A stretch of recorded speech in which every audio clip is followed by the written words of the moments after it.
To others' exposure to the US. There is a bit of tariff expectation read across, though, into that business, and so that's certainly one we will watch. Tesco is interesting, seeing lower profits as costs and competition hit the UK grocer, so we'll keep that one in mind. Energy could be interesting as well. Energy prices, oil prices jumped yesterday. They're down today, but the stocks need time to respond to yesterday's move, Guy.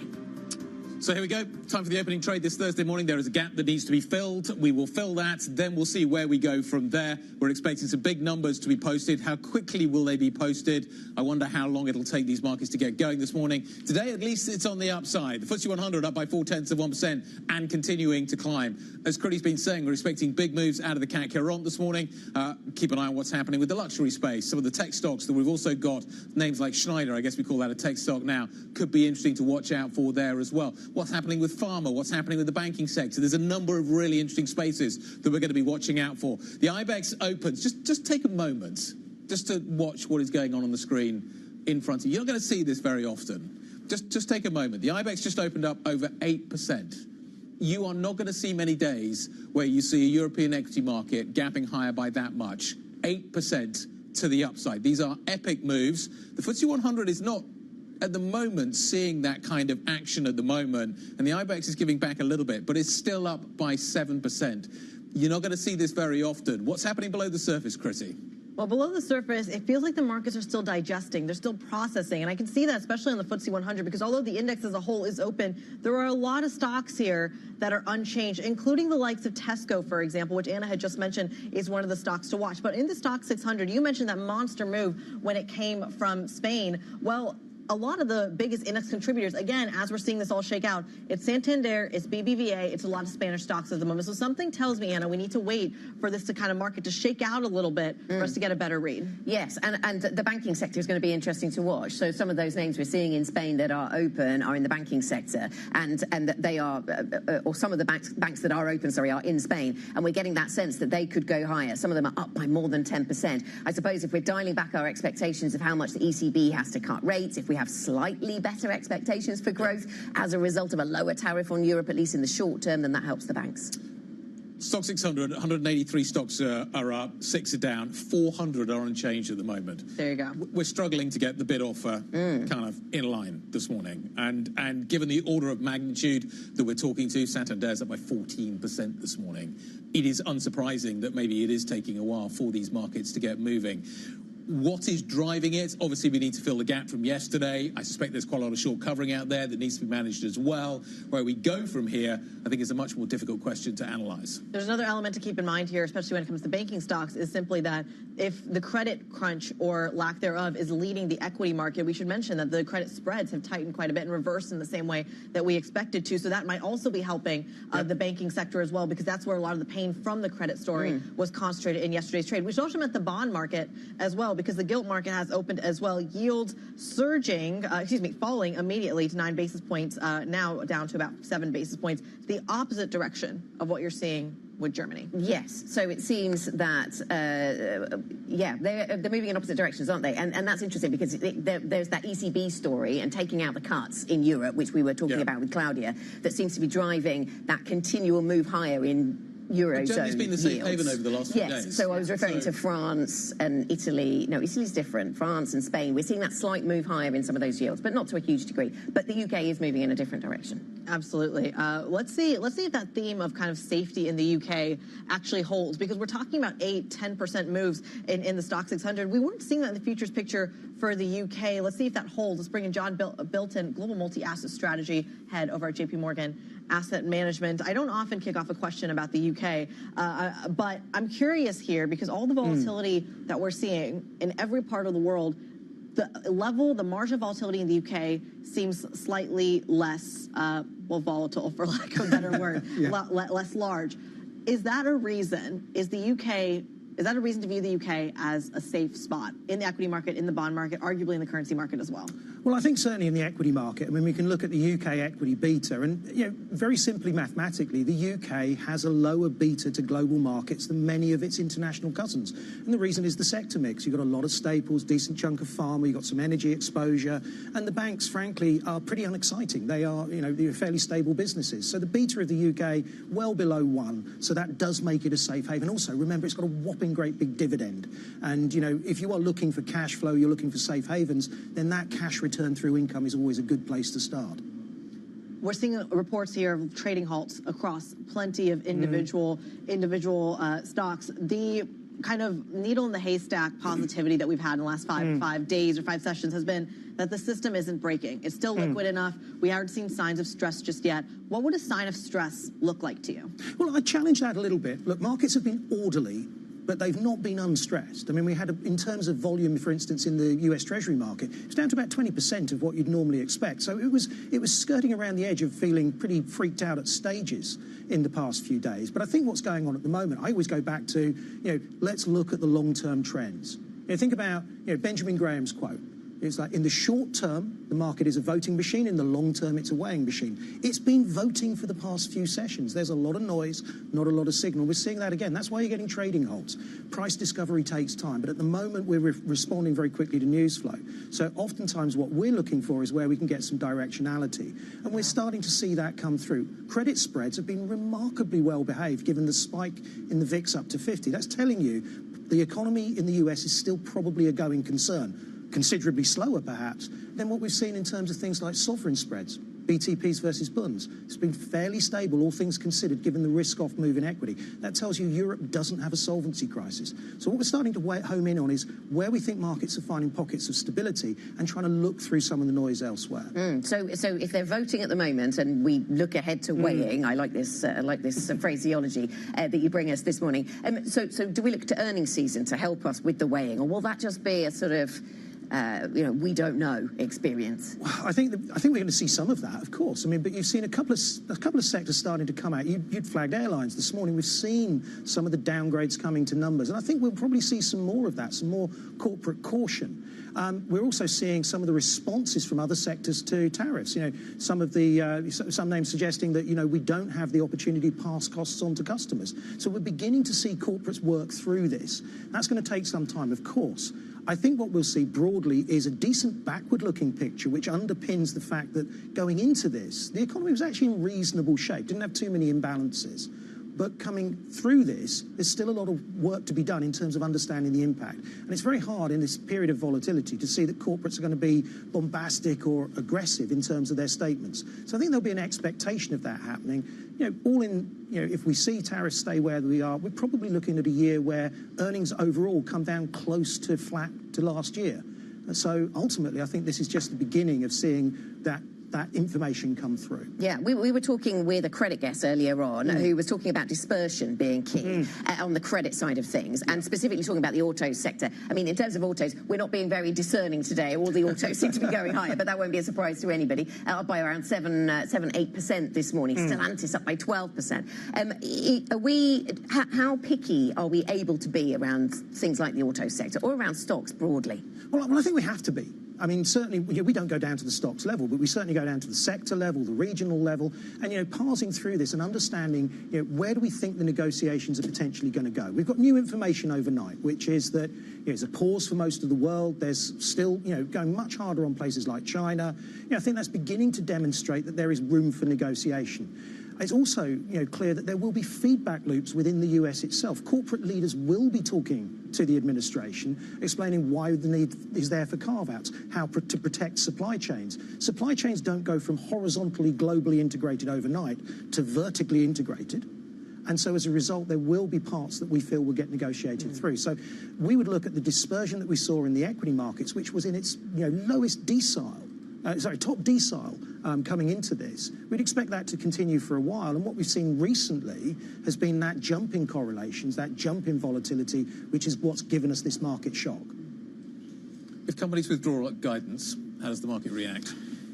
Well, I think the market doesn't like withdrawals of guidance. I think they want to see some level of sort of planning for the future. But how can you plan for the future? Well, I think what you can effectively say, one of the silver linings that we have at the moment, if you look at things like CapEx intentions coming into this particular earnings season, they've been right down at pre-COVID levels. There's not an awful way for them to fall from here. Okay. So as a result, we think that what you probably see is an extension of we're waiting to see, we've got plans on ice. We talk about the core business, but not get too sort of expansive. I think what the market had been building up ahead of steam for at the beginning of this quarter was the idea we'd see corporate activity, M&A, CapEx plans, and that's obviously been pulled right back down. And I think corporates will probably lean into that, and I think they'll really go back to their knitting. They'll stick to what's my core business likely to do, what are the risk scenarios, and am I going to demonstrate that I'm a good corporate leader here and keeping it stable through a period of instability. So Ed Bastian at Delta withdraws guidance yesterday. You don't see more of that. Like he's clearly signalling he doesn't know what the corporate story, what the consumer story, what the corporate story in terms of spending is going to look like. Is there going to be much more of that? Well, I mean, again, very, very uncertain right now. I think you're going to see some which say, look, we simply can't put a pin in this one. But I think that's going to be a relatively uncommon area because folks will be able to compound up. We know what our supply chain is. We know what the hit to earnings are. Like us, most corporate CFOs will be able to sort of think, okay, I know where I get my costs in. I know where I'm getting hit with tariffs. I know what's certain over the next 90 days. I know what's less certain over the next 90 days. And we'll be able to have some estimates. I think what they'll do is put a reasonably wide range around it. But I think that there will be generally a quite dour, but, okay, so the centre of that is quite cautious then, I'm assuming, at the middle of that range. Has the market priced in an earnings drop at this point? What does a 5% earnings drop look like? What does a 10% earnings drop look like? Well, I think we can look at a couple of markets to actually get some information on that. First and foremost, if we take the sort of something of a reduction of tariffs here that seems to be being signalled, we get a effective tariff rate somewhere in the mid-teens. That translates to around about an 8% earnings drop when we look at it bottom up through our estimates of the S&P. What that gives us is low single-digit earnings growth this year, which ultimately, if we put that on a sort of multiple in the low 20s, puts us somewhere in the sort of 53, 5400 kind of range. So the market feels like it's sort of honed in very quickly on what the fair range is. Top side from here, a little bit of Fed help, a little bit more in terms of multiple. You could see 56, 57. Of course, if we go back to getting no tariff reductions, we could be retesting those lows. So it's the market's very volatile at the moment, but it's done a surprisingly efficient job of pricing that out. The other thing to look at, of course, is dividend futures. If we assume the same payout ratio holds through, what's interesting is the dividend future at the front of the contracts has come right back down to where it was last year. And what that means is it's effectively pricing around about 0% earnings growth, which is in line roughly with where the effective tariff rate is kind of pointing to at the moment. So low single-digit earnings growth to us would be a good outcome over the course of this year. Well, John, you went exactly where I wanted to go, which is on this kind of, idea of shareholder returns, because there are two things that have been, I think, driving this market, which is this consumer resilience, the ability to absorb price hikes that have been coming down the pike. I think Apple had like a 43% increase on their iPhone that consumers that hasn't hit the consumers just yet. And the other is the buyback story and the dividend story. But if you see a resistance to absorbing those kind of price hikes from specifically American consumers and a pull down on buybacks, isn't 53, 5400, the range you just talked about, still incredibly optimistic? It may be if we see the worst of what's being proposed hit. The market was beginning to tell us that there was significant downside. We've seen a top-to-tail reduction so far in the S&P of around about 20%. that's sort of skirting on the edge of a bear market. If you go into a sort of common or garden type of recession, a couple of quarters of negative growth, a bit of an inventory pullback, effectively a buyer's strike, you're probably looking 25 to 30% top to tail kind of move. It can get worse than that if things structurally break. Now, where we're optimistic is going into this, the US had a strong degree of resilience. You had a good job market, you had decent balance sheets. Just look at the corporate sector, things like the interest coverage ratio, even across high yield. So actually a decent shape in the economy. And so we don't think that even if we get the worst thrown at this, that we see that kind of really, really deep move. But we've got to be prepared for the fact that we have a volatile path ahead of us, and that's going to dent confidence. And it's not just investors, it's also consumers. If we get that kind of buyer's strike, then the index retesting the lows, certainly not out of the picture. But at this stage, we wouldn't be looking at the sort of wild comparisons to things like the financial crisis, etc. We'd be thinking this is a couple of quarters of technically negative growth, and then maybe a more shallow recovery as the economy resets the changes in the supply chain. In any case, we don't feel sort of 53, 5,400 is an unreasonable pricing for the S&P at the moment, particularly ahead of, as Guy mentions, the significant uncertainty that we have ahead in earnings season. 54.72 on the futures, E-mini futures contracts right now, so not too far off from the range that you are potentially talking about.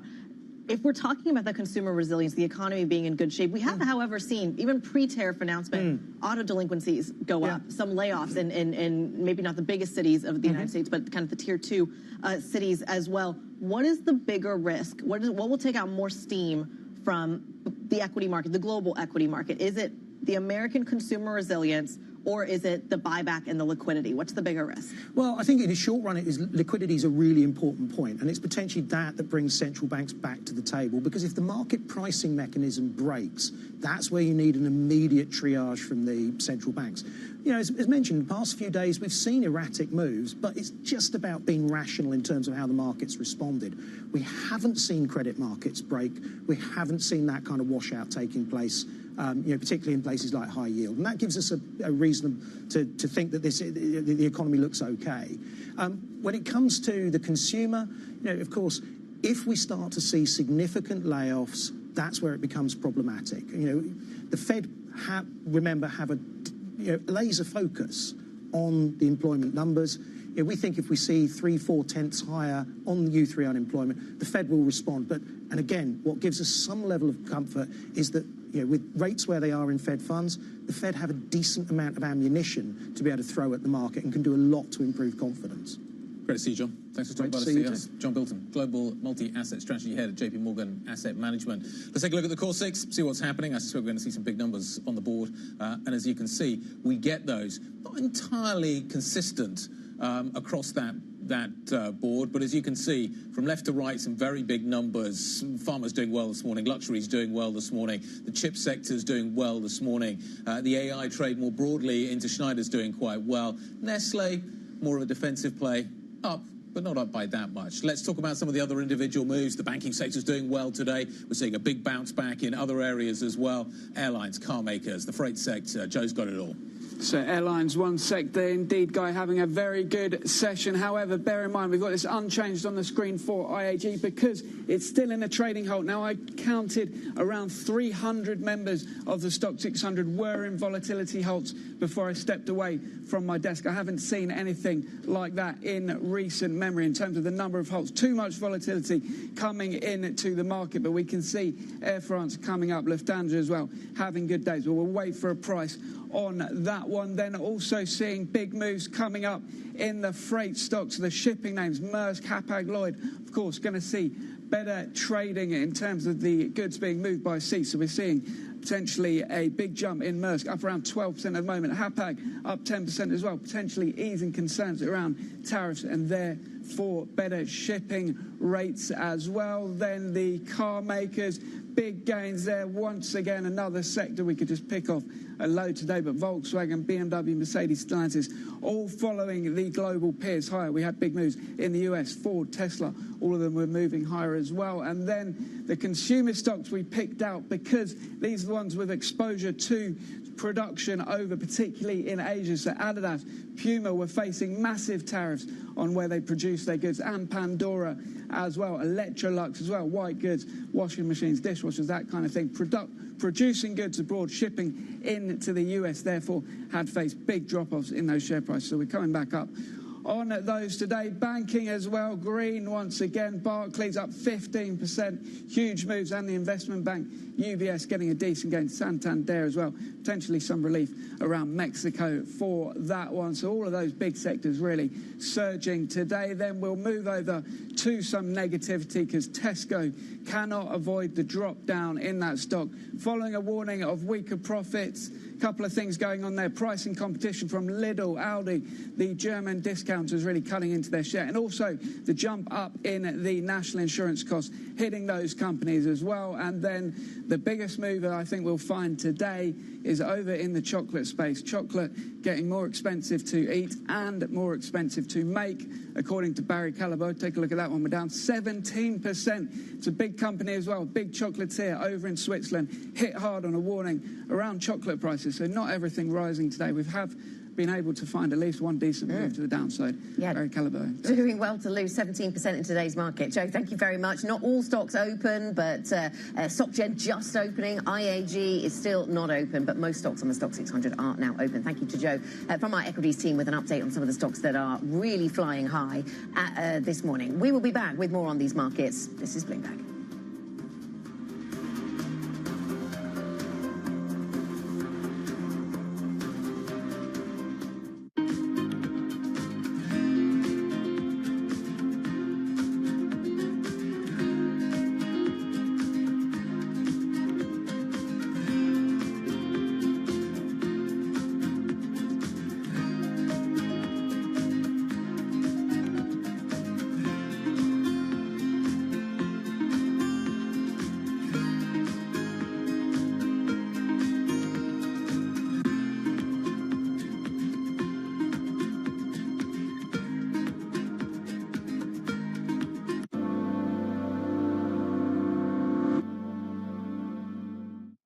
Africa, a region rife with potential for growth and opportunities, but not without its challenges.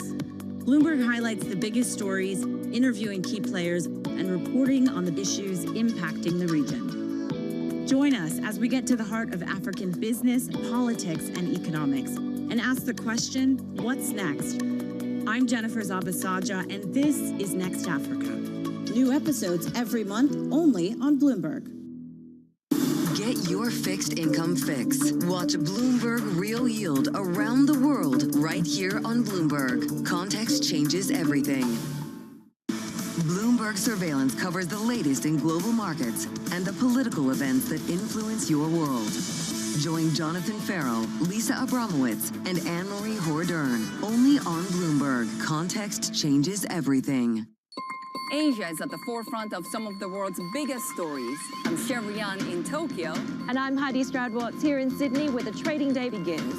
We're here in the center of all the action to get you set up with the numbers, news, and knowledge you need for the day ahead. The demand is indeed recovering. We've been waiting for this moment. The opportunity of a century. Join us on Bloomberg The Asia Trade.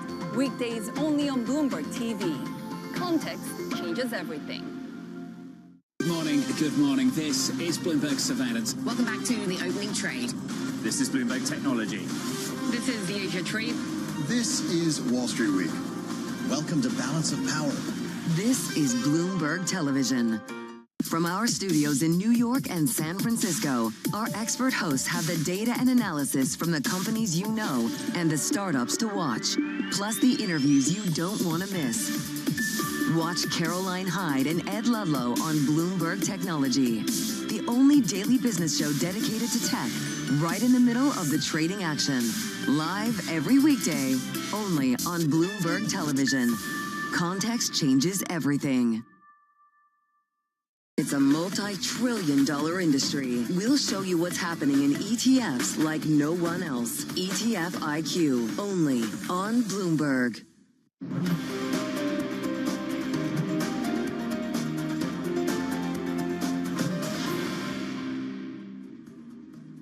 Let's talk about the corporates. Let's focus in on what is happening at the single stock level. We bring in Craig Trudell, who leads our automotive coverage, and Charlie Wells joining us for what is happening in the banking sector, what's happening at Amazon. and Walmart. Craig, I'm going to start with you and try and figure out exactly what is happening here. We find ourselves in a situation where autos are ripping higher this morning, tariffs are still being applied, Volkswagen has no idea what is coming. That's exactly right. I mean, these numbers, pre-announced last night, were on the light side, and I think, it's telling that they had trouble in the first quarter, even before these tariffs took effect.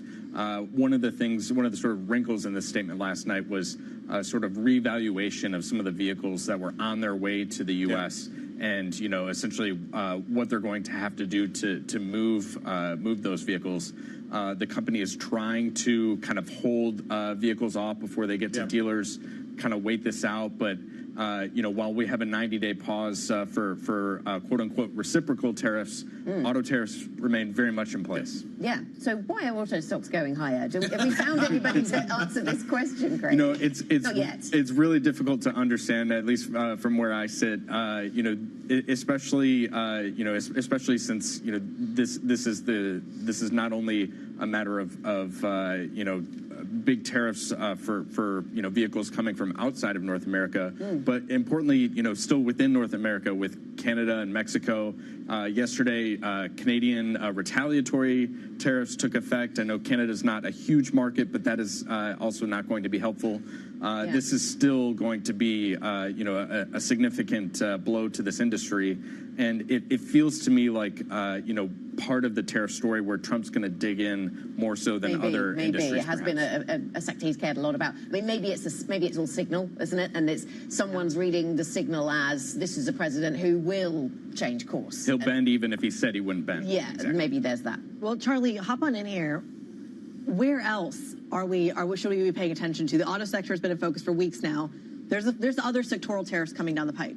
There are other sectoral tariffs, and that was something that Trump reiterated yesterday, right? So he talked about how, sure, he's going to be cutting tariffs on a number of countries, but those pharmaceutical tariffs are still coming in place yesterday. He said something to the effect of, we're going to get these pharmaceutical companies to come back to the U.S., and that reflected a fear that a European Pharmaceutical Federation, a warning that they put out earlier this week saying, with tariffs in place, that reduces the incentive to invest in the EU and could send companies to the United States. And that is exactly what Trump was talking about yesterday. So today, I think we should keep an eye on that pharma sector. Of course, at this open, there's so much enthusiasm, but we got to remember the sectoral tariffs. Okay. Critty's obsessed with Walmart and Amazon, so let's talk about that. I feel like this was your question.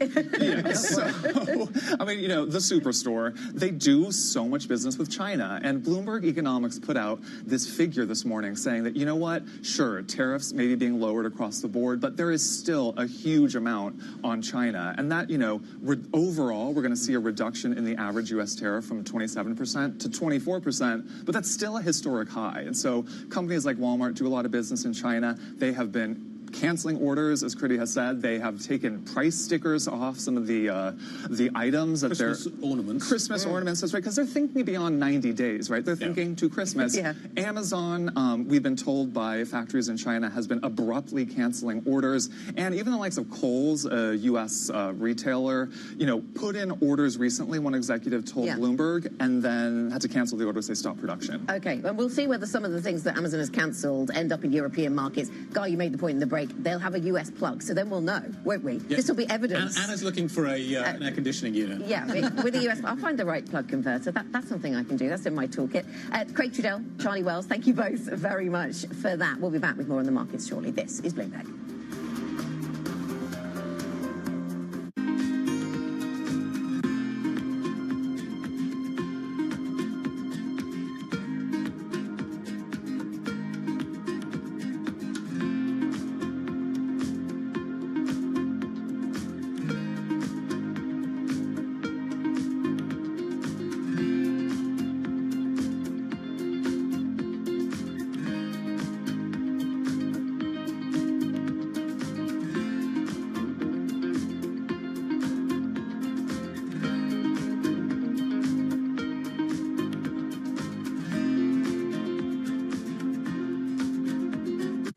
In case you missed it, on Bloomberg Crypto. You have sell-side analysts taking a look at what you're doing and starting to compare you to Coinbase. Are you after their business? Well, I think we compete in the general sense of offering crypto to customers, but also this is a nascent industry and not very many companies have entered yet. Even though Bitcoin has now been around for 15 years, institutions and other companies have been waiting for signals to enter the market. There are a lot of financial firms that are looking to tokenize private funds also. Yeah. Are you in talks with any of them? We're generally in conversations with anyone trying to do interesting things in the space. If I had to pick the biggest pain point, AI is like transforming everything. So I think it's tough right now if you want to be in the AI sector as a retail investor. There's relatively few options that you can actually invest in. Don't miss Bloomberg Crypto live Tuesdays. The countdown is on. Everything you need to get the edge at the end of the market day. Big tech earnings kick off later this afternoon. Gilead is coming out right now. We have Take-Two numbers. Back to the markets, right? Our bread and butter. NVIDIA is one of the best stories in the tech space. That actually matters a whole lot more. It might shock some of your viewers. You're watching The Close. Get ahead of tomorrow's trading with The Close. Weekdays on Bloomberg. Context changes everything. From the beating heart of global finance, economics, and politics, and wherever newsmakers are moving markets, Bloomberg brings you conversations that allow for deep discussions and important insights. What do you think the future is for inflation? Is this a new normal? Are markets too optimistic? How do you worry about the things that are outside your control? How does the current fighting completely stop? I'm Francine Lacqua, and this is The Pulse, every weekday only on Bloomberg. U.S. tech is influencing global markets. Technology is driving business across Europe. Companies in Asia are betting on tech.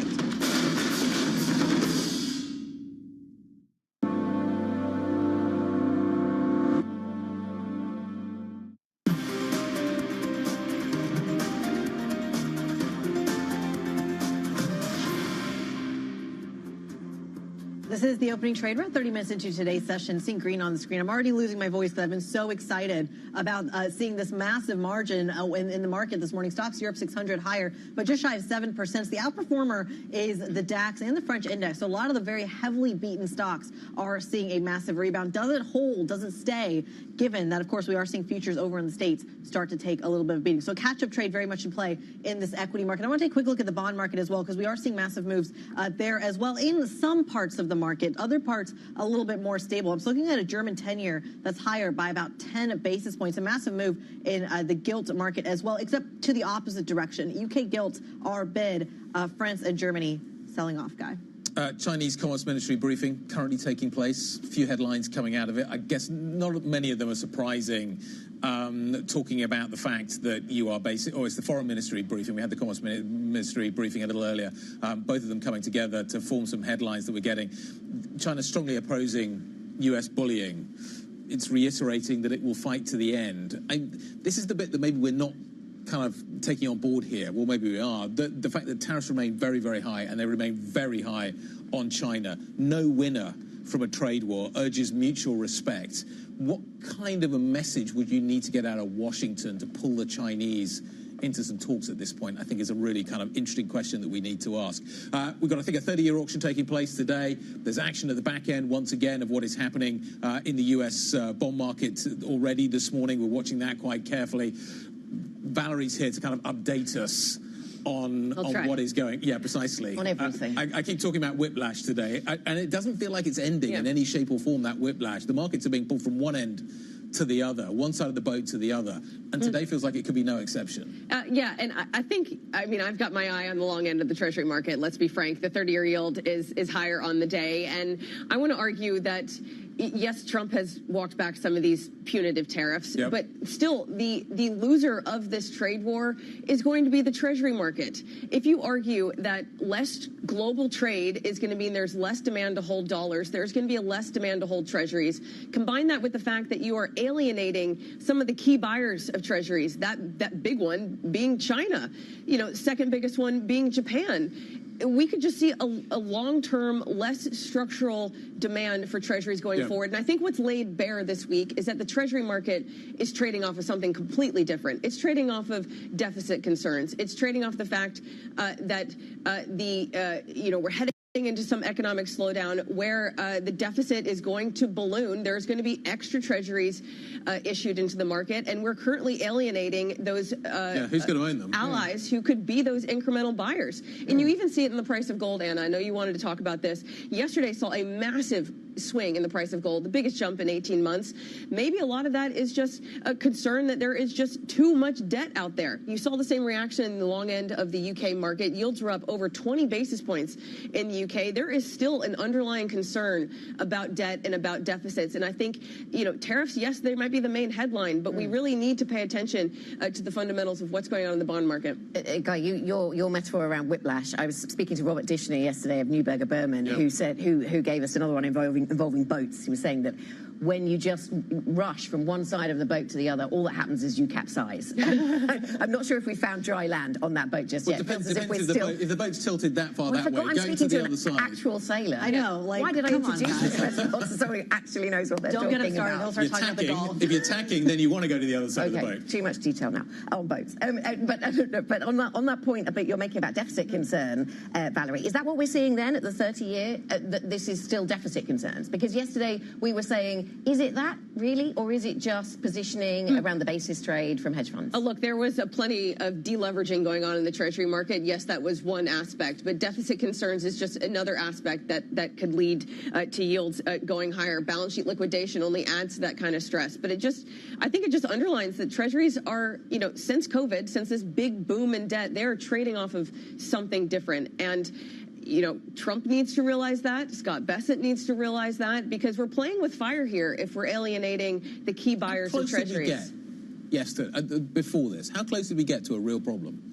I mean, it was panic. Fed intervention 24 was being hours ago, discussed, wasn't it? Fed intervention was being discussed, needing being a backstop to offer liquidity to those banks who didn't have market balance participants, sheets. I mean, when I say discussed. And maybe that's another reason why we saw gold rising, because at the end of the day, the market is somehow assuming that QE is the only way out of this debt cycle. And the price of gold is telling you the same message. Valerie, thank you very much. Bloomberg's Valerie Teitel. Let's pivot to an equity conversation with Marina Zavalok, Chief European Equity Strategist at Morgan Stanley, with us on set this morning. It's a noisy set, Marina, but I sort of apologise, but also it's the energy of the market, I suppose, that's coming through day after day. Where are we now, then, in your thinking? Because on the one hand, it's easy to look at what we see on our screens here in Europe and say crisis averted, but on the other, relative to history, the tariff level in the United States is still high. So where does that leave us? I mean, also corporate uncertainty is very high. So you have a 90-day pause, but how do you make investment decisions as an investor, but also as a corporate even more? I think it's difficult. I mean, we've been saying into the sell-off that the risk reward for European equities became very negative. I would say it's still pretty negative. So if we kind of return to where we were, which I think will be difficult given the level of U-turns and uncertainty here, maybe 7% upside from here to the index. But then we have kind of a moderate bear case scenario, which still has 10% downside. And then if we go into a global recession on the back of this uncertainty, and if tariffs, even just stay in place, that it's not our Morgan Stanley base case, but it's possible, that would be 25% downside. Right. So in terms of the upside scenario there, how much is baked, or what is baked into that? What assumptions do you make to turn out to get something really positive? We in our base case, which we had into this year, so at the end of last year, we assumed 10% tariffs, but with exemptions, with meaningful exemptions. We assumed no rebound in European stocks with high China exposure. We assumed some tax incentives in the U.S. for local manufacturing production to incentivize that. So it's plausible that we go back there. But that's interesting. That is still some we did not assume tariffs. The one thing we did not assume is a meaningful U.S. growth slowdown. How much of that can, excuse me again, how much of that can European equities absorb, though, given that so much of the exposure in, say, the FTSE 100, but also the Stoxx 600 is exposed to the U.S. consumer? Yeah. Is there a way to gain market share in other parts of the world if there is this slowdown in the works? Yeah, so there's been this debate about Europe being maybe a safe haven and, investors moving money out of the U.S. into Europe. And I've been really firmly advocating that Europe is not really a safe haven. We are a very cyclical index. 2/3 of our index is goods. You have the opposite kind of dynamic in the U.S. Yeah. About 25% of our exposure is to the U.S. You have some of that is goods export, some of that is local to local, but it is exposed to a growth slowdown in the U.S. And then on the prospect of finding that growth elsewhere in the world, you have to compete with China for that growth elsewhere in the world, and that competition just went up. So I think the environment for European companies is difficult. Well, so many European companies have also been rallying on simply buybacks and shareholder returns and taking a page out of the U.S. playbook, frankly. Yeah. Is that where some of the steam gets taken out of the rally we are seeing in this kind of safe haven umbrella in terms of getting caught between the U.S. and China? Is that the first kind of signal of caution when a lot of these European companies start pulling back on their buybacks? I mean, that would be a big signal if we start to see that. We've already seen a slowdown in M&A. So I think we're hearing about corporates just pausing even investment decisions relating to CapEx. We're hearing corporates pausing M&A decisions. We're seeing that in the data. I think if we start to see a pause in buybacks or dividends, which we haven't really seen so far, that would be an incrementally negative sign. If the ECB cuts hard, would that help?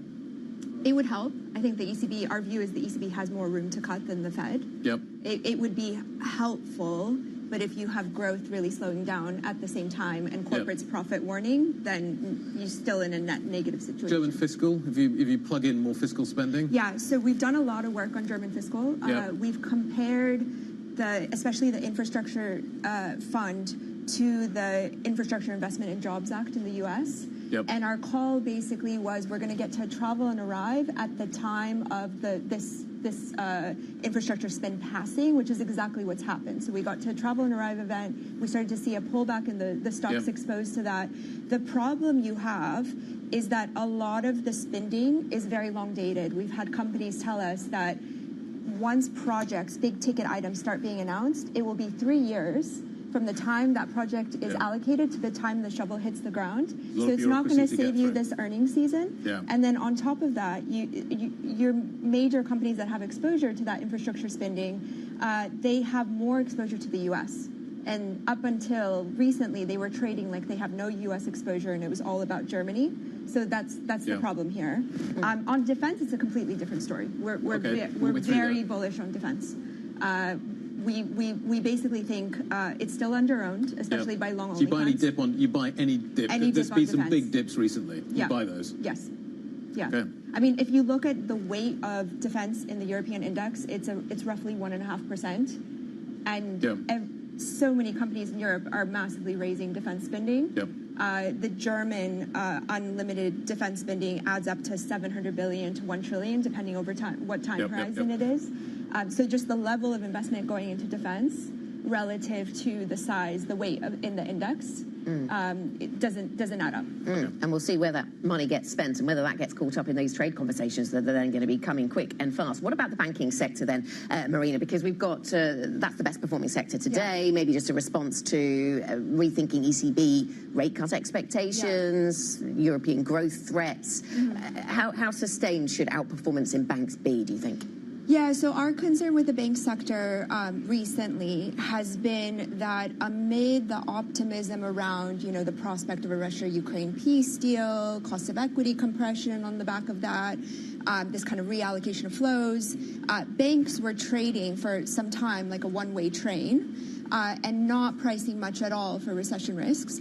At this point in the cycle, where we have much more kind of late cycle dynamics, we think banks trade a lot more like cyclicals, and we've been recommending a rotation into defensives out of cyclicals. We think this bounce today is a good opportunity to keep reallocating.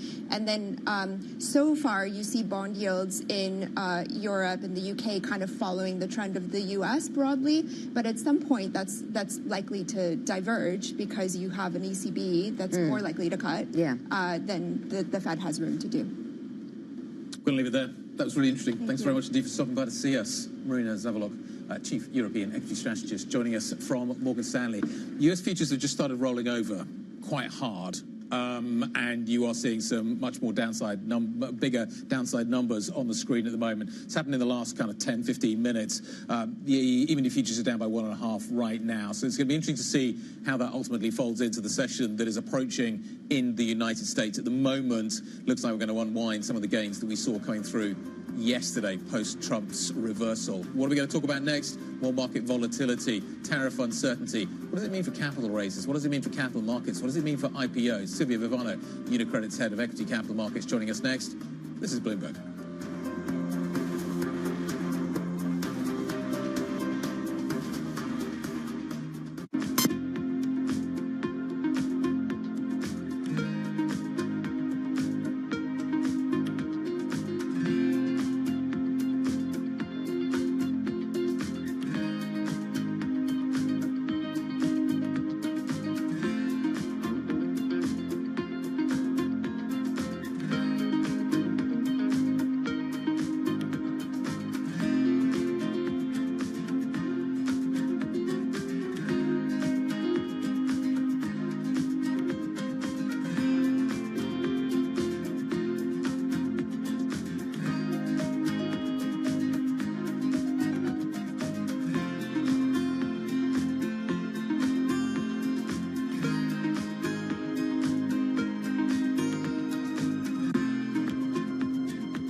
Are you worried about your orders because of what's going on in Russia and Ukraine? Is that something you worry about in terms of the impact of Russia, Ukraine on your investment appetite for things like that? I'm not worried about Russia invading Norway anytime soon. We are a member of NATO.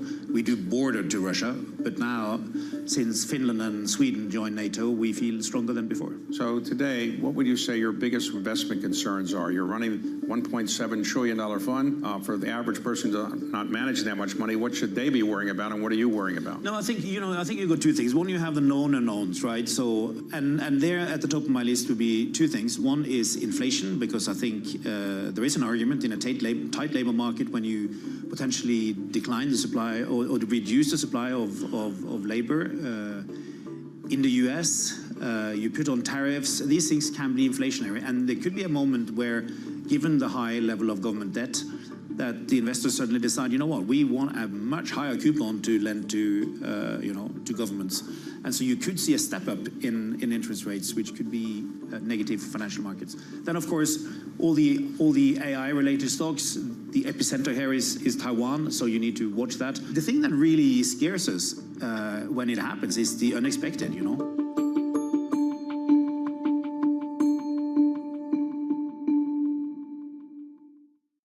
Always on the heartbeat of the tech spread across global markets. The real-time data aspect is going to be important. We're going to bring you expert analysis on that. Sure. Don't miss Bloomberg's interview with the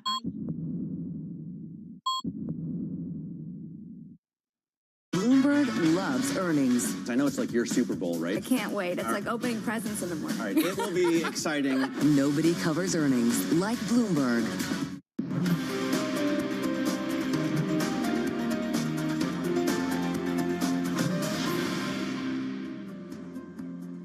Welcome back to the opening trade. We are 46 minutes into a very eventful session. We're up by 5.8% on the stock 600. So certainly seeing that rebound in global risk sentiment that we saw in the US into Asia, coming through into Europe, as you would expect. But US futures do point downwards, down 1.5% on E-minis, as Guy was just saying before the break. So we'll watch to see how long this bounce lasts. Banks in particular strong this morning. Chrissy, let us find, with that in mind, what has caught your eye?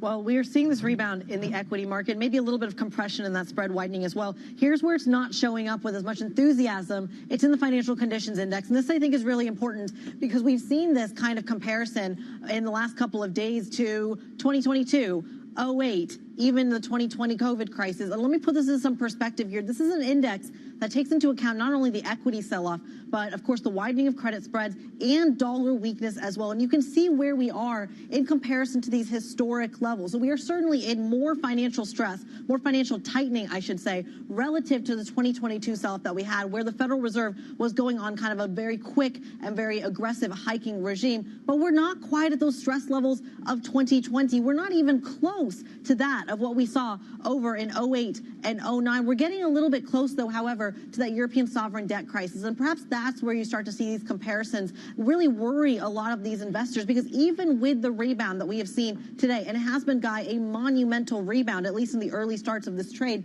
it's only a tick higher on this index. We still have some ways to go. It's easy to lose some of these moves in the longer term charts, certainly, Chrissy. And the volatility that we're seeing, certainly very relevant to the conversation that we are going to be seeing next. Market turmoil disrupting IPO plans, companies such as Klarna and StubHub postponing their listings. Joining us now to discuss the latest, Sylvia Vivana, Head of Equity Capital Markets at UniCredit. Sylvia, thank you very much indeed for joining us on the show. Just walk me through what is happening right now. We've got extreme volatility, massive swings. What does that mean for those that are looking to raise money or come to markets? Hi, Guy, and thank you for having me. That's actually the question that everyone is asking himself right now, right? From an equity capital markets perspective, volatility, especially for IPO transaction, is not what you need. To summarize, I think what we are seeing right now in the discussion we are having with our client is, let's see, this is a pause moment. We need to evaluate and consider a bit more what's happening in the markets and then take action once a bit more of clarity will be available, right? Klarna and StubHub were the first one to actually pause the IPOs. Many more announcements will come, or we will not see so many launches or opening of the books as we were hoping and expecting just a few weeks back. So, has something structural changed here as well? Is this a more permanent feature of the landscape that we are going to be seeing the kind of volatility we've seen over the last few days? The danger is it could erupt at any point. And therefore, if you're planning an IPO, if you're planning a capital raise, you just don't know the kind of what market you're stepping into. Is that a permanent feature? Has the landscape changed significantly and permanently as a result of what Trump is doing? I think there has been, for sure, a damage has been done to the economy and also to the sentiment within the equity capital markets. The uncertainty is never something good for an ECM perspective. And again, from an IPO standpoint, I'm not expecting companies to actually get listed before summer this year. There is, as you mentioned, Guy, volatility is too high.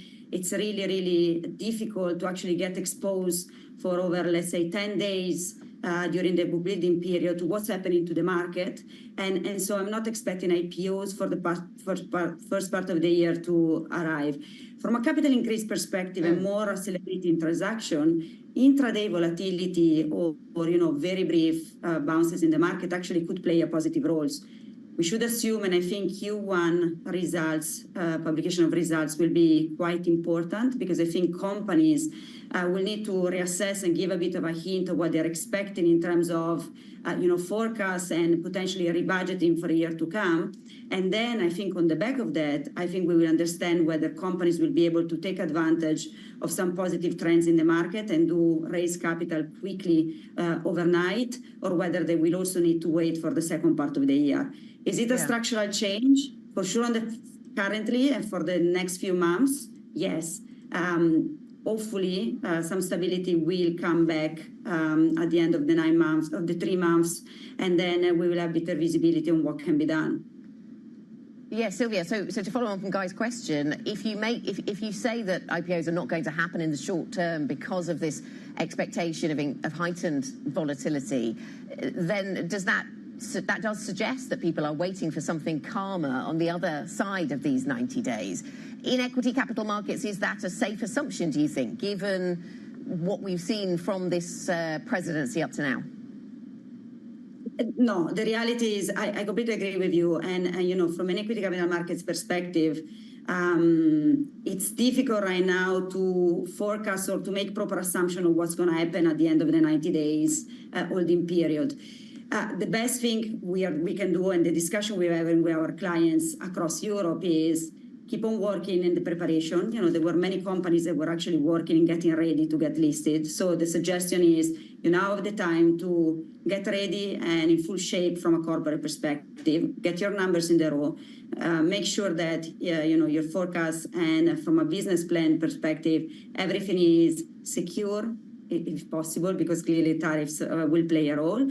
But then to be ready to hit the market and take advantage of potentially more stability after summer. Is it something we can guarantee to our clients? Absolutely not. What's going to happen at the end of the 90 days is something that we can't predict yet.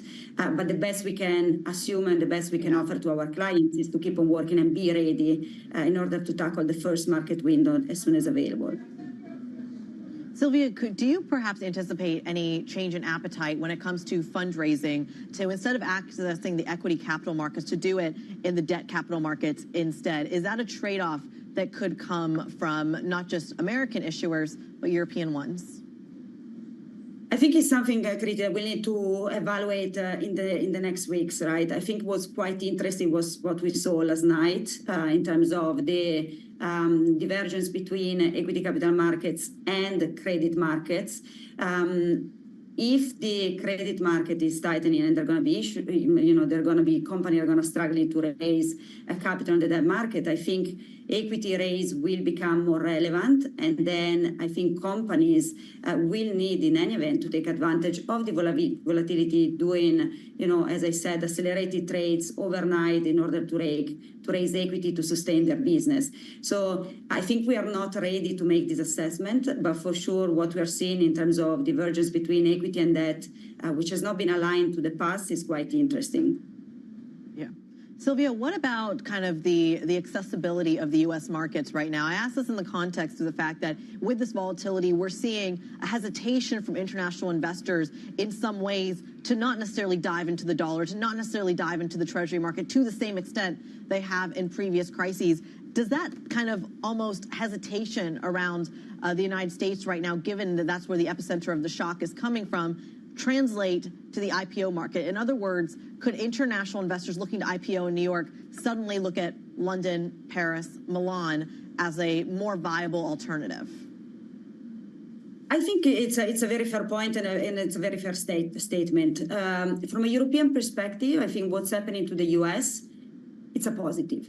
If you look in-house and if you look at Europe, the fact that everyone is actually coordinating and aligned in order to take action and become more independent from the US is giving a bit of stability and solidity to the European market that is going to eventually bring more positive results to the European companies, the European investors. We have already been seeing quite a very interesting inflows of money from international investors into Europe. So net-net, I do believe if there is a concerted efforts across all the stakeholders in order to sustain and push a bit the European capital markets, that this move against the US and the US dollars could actually prove to be a positive sign for European companies and investors. Sylvia, thank you very much. Sylvia Viviano, Head of Equity Capital Markets at UniCredit, putting the IPO story and other capital markets activity in today's context. Thank you very much for that. We're going to be speaking to Jean-Claude Trichet, or Bloomberg TV. We'll be speaking to the former ECB President, Jean-Claude Trichet. So all matters European economy. Interesting to hear about from him, of course, where the latest moves leave him.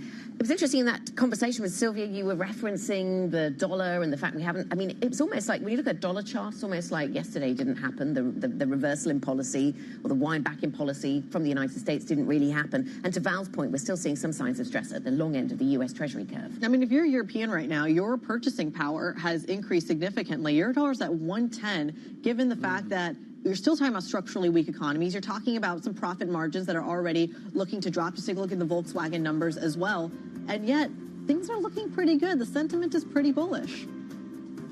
I will just talk a little bit about what US futures are doing right now. They're rolling over fairly sharply at the moment, which is going to set up an interesting session ahead. Obviously, a massive rally yesterday. How does that unfold for the rest of the day? We'll wait and watch. I think the Masters kicks off at around 12:30. That's the afternoon. The morning's going to be interesting. The afternoon will be relaxing. This is Bloomberg.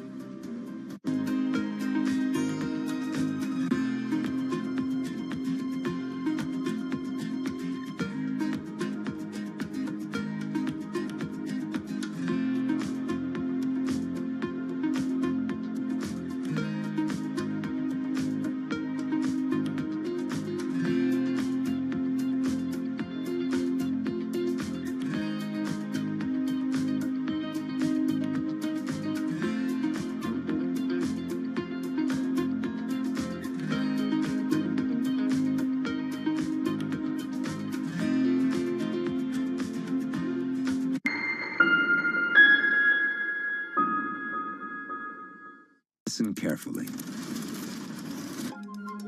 Can you hear the rhythm in the markets? Not just in the syncopations triggered by inflation, but in the preludes leading to global elections, in the dissonance that moves the Nikkei, and the rising course conducted by AI. There's music in the markets, and if you want to learn to listen for it, we'll show you how. Bringing you up-to-the-minute geopolitical news whenever and wherever it happens. I'm Stephen Engel at the Forbidden City in Beijing, and this is Bloomberg. From the world of politics to the world of business, Joe Matthew and Kaylee Lines deliver news, insight, and analysis live 2 times a day, every trading day. Balance of Power at 1 and 5 Eastern, only on Bloomberg. Africa, a region rife with potential for growth and opportunities, but not without its challenges. Bloomberg highlights the biggest stories, interviewing key players, and reporting on the issues impacting the region. Join us as we get to the heart of African business, politics, and economics, and ask the question, what's next? I'm Jennifer Zabasaja, and this is Next Africa. New episodes every month, only on Bloomberg. Bloomberg brings you breaking news 24 hours a day. Powered by more than 3,000 journalists and analysts in more than 100 bureaus across the globe. Bloomberg Television. Context changes everything. Asia is at the forefront of some of the world's biggest stories. I'm Sherrian in Tokyo. And I'm Heidi Stroud-Watts here in Sydney, where the trading day begins. We're here in the center of all the action to get you set up with the numbers, news, and knowledge you need for the day ahead. The demand is indeed recovering. We've been waiting for this moment. The opportunity of a century. Join us on Bloomberg The Asia Trade. Weekdays only on Bloomberg TV. Context changes everything.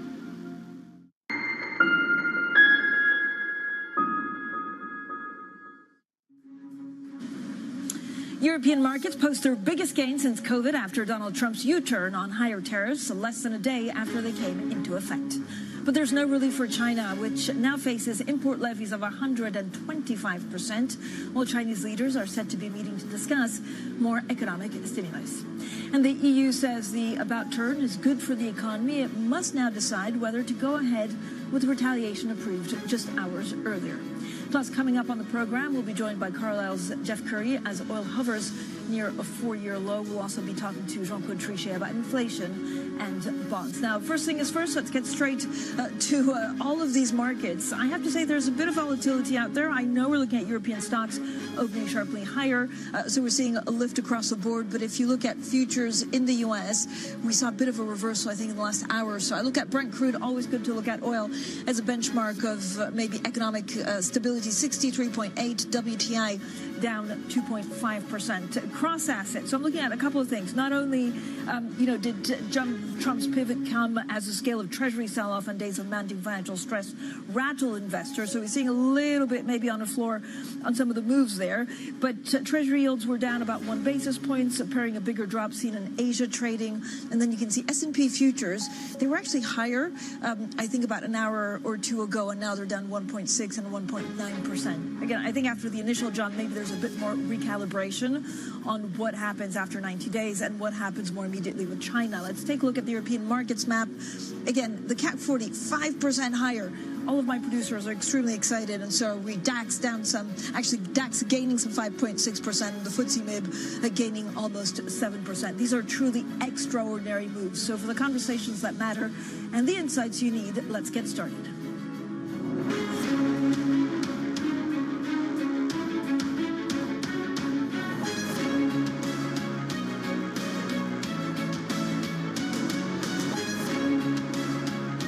Newsmakers and market movers.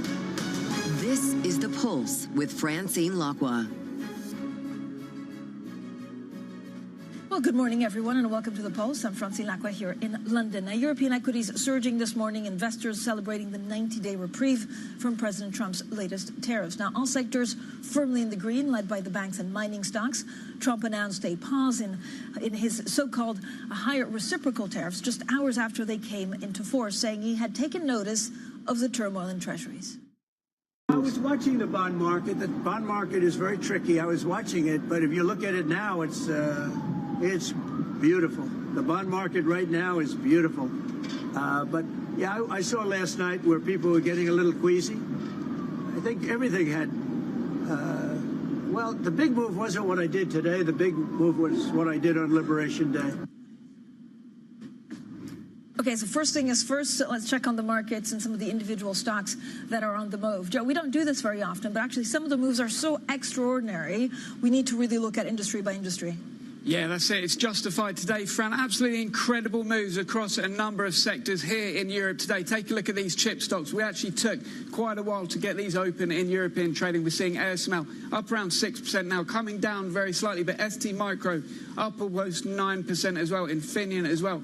Big moves. Remember, we saw Nvidia up 19% in the US yesterday, Intel as well, so that feeding through into this market this morning. Then also the sector that was catching my eye was airlines, because we saw the US airlines gaining by around 20% in the post-market, and we're seeing moves coming through in IAG, Air France, Lufthansa as well. Now, as I said, there was a lot of volatility coming in. Around half of the Stock 600 halted in early trading due to too much volatility, but also keep an eye on the shipping stocks, because if these tariff concerns continue to ease, that potentially means more shipping of goods around the sea, and therefore big moves higher in the likes of AP Moller Maersk over in Copenhagen, and also Hapag-Lloyd in Germany, another sector that I've got my eye on. And banks, of course, have been absolutely slammed by the tariff worries. We've seen huge drops down in these lenders, and seeing that paired today, particularly in Barclays here in London. We're up 13% for Barclays at current trading. UBS coming up 8%. Banco Santander as well with its Mexico exposure.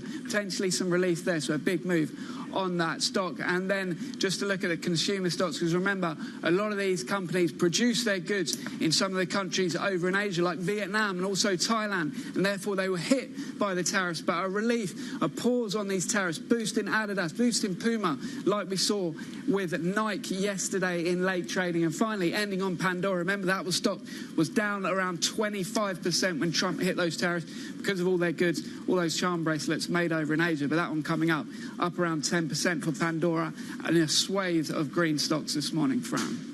Okay, Joe, thanks so much. Joe Easton there from the equities team. Now, joining us now is Virginie Merzanov, Global Chief Investment Officer, Equity at Allianz Global Investors, and Tina Fordham, founder of Fordham Global Foresight. I couldn't think of a better team, also matching blues, to try and figure out, first of all, where the tariffs are, where they're not, because it's not as easy. It's not like they're all gone away. We've gone back to the 10%, and I know we've also spoken to Tariffs and Customs to really try and understand. So we'll get to that in a second, Tina. But first of all, what's going on in the markets? I mean, suddenly it's like there were no tariffs at all. I think there's definitely a relief part, but clearly we need to have the longer term picture. We need to have the clarity to lift off this uncertainty. So it's relief, probably a lot of shorting going on in the market that were reversed, which explains the sharpness of the reaction, but we certainly need a longer term picture.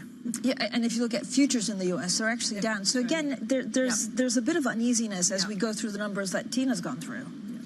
There is more than a little uneasiness, right? I mean, first of all, I think all of us who remember 2008 and remember 2020 were definitely among those who were queasy, to use Trump's words. Now, the relief rally is obvious. I'm more interested in the collateral damage and the second and third order effects of this tremendous policy uncertainty unleashed by the U.S.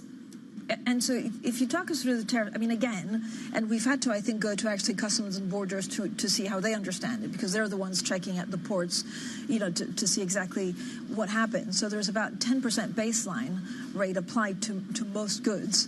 Yes. And that's, again, according to guidance from U.S. Customs and Border Protection, with the exception of China. So there's still extra tariffs from what there was 2 weeks ago.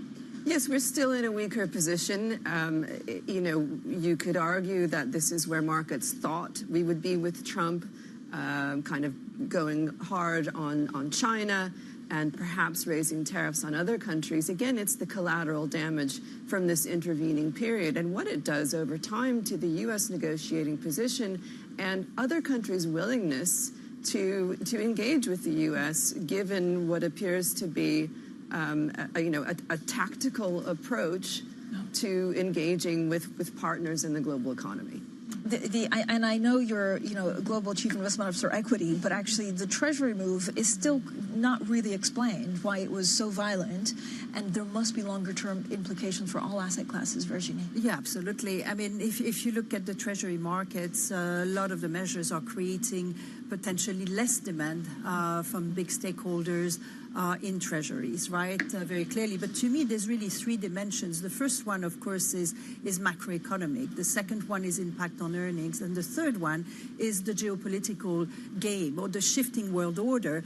And those are just reflected in instruments like the treasury markets. And I think, we will see continued changes, even if we have a reversal, which, given the size of the movement, I think the way out for Trump is really to come up with a trophy deal. It could be Vietnam, could be Japan, to say, see, I've done that, because he needs to pivot very quickly onto the fiscal, the deregulation, the taxes. Otherwise, within 2-3 weeks, I would say from now, then within 2 weeks, the constituents' feedback from the Republican constituents to the House will be very clear, and that's going to create problems. So I think he's got a couple of weeks to really shift. Virginie, let's also talk about China, because China has repeated its stance that it's open to talks with the U.S., of course, but the dialogue must be based, they say, on mutual respect and conducted on an equal footing. Now, this comes after President Trump ratcheted up tariffs on Beijing to 125%. So let's get the latest from Rebecca Chun-Wilkins. Rebecca, when you look at the China response, I mean, I guess they have two ways. They either retaliate even more, or they step it down and they talk. Yeah, I think it's a dual-pronged approach, but the other element, of course, for them in the short term is trying to essentially figure out how they're going to manage the immediate impact, because even if they do find a way to come together and sit down at the table, that is going to take some time to iron out. So we do have this meeting that we're expecting tonight of senior officials, that we expect them to be discussing ways in which to support the economy through consumer spending, through support for the housing market, as well as through technological advancements. Now, some of that is likely to cover what we had already heard of and seen in the NPC, the National People's Congress, earlier this year. We know from that the number one priority is consumption. We're also expecting regulators to meet and try and manage some of the stress and the fallout that we're seeing in financial markets. But to your point, Francine, the big question is really whether or not we see China coming back to the table. The impact on the economy is already being felt clearly in some of the sort of downward estimates that we are seeing from various banks. So Goldman Sachs cutting down its estimate 0.5 percentage point to 4% for this year. Yeah. Rebecca, thank you so much. As always, terrific briefing. Rebecca Chun-Wilkins in Hong Kong. Tina, there was actually a kind of, bombastic confidence in President Trump that Xi Jinping would come to the table, or his team, despite the fact that they've been defiant so far. I mean, this is not only about the economy. This is about geopolitics and the New World Order. How can we predict what they do next? And that is exactly why what has been unleashed is so problematic for markets, because it is geopolitics that is driving these policies. Geopolitics is what countries do to project power. No matter what the kind of ex post rationale we try to ascribe to Liberation Day, Trump will claim victory, as you've said, by getting China to the negotiating table. Is it a win for anyone, or is it just unleashing more uncertainty? I'm really inclined toward the latter. It's great if we feel like Trump has saved face and stopped inflicting damage. China plays a longer game.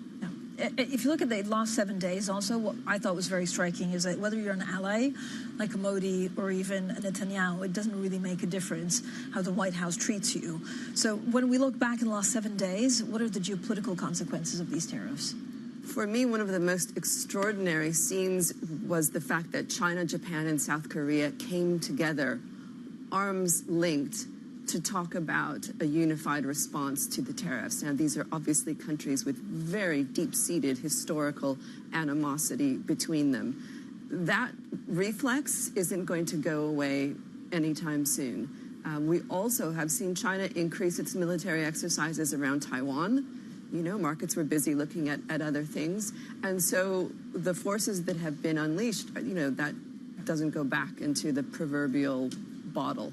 Yeah, and Virginie, again, I mean, we know that China's top leaders are meeting to discuss this extra, economic stimulus in response to the tariffs. So can they support the economy more, and can they actually win as they maybe reinforce their trading relationship with Japan and Europe and others? Yeah, absolutely. So if you remember, the support for the domestic economy was always in the card, but there was a little bit of power dry waiting to see what the tariffs were going to be. So you've got the two giants sort of talking to each other, not very nicely, but as Tina said, China has a longer-term game. China has its own challenges, demographic challenges, etc., but a lot of dry power. I think what is really important is to think, is there room in the world for a WTO ex-US 2.0? Because really, you could have the US play the game of the tariffs, unify the rest of the world, and actually let it be. It's shifting world order. That is what is happening. But for China, we have to remember that one of the strengths of China is its economic power. Currently, 32% of global manufactured goods are made in China, from 5% 30 years ago. So, every 3 out of 4 lithium batteries made in China. Made in China, 30% cheaper than in Europe, 20% cheaper than in the US. So ultimately, we are penalizing the global consumer through that, and the people who elected Trump. So we have to also see what that hidden power is, which should prevail at some point. So I think in the end we'll have a wiser conversation at the table, but the trend for China since the tariffs 1.0 that Trump imposed has been this bifurcation, and that is going to stay. Virginie, on equities, I want to go back to the point that actually there could be some kind of, WTO rules-based new order without the U.S. But on equities, is now the time to buy? Do you just wait and see because there's going to be a lot more volatility, or where do you see opportunities? So, at the end of last year, I came up with my 8 points for the year of the snake. One of them was watch margins, anchor portfolio, don't take big bets on the U.S. Everybody was overweight the U.S., be balanced, etc. I think you need optionality in the portfolio because you have days like this. You can't be at 10% cash. Yeah, you might be for a week and it looks good, but ultimately our clients are expecting us to invest. So you want to be able to have those long-term structural growth trends. Tech is absolutely still in there. Why? Tariffs are high increased cost. Companies are going to go and say, okay, how do I mitigate my cost? Of course, it's going to be through technology and AI, particularly now that AI is democratized in terms of cost. So, if you don't have enough tech in your portfolio, look at those weakness days to add to them, but create more of a balanced portfolio for the rest of the year. I want to ask you about banks as well, because they were slammed because they're exposed so much. But on this idea that actually this new world order, and I've heard chatter, right? It's like, why don't people call Mark Carney maybe in Canada? Can the EU take the lead? Who's the kind of, the counterbalance to the U.S. that's not China right now? Well, this is the Kissinger idea, right? Who do I call? I'm not sure it's going to be Mark Carney or any one leader. I'm often asked by our U.S. clients, who in Europe is going to be in charge. What I think is a more practical way of thinking about this, relating to Virginie's point, is there a subset of large economies that are going to continue to follow the rules-based system? And yes, there is. And that also includes big countries like India. It's not only, the G7 ex-US, but I think this is part of the collateral damage that I was talking about that I don't think Washington fully appreciates at this stage. And Virginie, I want to talk to you about the banks, but I guess a broader point, we're seeing quite a big correction, or, going back to levels that were maybe more in line with what we were expecting for Donald Trump. Do you still expect quite a lot of volatility? Because these tariffs are moving around, and it takes time to see where the loans are, where the things that are going sour along. So it's not as easy as saying, right, we're over this. Yeah, absolutely. So for the sector, the banking sector in particular, clearly the environment and the macro environment, remember we talked macro geopolitics and earnings, that is absolutely critical. What our companies are paralyzed right now. Do they invest? Do they do M&A? So you have to be very careful. Look at the cost of capital for those banks. And do you think they're going to be able to exceed make more money than their cost of capital. That's the key. Some will not. But if you look at the rest, at the market overall, it's going back to margins. There's going to be a sharing of the cost of those tariffs. Is it 50-50? Where's the power of demand? Is there demand elasticity or not? Because that will be where the shift of the cost burden will take place. So I think, within the financial sector, you have other companies that are interesting. In the banking sector, you want to be very mindful about that cost of capital element. So interesting. I could talk to you for another 2 hours, but there's unfortunately other news we need to talk about. Tina Fordham, founder of Fordham Global Foresight, and Virginie Maisonneuve, Global Chief Investment Officer, Equity at Allianz Global Investors. Coming up, European equities surged the most in 5 years after Donald Trump's U-turn on higher tariffs. So we'll take stock on where we are in terms of global trade. That's next, and this is Bloomberg.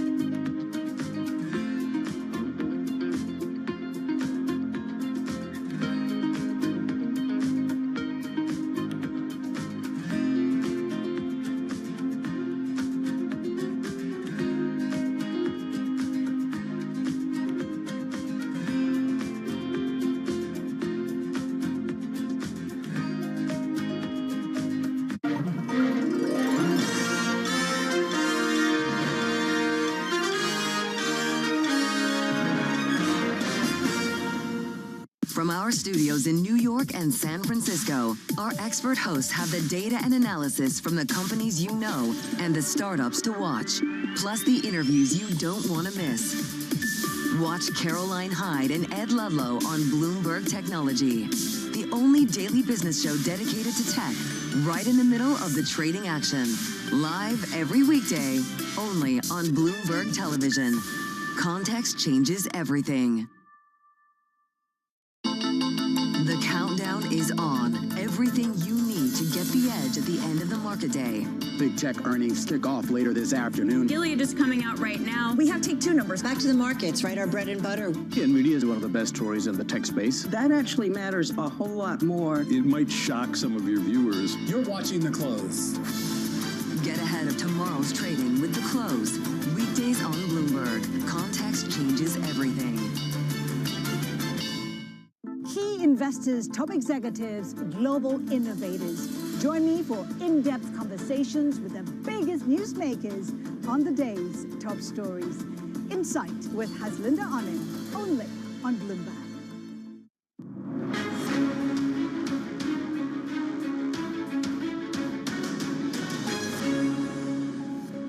Well, I thought that people were jumping a little bit out of line. They were getting yippy, you know? They were getting a little bit yippy, a little bit afraid, unlike these champions, because we have a big job to do. No other president would have done what I did. No other president. I know the presidents. They wouldn't have done it. President Trump there on why he backed down from higher tariffs less than a day into they came into effect. Now let's take stock of where we are after Donald Trump's U-turn on higher tariffs. We're joined by Bloomberg's Charlie Wells and Brendan Murray, our trade czar. So, Brendan, I mean, I like the way, the president put it. It's a bit yippy. I mean, they were all over the place, frankly. The markets were really scared, and there was, talk about distress. But I went through, I tried to do through all of your team's great reporting, where we are on tariffs. I mean, they're still 10%. So we're back. It's not that they got rid of the tariffs. We're back to where markets were expecting Donald Trump to land this last week. Yeah, I think we've gone from what was basically a global shock to the system to something more of a slow burn on the U.S. economy and the economies affected by the tariffs. In particular, the move yesterday to sort of take a U-turn on all the other reciprocal tariffs allows the administration to focus on its main goal, and that's trying to rein in China. Those 125% tariffs that the president raised yesterday, they were met this morning with tough rhetoric from Beijing as well, saying we're gonna fight this to the end. So I think what this does is focuses the attention now on the real prize, and that's trying to rein China in for the Trump administration. Yeah, and this is 100% what we're watching for. And then we also heard from Donald Trump that he may be a little bit easier on companies that are really get hit. And Charlie, that's what you're focusing on today, is trying to figure out the companies that will be slammed compared to the ones that will be maybe okay-ish. Yeah, we're looking at the corporate reaction. And, Bloomberg Economics has this number out that kind of speaks to your point about how the tariffs are still there, right? So they have the U.S. average tariff rate. It's gone down from 27% to 24%. So that's still significant. And something else that Trump talked about yesterday that is kind of getting lost in a lot of this market euphoria right now is that he still intends to bring in these sectoral tariffs, right? He literally talked yesterday about how the pharmaceutical tariffs are coming. He wants to bring pharmaceutical companies back to the U.S., and that is a warning that European pharmaceuticals issued earlier this week. Brendan, I know we've been reporting, and I love that your team actually went to speak to a U.S. Customs and Border, officer, because these are the people at the ports that then have to fill out everything to know how much they're taxing staff. Is it chaos a bit? Yeah, I think it's paralyzing, is what it is. Companies don't know whether to order more from a different country or just stop ordering and hope that this blows over. So the dark clouds that were over markets and the global economy yesterday aren't completely gone. There's still a cloud of uncertainty, and it looks like it's going to be protracted through the summer, through the next 3 months or 4 months, where global trade basically won't grow, and it could even go in reverse. The WTO's latest forecast is for a minus 1% contraction in global growth in global trade this year. So that's not a good thing. If you're doing business in China, you're doing business in Europe, it's a headwind for everybody. So, Charlie, you're an Amazon, you're a Walmart, you're even a Kohl. How do you deal with this? Yeah, Bloomberg has done some excellent reporting, really showing kind of the specifics of how this could play out. And if we want to look at Christmas ornaments, I think they tell a great story. Always a great story. They tell a story about how executives have to focus beyond 90 days. So great, we've got a 90-day reprieve. What about that? Walmart has told a factory in China that they need to stop putting price stickers on Christmas ornaments because there's still so much uncertainty about what those prices could be. We know that Amazon has been canceling orders, and also the likes of Kohl's, which is the clothing retailer in the United States. They put in orders recently and then had to tell Chinese factories to stop those orders even though raw materials had already been procured. And are we expecting in the next couple of days to understand more what China wants to do? Donald Trump was pretty confident yesterday that they'll come to the table. Yeah, that's not the way China operates, or at least that's what our analysts tell us, is that China does not negotiate with arm twisting and the kind of approach that Donald Trump is taking. So we'll have to see how Beijing responds. You would imagine that there's a lot of back channeling going on right now to bring these two sides. The tariffs won't help either economy, but certainly China has a toolkit of retaliation measures that it can dig into, and it could do everything from control the amount of raw materials, critical minerals that are shipped to the U.S.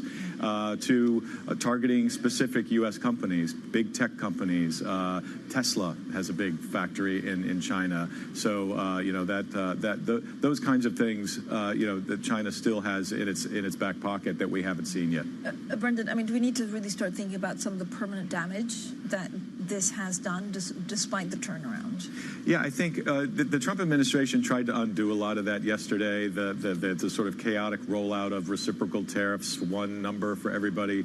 That's out of the picture now, at least for the next 3 months. But there still remains a 10% tariff on all U.S. imports from everybody, and 125% on China. That will, if it stays in effect and they don't get to the negotiating table, that will decouple one of the largest trading relationships in the world, with about $700 billion worth of goods moving back and forth between the two countries. Great. Thank you both for joining us, Charlie Wells and Brendan Murray. Now, coming up, we look at it from, of course, an ECB perspective, or central bank perspective. We'll get the view of Jean-Claude Trichet. He's the former ECB president. And one of the questions we'll be asking is exactly that. Is there any permanent damage to either inflation expectations or just the economy going forward? This is Bloomberg.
let's cut right to it.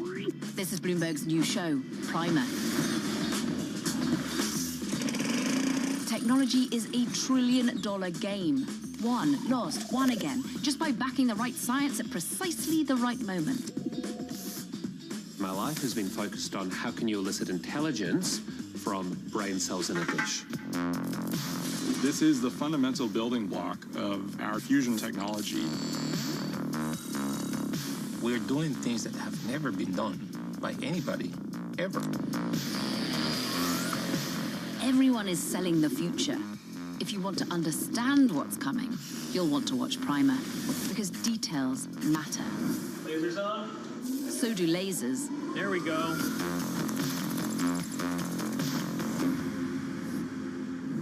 Oh, and it's on all these lovely channels. Hope you're jotting this down.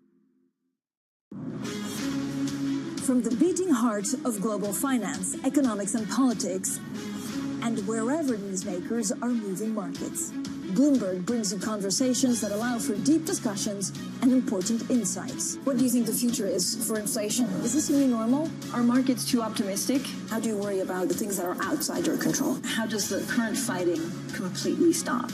I'm Francine Lacqua, and this is The Pulse, every weekday only on Bloomberg. Bloomberg has the Fed decision under surveillance with the fastest coverage and exclusive analysis, including Powell's press conference. Nobody covers the Fed like Bloomberg. Bringing you up-to-the-minute global news whenever and wherever it happens. I'm Joanna Versace in Davos, Switzerland, and this is Bloomberg.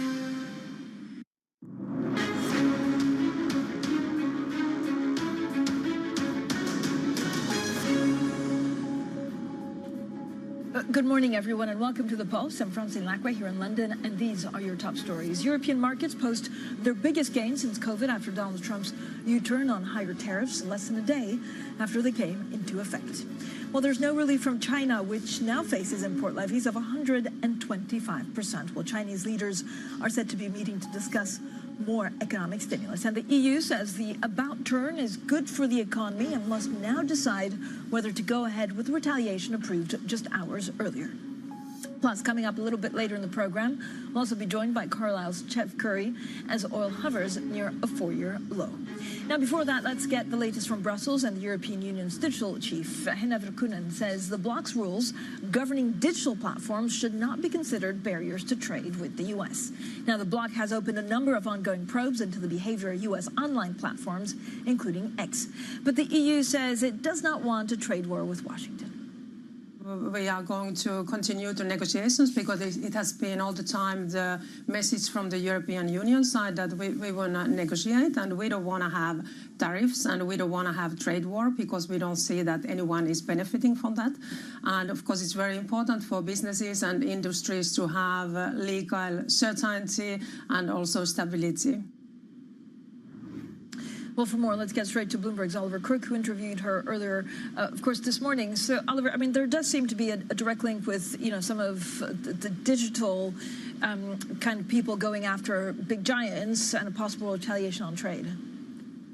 Absolutely, Francine, and that's a distinction that Henna Verkunen there wanted to make, that is saying that basically these are two separate, completely separate issues, tariffs and tech.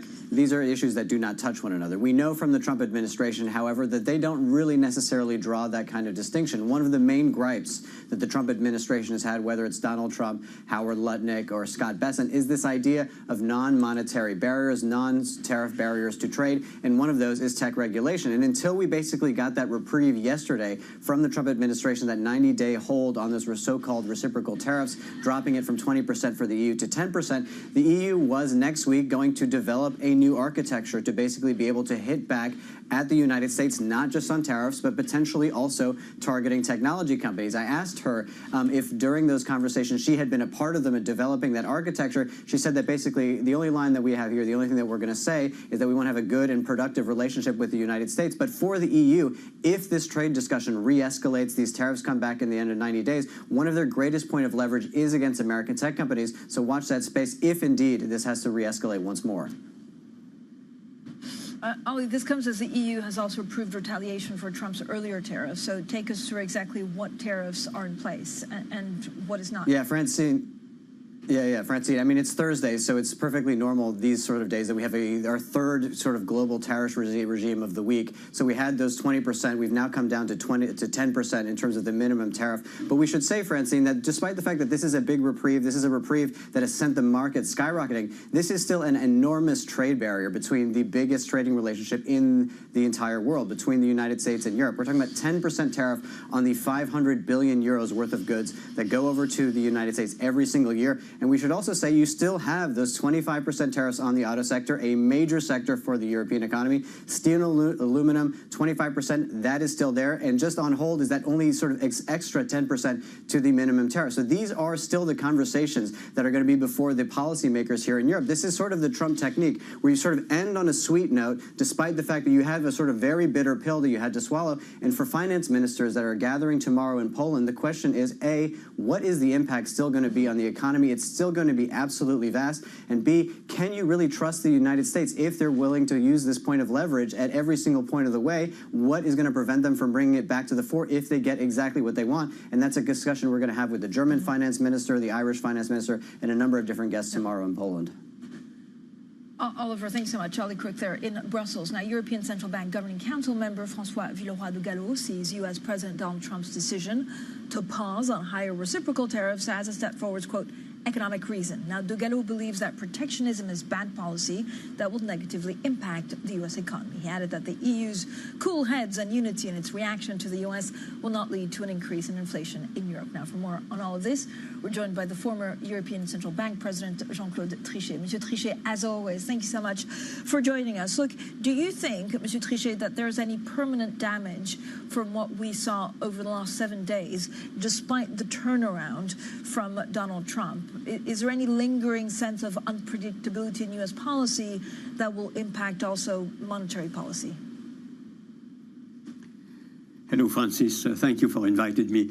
Yes, indeed. I think that there are permanent scars after what has happened. By the way, the start of the drama was decided upon by the big executive branch, which is the U.S. presidency. And I have never witnessed over all my period of time, all my professional career, such a drama which would be triggered by any executive branch. So it seems to me that what we have observed is incredible in terms of, I would say, unpredictability of what could happen. And of course, the U-turn, but I'm not sure that it is a U-turn, it's a pause. And the pause is welcome, only triggered, by the way, by the reaction of the markets, the catastrophic reaction of the markets all over the world, and particularly, of course, in the US. So we are still in a universe of unpredictability, which is extremely damaging, both, I would say, for inflation, for growth, and for the overall reaction of all partners. So I hope very much that we will go back to trust and credibility of the various partners in question. But that's, if I may, a hope. It's not what we are observing right now. Monsieur Trichet, I mean, so many market participants yesterday, frankly, were so shocked by, almost the distress in the markets. Do you think that we were close to a global financial crisis to the scale of what we saw during Lehman? I don't exclude that, obviously, particularly if the idea of escalating the conversation would have been the rule of the game, which seemed at the very beginning to be more or less the attitude of the U.S. president. So I think it looks a little bit like the reaction of all of us, by the way, when we had Lehman. You might remember immediately after Lehman, the rhetoric of the U.S. Treasury was, after all, we are not in Soviet Union, we are in a market economy.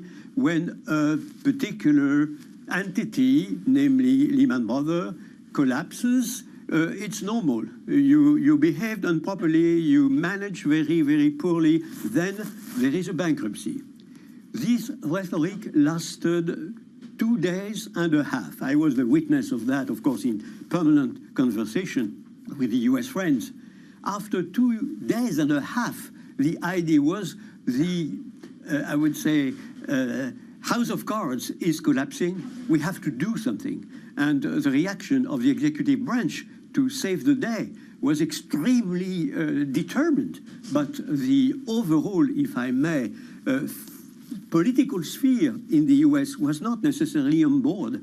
And they first refused the program which was presented by the Treasury only when the Dow Jones collapsed. The political sphere in the US understood that it was very serious. And then in the present case, we had 7 days for the executive branch to realize that, as a matter of fact, there was a house of cards collapsing. So I'm happy, of course, by the pause, but again, it's not yet, I would say, very, very convincing in terms of the future after these 3 months.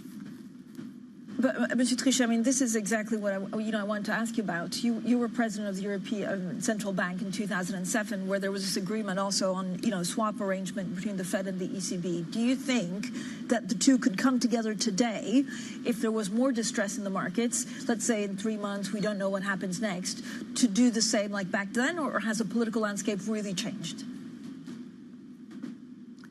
Well, we will see. I have a full trust in the central banker. They proved on both sides of the Atlantic and everywhere in the world that they were highly responsible, highly able to cope with the surge of inflation that we had to cope with. So I maintain my full confidence in the ECB, in the president of the Christine and François and all the other central bankers of Europe. I know that they will do what is the best in the circumstances. I have also a lot of respect for Jay Powell. It seems to me that in the circumstances he behaved extremely properly. We will see what happens, of course, in case we had a deterioration of the situation. I remain a little bit optimistic because clearly it seems to me that the executive branch in the US understood that you cannot do anything. You have to be responsible. With so much market turmoil, though, where should regulators be looking for risk right now? Well, again, I expect that we will have some calming down. So the main problem are the scars in terms of inflation expectations and in terms of real growth in the US and in the rest of the world. Even now, with a 10% increase of tariffs, we have an impact in terms of growth and in terms of inflation expectation, which is not negligible, of course. We are happy that the worst seems to be over for 90 days, but it is not a very good situation at all. And I expect, again, all the central banks to do the best in the circumstances, as I already said, even if it is quite complicated. Monsieur Trichet, if you can hear me, I think we're just trying to put the earpiece back, so you should be able to hear me now. Monsieur Trichet, for Europe specifically, yes, it's very clear that traders, fabulous, you can hear me, traders are paring bets on an ECB interest rate cut. How vulnerable is Europe still to industry shifts, for example, like cars, and exposure to China? Again, the uncertainty is unfortunately, by the way, the decision, if I may, of the executive branch in the US, very profoundly in the picture. So uncertainty being the rule of the game, you have to prepare for anything. We will see what the ECB will decide, both, I would say, in terms of monetary policy and the decision that is very likely to be taken in terms of decrease of rates. The markets were projecting an interest rate decrease. The present situation will not guide me to say, no, they will wait to see exactly what inflation is doing and so forth. It seems to me that the overall situation does not call for a change in the present expectation. The rest of it depends extremely importantly on what is likely to happen in the US, frankly speaking. The US is the, I would say, place where the drama is played. And so we will see. I have no other I would say, message than at this moment confidence in both central banks and the central banks the world over. Yeah. Understood. I mean, longer term is the era of dollar dominance, and with that comes exorbitant privilege, actually, for the U.S. Is that over? Are there any longer term implications that the euro could strengthen its international role? Yeah, you're very right to ask the question, of course. What is strange with the U.S. attitude, at least in the last weeks or month, is first the fact that the U.S. attacked friends and allies exactly as they were seemed to attack the enemies. So it's very, very strange. And of course, it's an immense disappointment for the European and for allies in general to see this behavior. And the scars are considerable. As regards the dollar, it looks the same. The dollar is, of course, a very important currency the world over, having a position in the overall currency situation of, say, 60%. All the indicators are giving the dollar 60% of the overall global position, when we have 20% with the euro. To play against the dollar seems strange, and I have not witnessed such an attitude from the U.S. Executive branch. I don't expect that it will last, but one never knows. And of course, as everybody knows, the euro is a credible, a solid currency which keeps its value over time and is a full success. So we will see what happens. Thank you so much, as always, the former European Central Bank President there, Jean-Claude Trichet, with all of the insights and, of course, a history of what we've lived through in the last 20 years. Now, coming up, Jeff Curry from Carlyle on his outlook for the energy and commodities markets. This is Bloomberg.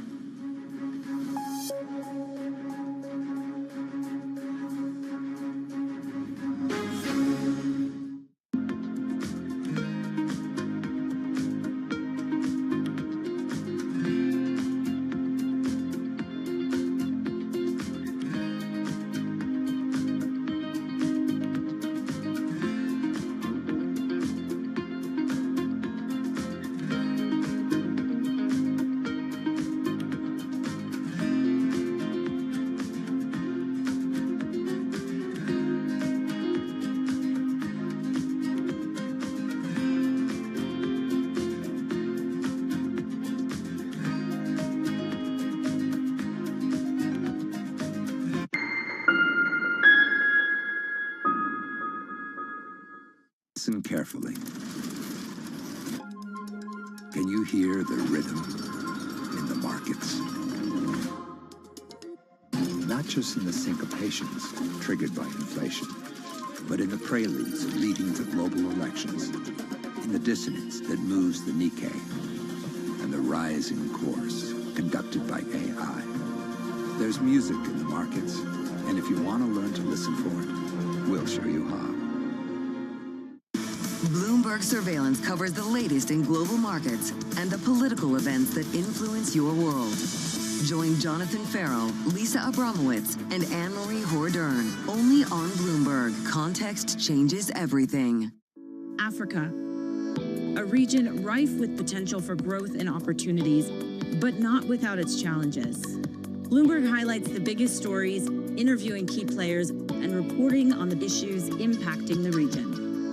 Join us as we get to the heart of African business, politics, and economics, and ask the question, what's next? I'm Jennifer Zabasaja, and this is Next Africa. New episodes every month, only on Bloomberg.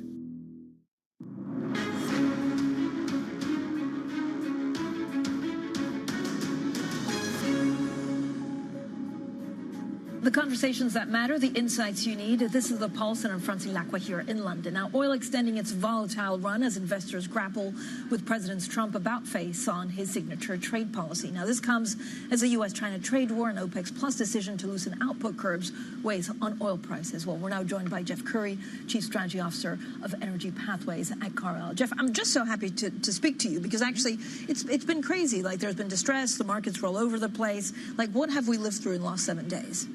Liquidation now, ask questions later. And I think that's the reason why correlations have broken down.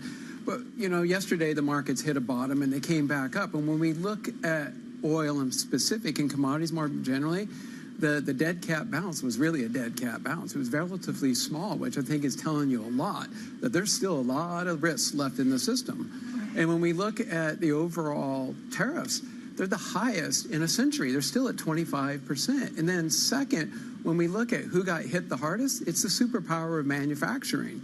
And then the other thing to keep in mind, and this goes to oil and commodities, U.S. is the largest exporter in the world and producer of oil. China is the largest importer of oil. So oil and commodities are in the crosshairs right here, right now.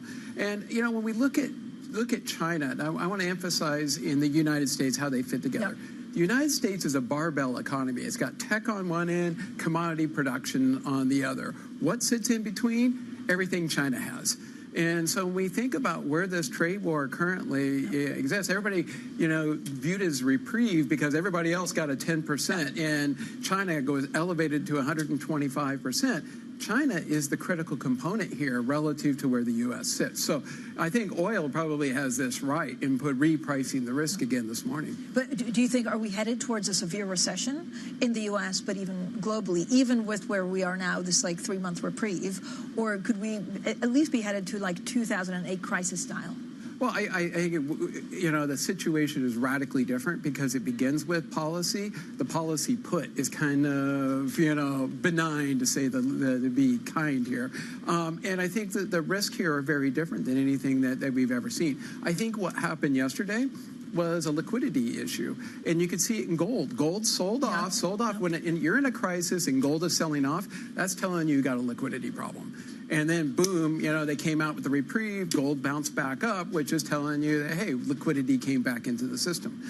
So I think, that the environment we're dealing with is not like 08 and those other environments because it's policy-driven. Okay, but will this kill, for example, U.S. shale? I think that's the biggest risk here. What is the U.S. biggest dog in the fight? It is the oil. In fact, I like to point out, what are the 3 Bs of U.S. exports? Bushels, barrels, and bombs. Those are the big 3. And the biggest one of them all is the barrels. It's $350 billion of exports. And here's the critical point. As you ask the question, shale is highly supply elastic. And so when we look at what the U.S. exports, bushels and barrels, they're fungible. China can get them from Brazil. They can get the oil from OPEC. The problem with the U.S., all the stuff that China exports is non-fungible, which means they can't go other places to get it, which means the U.S. consumer is going to feel more of this than what the Chinese consumer feels. So your base case is what, that the U.S. president realizes and then does a U-turn like he did yesterday also on China, or how does this end? I think how it ends is who's going to feel the most pain here. As you ask, shale, we get below 55, which we were last year. Even the Permian shuts down. Below 65, you're shutting down other parts of the shale patch. The other one that's getting hit hard are farmers, the bushels. So when we think about, which are the congressmen to break ranks or the lawmakers to break ranks in the Republican Party, they're from states that have farmers and oilmen. In fact, who is it? It's Nebraska, it's Iowa, it's Texas that are now beginning to break ranks. And so you ask you, where is it going? The people that are going to feel the most pain are these commodity producers. But so are you expecting, so first of all, how quickly could we go to those levels? And are senators and governors going to start going to the White House and saying, hey, hold on, this is a massive mistake because I'm going to lose my constituents? I think we got there yesterday. You were at $56 a barrel in WTI. We're down at that point where you're now digging into the cost curve. And let's not remember the decline rates on U.S. shale are massive. It'll just drop off a cliff as you begin to cut expenditures. And these cycles are rather quick. I like to point out the United States in 2020 through 2021, from April 21, oil prices went negative. It shifted in being a net importer. This could increase the current account deficit because they lose their biggest dog in the fight. And by the way, you get the wheat prices when they're an exporter, and by the time they swing to being a net importer, you were back to $100 a barrel. But Jeff, this spells disaster. We look at the commodity markets. They are the most supply elastic. It goes back to my point. You got to recognize China has non-fungible goods it's exporting. United States' biggest dog in the fight are fungible commodities that are very supply elastic. But Jeff, if you're China, you just play the long game. right? You try and support the economy and wait this out. That's, you look at what you learned in 2020 and 2021 during the pandemic, that production came off really fast, which means that the drop in production could impact the current account deficit in a negative way. Because again, what was the biggest driver of the current account deficit over the last 50 years? It's oil. Where does all of this turmoil leave the energy transition? When we look at it, improves the energy transition. I like to point out a security-driven energy transition is faster, more profitable, and cleaner. And proof in the pudding. The energy transition started in 1973 with the first oil crisis. From 1973 to 1993, we saw massive investment in nuclear power, renewables, and the rest of it. It dropped fossil fuels from 94% of overall demand down to 85%. The net zero 2050 transition took you from 85 to 81, and it was expensive and it was difficult. So when people are scared and energy security is a priority, they act quick. And I like to point out, you need to have energy security over affordability over the environment, and you'll get there. But even in the U.S.? So this is like an unintended consequences of what this trade war looks like. Yeah, I'd like to point out, France has the lowest carbon emission footprint in the world because of its nuclear power. It didn't get there because it wanted to save the climate. It got there because of energy security issues. So there is a silver lining in the cloud here per se, but energy security is typically a much faster and quicker driver of a transition.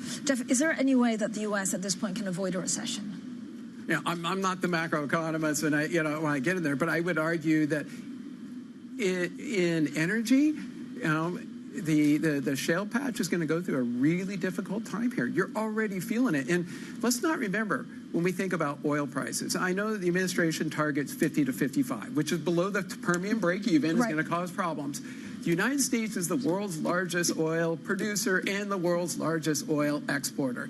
Really low prices are a bad thing for the United States. And you saw this in 2015, and you saw in 2020, but let's look at 15 because it was different. Yes, it benefited Chicago when the oil prices came off in the northern states. But by the time the CapEx came off in 2015 and 2016, it was detrimental to the U.S. economy because that's a lot of CapEx and jobs that would be lost from the energy sector. Jeff, given all of this, has OPEC Plus made a terrible mistake? Will it fall apart? Yeah, I think their 400,000 barrel per day increase last week was a shot across the bow to the rest of OPEC members as well. Do not cheat. Now, the problem with that explanation was the following morning on Friday, Russia came out and backtracked on shutting down the CPC pipeline. So somewhere there was probably some pressure on Russia somewhere there. But I think the key point there is, when we look at the situation right now, there's a lot of downside risk here. And you and I have been doing this for a while. We know that this oil market, it doesn't do three-point landings on 50 to 55. Odds are it's going to overshoot to the downside. Jeff, as always, thank you so much for joining us. Jeff Curry, they're Chief Strategy Officer at Energy Pathways at Carlyle after a pretty eventful week, very diplomatically put. Tomorrow, stand by for an interview with Ray Dalio, the founder of Bridgewater Associates. We'll also get his take on the higher tariff pause, what it means longer term, and dollar dynamics. Up next, a Bloomberg Brief, and this is Bloomberg.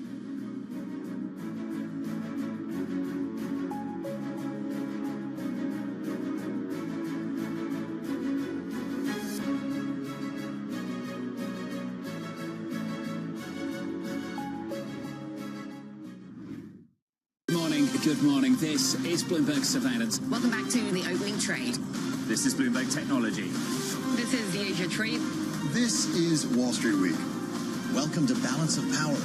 This is Bloomberg Television. Joe Walk is helping steer J&J into a new phase of its history, expanding the frontiers of healthcare by discovering drugs and advancing medical technology. Developing digital robotic capabilities where it's not just the robot doing a surgical procedure. It's garnering information from that procedure for your specific demographic or the patient's demographic, and then informing the next procedure down the road. Right? It's getting smarter. I would say it's starting to morph into personalized medicine, which we know will lead to the best outcomes. Innovative medicine and medtech are run as separate business divisions, but in the culture of research at J&J, they interact. If you look at some of the spaces that we're in today, specifically oncology, there is a lot of dialogue going back and forth. I think it's something that will position us extremely well as we talk about not only a continuum of care, but also a continuum of knowledge. The convergence of technology and medicine is driving innovation in both sectors, with scientific and commercial possibilities just beginning to come into focus. I'd like to actually see some partnerships down the road happen between healthcare companies and technology companies. I think we'd get to better outcomes faster if we did that. Right now, technology companies don't have the healthcare knowledge. Healthcare companies probably don't have the breadth of knowledge they need for technology. If we can figure that out together with great minds from both sides, I think that leads to a much better place. Asia is at the forefront of some of the world's biggest stories. I'm Sherrian in Tokyo. And I'm Heidi Stroud-Watts here in Sydney, where the trading day begins.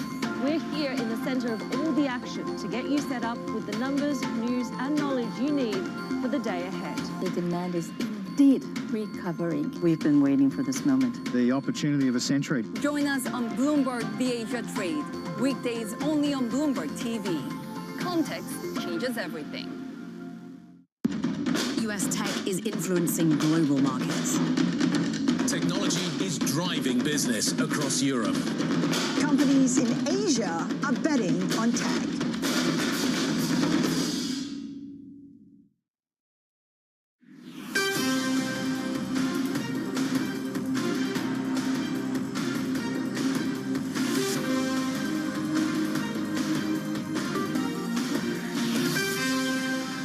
Good morning from our global headquarters in New York City. I'm Danny Berger. Welcome to Bloomberg Brief. Let's set your agenda. Big swings, futures fall after the biggest stock market rally since 2008. A punishing Treasury session fuels turbulence in global bonds. No reprieve for China. Top officials in the nation dust off their stimulus plans as President Trump goes forward with China tariffs. And the data amid the confusion. Fed officials emphasize inflation risks with the latest CPI print hitting later this morning. And what a week it has been. And it's barely even Thursday. Well, at least now we know Donald Trump's pain threshold, 12% down on the S&P 500, followed by a 60 basis point jump in the 10-year yield. You get the biggest rally in stocks since October 2008. But look at this morning session. We are down by more than 2% across the board. For Russell 2000 futures, it's nearly 3%. Do we now need to focus on still the damage coming from 125% tariffs on China?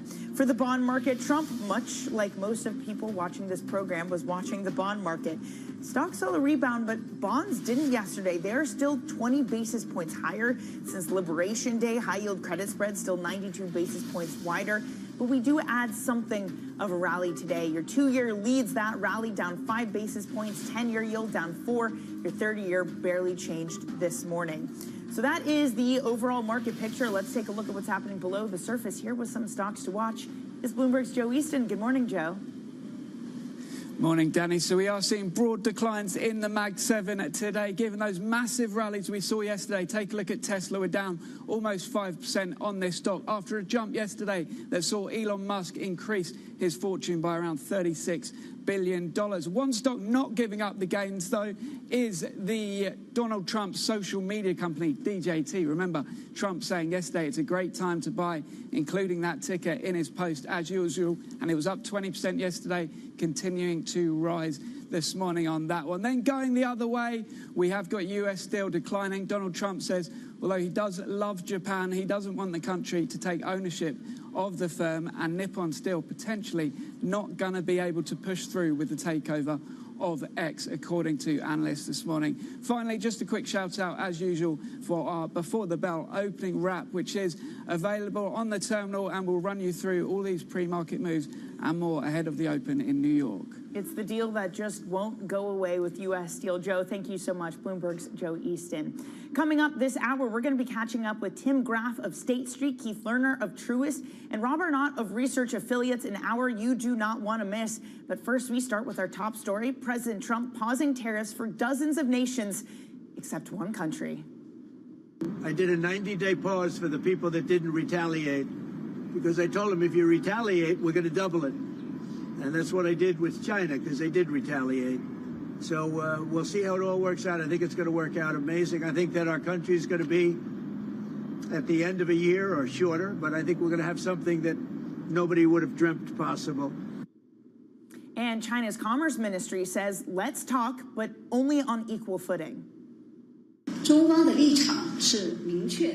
China's stance is clear and consistent. Our door is always open for trade conversation, but conversation must be based on mutual respect and equality.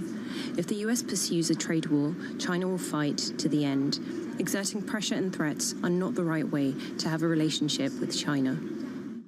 And our team coverage starts right now. Joining us is Bloomberg trade czar Brendan Murray and Rebecca Chung-Wilkins in Hong Kong. Brendan, let me start with you. What seemed to cause the blink from Trump yesterday? Yeah, it seemed like the markets was going to go from a Wall Street problem to a Main Street problem, and the pressure there in the bond market was too much for many in the Trump administration to take. So they said, look, rather than let's fight a trade war with everybody at the same time, let's dial it back and let's focus on China. But what you have shaping up there is basically a $700 billion game of chicken.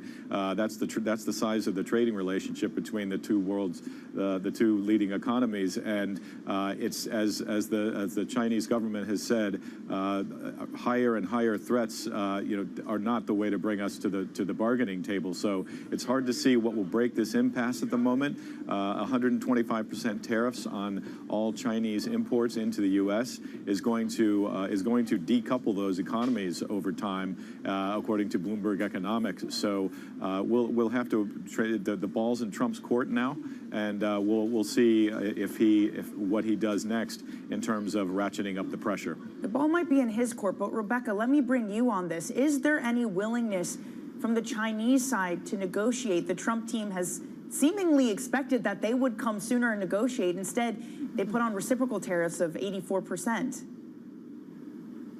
Yeah, that's right, Danny. I mean, I think we've seen Beijing clearly express its willingness to go toe for toe with the US here. And in part, that's because once you go over a certain rate of thresholds with those tariffs, it's really marginal gains if you continue to move from, say, 80 to 100 to 125% or beyond. We don't really have any signal from Beijing that its willingness to come to the table, particularly not at this point. And the comments that you had from the Ministry of Commerce there right at the beginning, I think underscore one key issue, which is this issue of trust. It's come up again and again, and this issue of respect, this feeling that Beijing doesn't necessarily think that they're going to sit down at the table and face counterparts that truly want to get a deal done. They have, although they've sort of continued their own rhetoric, trading barbs, promising to fight to the end, they have still continued to say they do want to sit down with the US, but this question of mutual respect continues to be reiterated by officials. Rebecca, we also have great reporting from the team that China's leaders are set to meet today on stimulative measures as they face the consequences of this. What might we get from that meeting? Yeah, that's right, Danny. So we are expecting senior officials to sit down tonight.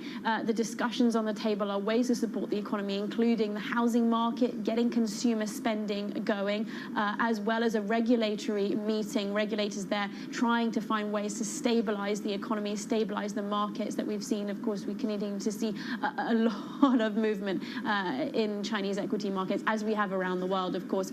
But we also now are getting signals, too, that we might be seeing some kind of monetary easing finally coming. This has been a long time in the works, but it now looks like perhaps the stars are aligned. We had this front page commentary from the Securities Daily saying it's now the time is right. Also, if we look at bond swaps, for example, does reflect that perhaps that rate is being priced in. And we also had this important signal from the PBOC itself that it's shifting its stance away from prioritizing stabilizing the yuan to allowing and prioritizing growth, allowing some weakening coming through. So we've had a weakening, although in a sort of moderate way, but we've had a weakening in the currency for 6 straight days now. So there is some expectation that we may see a rate coming, and that speculation is building in markets too. Yeah, the onshore currency falling to the weakest since 2007 at one point overnight. Brendan, let me just give you the final word, because the Trump administration has said that they've fielded calls from 75 or so nations coming in trying to make a deal. The reciprocal tariffs aren't dead. They're just on pause. What does the outlook look like for possible deals beyond China? Yeah, I think from the perspective of economists, the economy has gone from the global economy has gone from headed off a cliff into a period that's more like a roller coaster ride. So we've got 90 days until to work these out. We've got countries like Vietnam, South Korea, Japan, India talking about doing deals with the U.S. So we'll have to see how quickly these deals come together and whether they actually yield results and perhaps encourage the Europeans to sit down and work out some of their differences. So we'll have to see if those deals have sort of a contagious effect and encourage others to come to the table. In the meantime, the U.S.-China trade war plays out in full display, and which could be quite disruptive in its own right. Yeah, maybe that's why we're seeing futures do as they do. You see there Russell 2000 futures off 3% this morning. Brendan, Rebecca, great work as always. That's Bloomberg's Brendan Murray and Rebecca Chung-Wilkins. Now, as Brendan mentioned, it was the bond market that Trump and his team had their eyes closely on at one point. Nearly 4.5% yesterday. Is that the pain threshold? The New York Times, as many outlets did, writing about the move in yields that played a role in the decision to reverse course. They wrote, but the real credit, Mr. Trump's advisors admitted privately, should go to the bond market. Mr. Trump's decision was driven by fear that his tariff gamble could quickly turn into a financial crisis. Pleased to say that joining us this morning is Tim Graff, head of EMEA strategy at State Street. So, Tim, is this it? Is this the Trump put yields at 4.5%? Yeah, I think whether it's the put or not, I'm not certain. But I think the potential for financial dislocation to extend and to maybe require some sort of policy response or market soothing from the Fed, certainly that prospect would have gotten his attention. If yields kind of naturally rise over time to levels like that, I don't think that's really a problem. It's the dislocated nature, it's the breakdown in market functioning, and it's, again, the potential for regulators or the Fed to need to really bring this to the administration's attention that I think that got their attention, and rightly so. It's an interesting point, Tim, because it's not like all of a sudden all these bond vigilantes came to the market and pushed yields higher. It was unwinding of trades. It was something of dislocation. Does that make a difference going forward in the market's ability to push back against policy, if that's what was the driver behind the move higher in yields, not something like pricing more inflation, for example? Yeah, no, I don't think this had anything really to do with inflation. Inflation expectations, if you look at market-based measures, have been mostly going down. This was about whether it was basis trades blowing up and needing to be unwound or just the liquidation of liquid assets to raise cash. Whatever it was speaking to elements of market panic.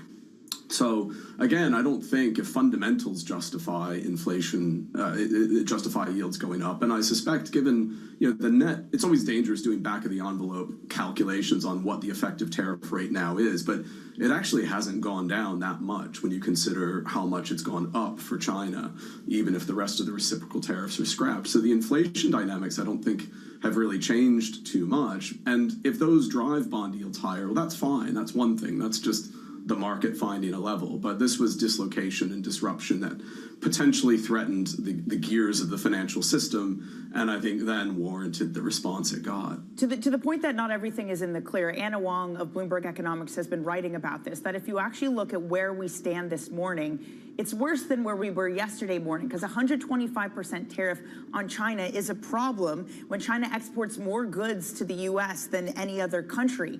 Does that mean that the rally we saw yesterday is misplaced? In the market action this morning, that is of risk off, makes more sense to you? Yeah, 100%. You mentioned in the opening this was the biggest rally in stocks in one day since 2008. Go on and look what happened after that big rally in 2008. It's not pretty. Bear market rallies like this, of this magnitude, those aren't signs of health. So, yeah, I think have we seen the worst? I really don't know, but I don't take comfort from stocks rallying nearly 10% in a day, because that doesn't really happen when you have properly functioning markets that, where everything's fine. Can you take comfort in the fact we had a 10-year auction yesterday that went off without a hitch, despite the eruptions in the global bond markets? Yeah, for sure, because there's all this talk about, foreign central banks trying to pare down treasuries and, who's going to buy all the bonds, right? That was the question until we got a huge rally a couple of weeks ago. And it does seem as though there is a clearing price for bonds, which no doubt 100% is good news. Is there some sort of fragility still there, Tim? Because one of the remarkable things was to see this massive we're talking massive here, turnaround in U.S. equities. Yes, the bond sell-off did pair itself, but we still ended higher in terms of 10-year yields, duration, 30-year yields on the day. Is that a problem? A problem, I don't know, but I would say yes, fragility is likely to remain high. Volatility events tend to cluster, I don't think this is anything like 2008, it's nowhere near that serious, but using that as an extreme case, volatility clustered for a long time. And I suspect the same will be the case. We have measures that actually capture market fragility in the pattern of market prices and correlations. And you won't be shocked to learn it's spiked to the highest levels we've seen in years. And that tends to persist. It takes a while for kind of the hangover of this to go away. So who knows if asset markets have found a bottom? I really don't know. I don't think they have, but I'm guessing that's a guess. But fragility, the ability for markets to be susceptible, or the susceptibility of markets to shock, I think will be with us for several months. As if the start of the year hasn't felt long enough. Tim, thank you so much for joining us. Tim Graff of State Street. Let's get you some other top stories that are trending on the terminal this morning. House leaders have decided to postpone a key vote to fast-track President Trump's tax cut proposals and increase the debt ceiling. Leaders determined that they lacked the votes to pass the budget in the Senate. There's still deep divisions in the party over whether to cut Medicaid or other parts of the social safety net. President Trump signed an executive order to set up port fees and direct Elon Musk's Doge team to investigate how and why the U.S. Navy's production of ships has been slower than rival nations. Bloomberg sources reveal that the order is an attempt to blunt China's maritime dominance by offering new funding streams, including tax breaks, to American shipbuilding. And TSMC delivering a beat. The Taiwanese chip-making giant delivered greater than expected results last quarter for its revenue. It does reflect growing demand for AI servers and smartphones in the months before U.S. tariffs kicked in. It marks the company's fastest pace of growth since 2022. Coming up, oil markets sink with risk this morning after President Trump's U-turn on tariffs. We're going to discuss more coming up next.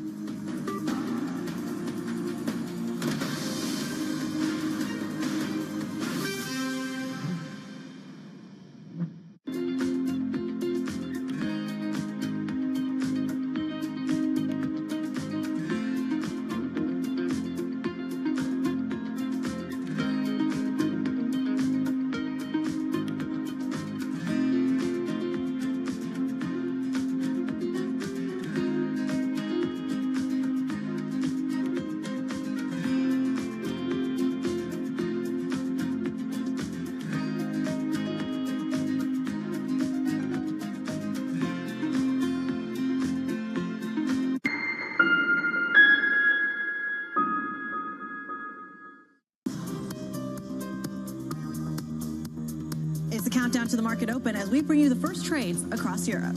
We'll debate the most important stories and what will drive the big investment decisions throughout the morning. I'm Guy Johnson. I'm Kriti Gupta. And I'm Anna Edwards. Join us every weekday morning for the opening trade, live at 7 a.m. here in London. Only on Bloomberg. Context changes everything.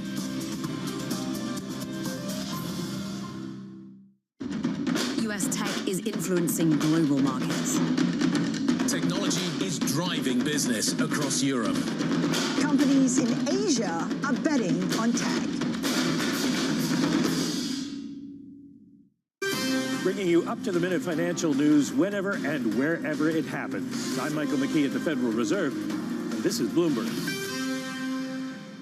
Listen carefully. Can you hear the rhythm in the markets? Not just in the syncopations triggered by inflation, but in the preludes leading to global elections, in the dissonance that moves the Nikkei, and the rising course conducted by AI.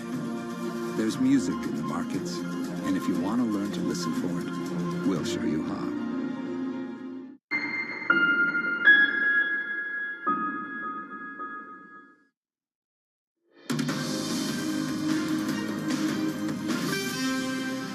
liquidation now, ask questions later. And I think that's the reason why correlations have broken down. U.S. is the largest exporter in the world and producer of oil. China is the largest importer of oil. So oil and commodities are in the crosshairs right here, right now.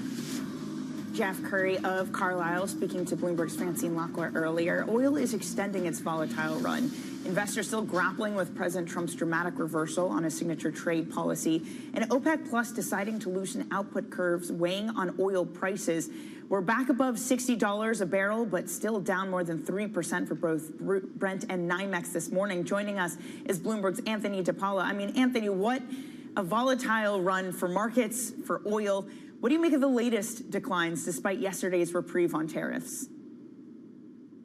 Yeah, we were below $60 even on Brent yesterday, first time in a long time. So that just shows the fragility of the market there. And really what's underpinning it is what has been holding back oil for a long time now, which is that kind of weakness in the recovery of China and the weakness in the outlook for continued demand growth there. So it's still growing. The economy is still growing. Demand is still growing, but it's not growing as fast as it had been in the past. And that's what had really been supporting this commodities boom. We saw oil get whipsawed and bouncing back with the delay of those tariffs. The idea that there's a delay, possibly investors thinking, well, this is that negotiation tactic coming into place now, and those tariffs perhaps might not come into place or might not come into place as strongly as they've been forecast so far. So investors looking at that, but we've still got that underlying issue of the demand, and now on top of that, we've got some OPEC supply, more production coming into the market as well too, and that's also weighing on the price. So we've got a lot of factors, this uncertainty about the tariffs. We've got the additional supply coming in, and those questions about demand. So that's all really moving oil and keeping it lower in this current range. I was going to say, Anthony, that OPEC Plus decision to revive output was a huge head scratcher just because of prices and demand. Do we have any sense of just how deep of a price route the Saudis and others are willing to accept with current output levels? Yeah, we don't at the moment. I mean, a lot of people in the market are talking about $50 a barrel as kind of the low end potentially. And we've seen some comments from the U.S. administration thinking that shale producers could sustain production at about $50 a barrel. So potentially one of the Saudi aims is again trying to target shale, trying to get some of that incremental growth from the United States and from other producers not coming to market and giving space to OPEC Plus producers. OPEC Plus has been suppressing production, and they've been giving up market share to other producers that have been coming into the market, increasing their production. We've had new fields from Brazil. We've got Guyana, of course, the U.S. shale patch coming on. So those producers have been taking up the demand increases we've seen in the market while OPEC has sat on the sidelines. Now OPEC is trying to eke back some of that market share and thinking that some of those lower prices could potentially keep some of those other barrels off the market and give more market space. So that's probably some of the thinking that's going in to this increase in production that was greater than expected, really. Yeah, Brent crude trading at just above $63 a barrel this morning. Anthony, thank you so much for your time this morning. That is Bloomberg's Anthony DePaula. Coming up, we're going to take a look at what's making headlines around the world. We got your front pages for you on your Bloomberg Brief.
Behind the bright lights and adrenaline of pro sports is an equally exciting world of negotiations and deal making.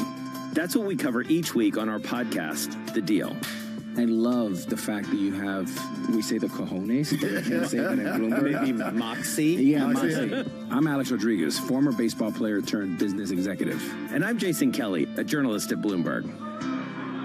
Over the next couple months, we'll hear from all-stars like Billie Jean King. Well, what should I learn? What should I do? I said, learn the business. Jay Williams. You're an asset, but how do you become the principal?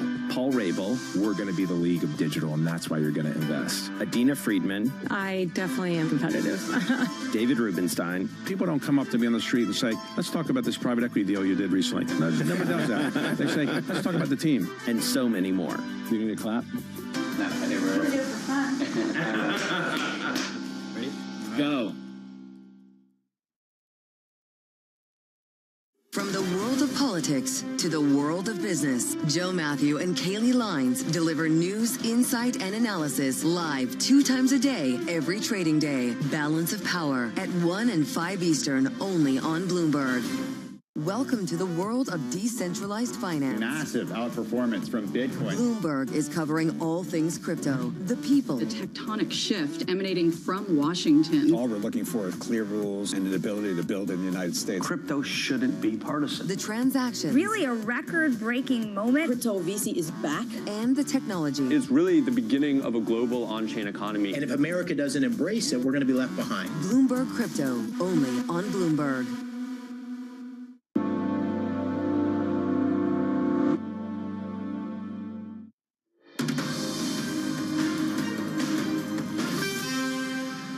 Let's take a look at the front pages across the world this morning. First up, on the Bloomberg, a read I highly recommend about the lead up to yesterday's dramatic tariff reversal. Within 14 hours, the president executed one of the biggest economic policy reversals in modern history.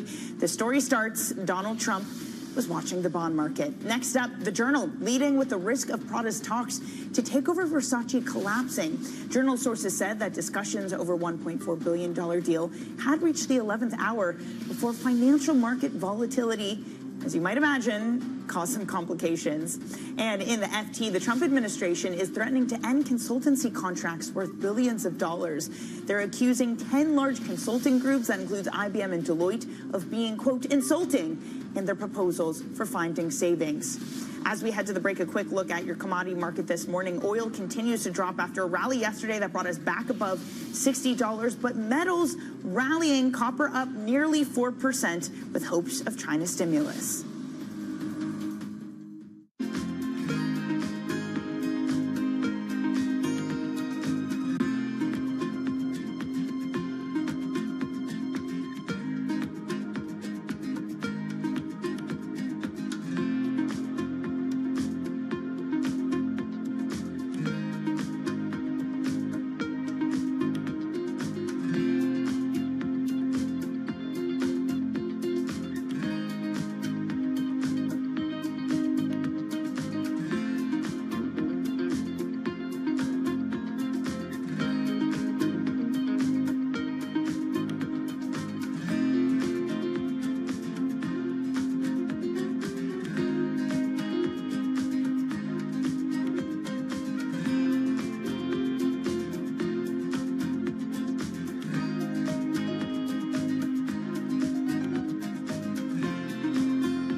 Number of games overseas in recent years, and in fact, you opened the season going to the opening game in Brazil.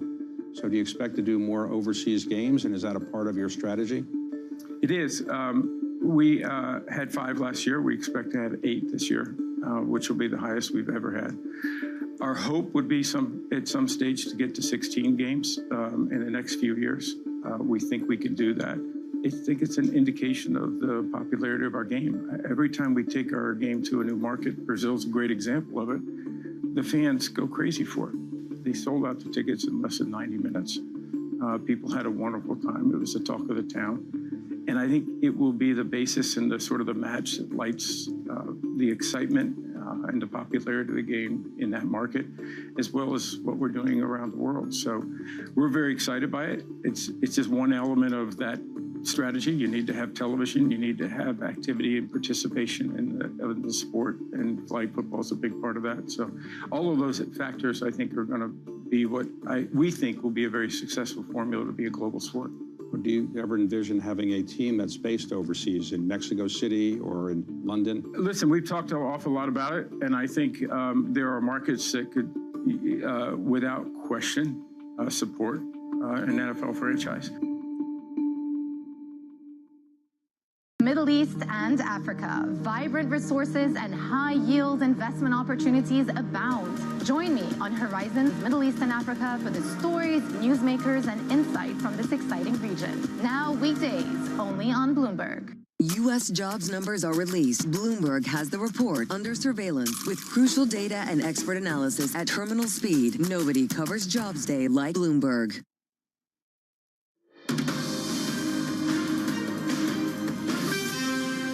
From our global headquarters in New York, welcome to Bloomberg Brief. I'm Danny Berger. Let's set your agenda. Big swings, futures fall after the biggest stock rally since 2008. A punishing Treasury session fuels turbulence in global bonds. No reprieve for China. Top officials in the nation dust off their stimulus plans as President Trump goes forward with China tariffs. And the data amid the confusion. Fed officials emphasize inflation risks. The latest CPI print hits today. What a week it's been, and we are just 5 hours and 30 minutes into your Thursday. S&P, NASDAQ, Russell 2000 futures. Here's what the scores look like. We fall more than 2% across the board. We are back squarely into risk on after a huge rally yesterday. The biggest one-day rally since 2008, the second best day on record for the NASDAQ.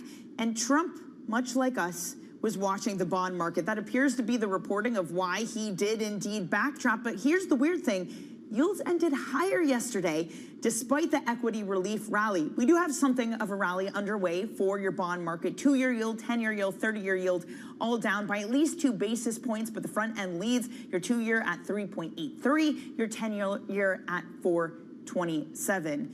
So how much should you care about data today? In just about 3 hours' time, we will be getting the latest CPI print. Let's break it down with Valerie Teitel. Good morning, Valerie. Good morning, Dana. Yes, with all this market mayhem, many have forgotten that today is CPI day for the U.S. We are expected to see a tick down in both annualized figure of the core and headline when it comes to inflation, maybe hinting at some inflation reprieve before the tariffs come. But we'll be parsing this data release very closely for any hints of any tariff-led inflation. If you flip on, we can just check on how CPI month on month is expected to come in at 0.1%. Danny, that is going to be a 7-month low if we do get that. Also ahead is a lot of Federal Reserve speakers, not just one, Danny, but 5. I want to add another one to this list. We also have the Fed's Michelle Bowman heading to Capitol Hill for her confirmation hearing as the vice chair for supervision. I want to know what these guys think about the Treasury market, should we call it dysfunction, of yesterday. That is a crazy schedule. Valerie, thanks for laying it out for us. Bloomberg's Valerie Teitel. Joining us now is Keith Lerner, co-CIO and chief market strategist at Truist. Keith, we'll certainly talk about the market action as of late, but can we just start with the data today? How much do you pay attention to it? How much do you care when every day feels like a different narrative? Yeah, well, great to be with you, Danny. I mean, it matters. I mean, maybe it gives a little bit of flexibility if the CPI number came in a little bit light, or maybe the opposite if it comes a little bit high, but it's not the main driver right now. The main driver, as we have seen the last couple of days, not only on the decline, but also on the rebound, is all about tariffs. Can I just ask, what are you telling clients and advisors at this moment, Keith? I'm sure, much like the Trump administration, your phone has also been ringing off the hook. What do you tell them in a moment like this where you can see wild swings of 5% plus in either direction in the course of a single trading day? Yeah, well, the first one is we showed them in the stats that when you make emotional decisions, when the market is swinging, is often investors do the wrong thing at the wrong time. So we just start there. But you know, up until yesterday, we had 3 main messages for our clients over the last week after the sell-off. One, we would not be selling into the lows here because the market was effectively pricing in over a 60% chance of recession already. Number 2, it was time to start thinking about two-way risk, not just risk to the downside, but also risk to the upside. And thirdly, was a little bit of good news could go a long way. And obviously, we didn't know when the news would come, but the market was like a coiled spring based on how oversold it was and how much it had moved down. So again, so we're also saying maybe more taking a step back is that make sure you know what your long-term investment objectives are, and then work from that as opposed to trying to time this market each day. Well, Keith, to that point of a little bit of good news, let's be clear, at this point, it is just a little bit of good news because we still have 125% tariffs coming onto China, or they are here. We are poised for something of a decoupling between the world's two largest economies. Does a rally like yesterday look misplaced with that in mind? Well, it doesn't look misplaced relative to how oversold we were. Again, markets move on expectations and relative to expectations and positioning. And on a short-term basis, if you look at something like the percentage of stocks above their 50-day moving average, we were down to 5% heading into yesterday. What does that mean? That means there was indiscriminate selling. And again, we had moved down 19% off the highs in a short period of time. So you normally expect a reflex rally makes sense. I will say this is the third strongest one-day rally we've seen since 1950. The next day, we've only been up 7 out of 10 times. The average decline is 2%. So what we're seeing right now is somewhat normal. And also, as you look out over the next 3 months, the risk reward tends to be more mixed. So listen, at this point, what we're saying to our clients too is we said, we know some clients are kind of nervous moving down. We want to be selling at the lows. As you move back up and you have these bounces, use that to dial back risk to be more of kind of a neutral posture in your overall equity allocation. For those investors that have been on the sidelines, we still think it's going to be somewhat of a bumpy road because of what you just alluded to. There's a big change. This doesn't solve everything. We're going to see the economy slow down, corporate profits get hit a bit. So dollar cost average in as opposed to being very aggressive here at today's levels. I say if you're an investor, you can maybe rightly or wrongly react to how the narratives swing within the span of one day. If you're a company, Keith, you have to make capital expenditure decisions that last years. We've heard two different playbooks, one from Delta not giving an outlook, one from Walmart holding on to their outlook.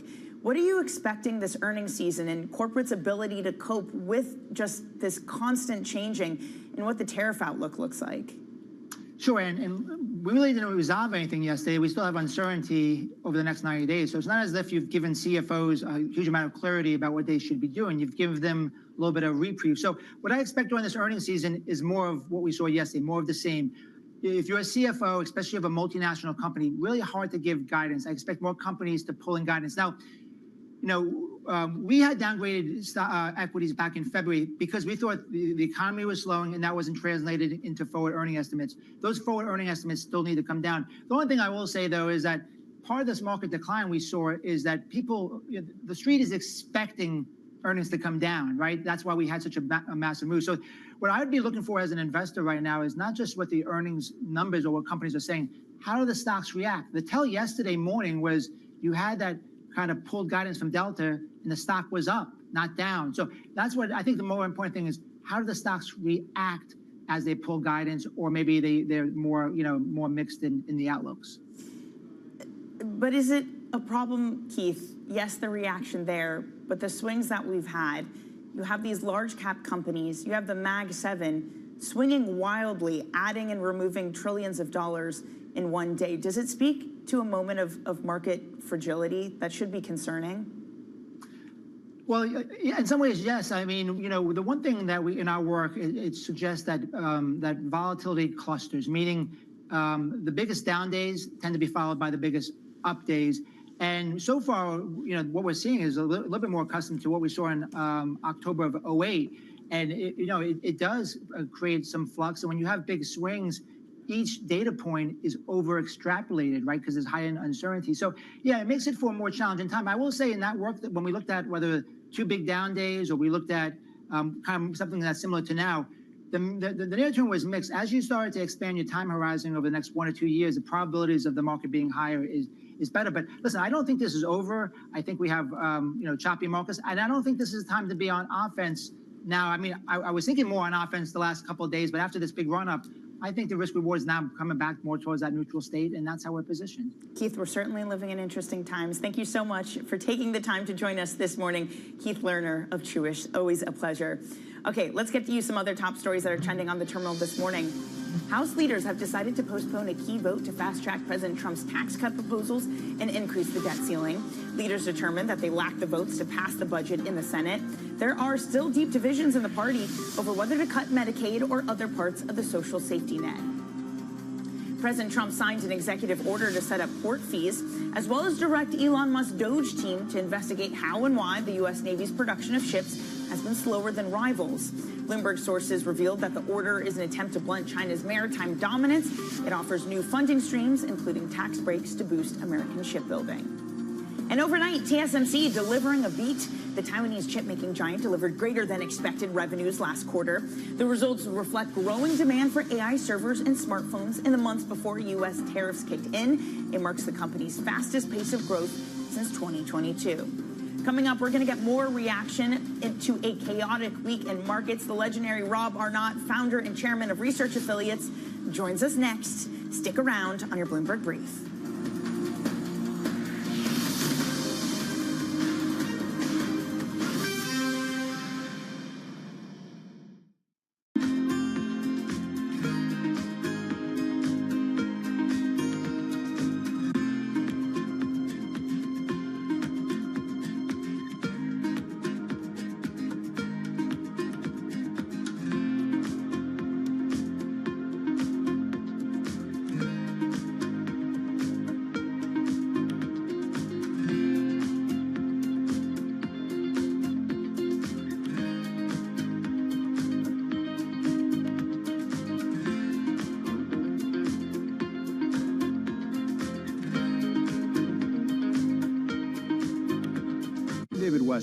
Join me for the next generation of Wall Street Week, telling stories of capitalism from business, markets, economics, tech, and climate. Each week, we'll go on the road for a look at what lies behind the headlines of today and what will likely be the headlines tomorrow. The bubble lens is emissions. Done nothing but grow immensely. To me, that's an extraordinary sign. We can be the change that we want to see. Watch the all-new Wall Street Week. More than what you need to know, it's what you need to think about. What is the issue between the type of information that's being collected by investors and the marking issue that you're describing? But what mark-to-market assets do is it forces honesty into the situation. We're talking right after the DeepSeek model surprised everybody in its efficiency. It took hundreds of billions off of market caps because it legitimately raised concerns that maybe the future of AI was different. I guarantee you that if you look at other portfolios that aren't marked, they didn't move. If private assets are going to eat the world, as they say, with the equity market halving in the number of names, you come to a world that is increasingly an echo chamber. Imagine you have a firm that has some public assets and some private assets. If you see your public assets in AI going down by 20%, you're going to be thinking very, very deeply about what your private assets are worth differently than someone who just has the latter. From our studios in New York and San Francisco, our expert hosts have the data and analysis from the companies you know and the startups to watch, plus the interviews you don't want to miss. Watch Caroline Hyde and Ed Ludlow on Bloomberg Technology, the only daily business show dedicated to tech, right in the middle of the trading action. Live every weekday, only on Bloomberg Television. Context changes everything.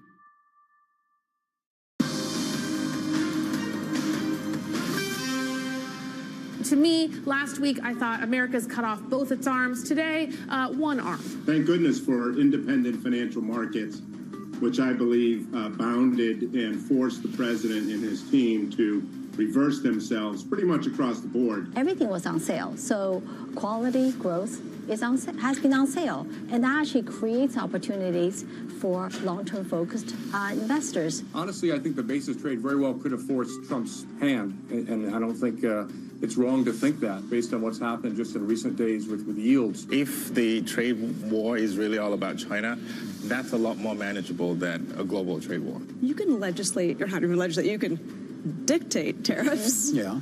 But you can't dictate how markets respond to tariffs.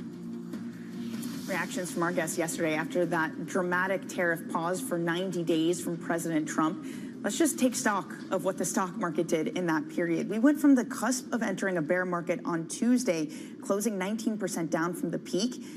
But then we saw the biggest rally since 2008. That peak to trough now stands at about an 11% drawdown. I'm pleased to say that joining us this morning is Rob Arnott, founder and chairman of Research Affiliates. Rob, really great to see you this morning. And I'm really looking forward to getting your thoughts, because it wasn't that long ago that you had been warning of something that looked like a bubbly market akin to the 2000 dot-com bust and boom and bust. What is your read on the quality of this equity market now? Well, an 11% decline feels like a big deal. It's not big enough to change the relative valuation figures. The U.S. is still the most expensive market in the world. The spread between growth and value is still very close to record levels. The spread between large cap and small cap is still close to record levels. So the dispersion, I think the breadth of opportunities available to us now is really quite extraordinary. One of the things, when we last spoke, one of the things I mentioned is that the whole notion of Wall Street trying to forecast inflation, GDP, and unemployment based on presumed tariffs is kind of silly, because the rules change daily. And as we saw yesterday, they even change intraday. As I said then, what we can expect under Trump is volatility. And volatility, markets don't like volatility much. And so that creates a threat for markets. Looking back on 2000, the dot-com bubble, it's difficult to this day to identify what was the catalyst that burst that bubble. But if indeed what we're seeing is the bursting of a new tech bubble, then it's fairly clear that the catalyst that really set it in motion was the tariff games. Rob, you are talking about a tech bubble, but I want to know if we can expand that out to all of U.S. equities. If we're witnessing a period where capital flow into the U.S. is crimped because of that policy uncertainty, because of some of the unreliability of what tariff policy looks like coming out of the U.S., is this a story of flows to America in general starting to undo themselves? That's entirely possible, but I think it's important to note that the spread in valuations between growth and value remain near record highs. That means that the market can be selective. The market crash of September, October of 2008 was a take no prisoners market crash. Pretty much everything went down. Then the subsequent 3 to 4 months, we saw a sorting out. Some things went up a lot, some things went down a lot. And what happened was that whatever was newly cheap did just fine. Now, I look back at the dot-com bubble, and sure, it broke in March of 2000.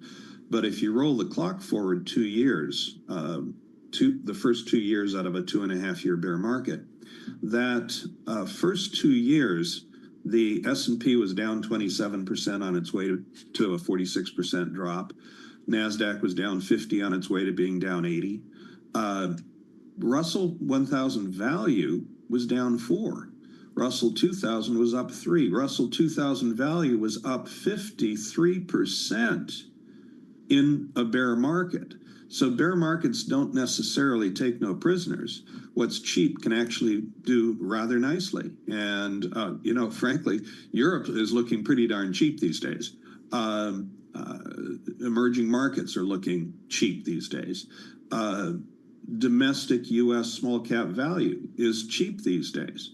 So these are markets that can shrug off whatever bad news may be coming with regard to large cap growth. I'd stay clear of large cap growth. It's priced for perfection even today, and vulnerable.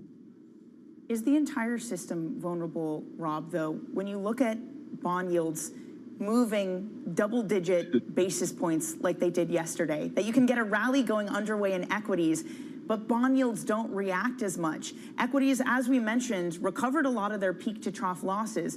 Bond yields are still higher by some 20 basis points since Liberation Day. Is that vulnerability, if we're getting a U.S. bond market sell-off as risk also comes under pressure? You got to wonder, why did bonds react so well to the first announcement of the tariffs, the first 2 days, and so horribly this week? Was there a whale of a seller? Quite possibly. So I'm speculating here. I don't know for a fact, but it wouldn't be at all shocking if China reacted to the tariffs by quietly deciding to sell $100 billion a day. That kind of action can move markets in a big way. One of the things I think is interesting, and we've talked about this, Sun Tzu's book, Art of War, written 2,500 years ago, is Trump's Bible.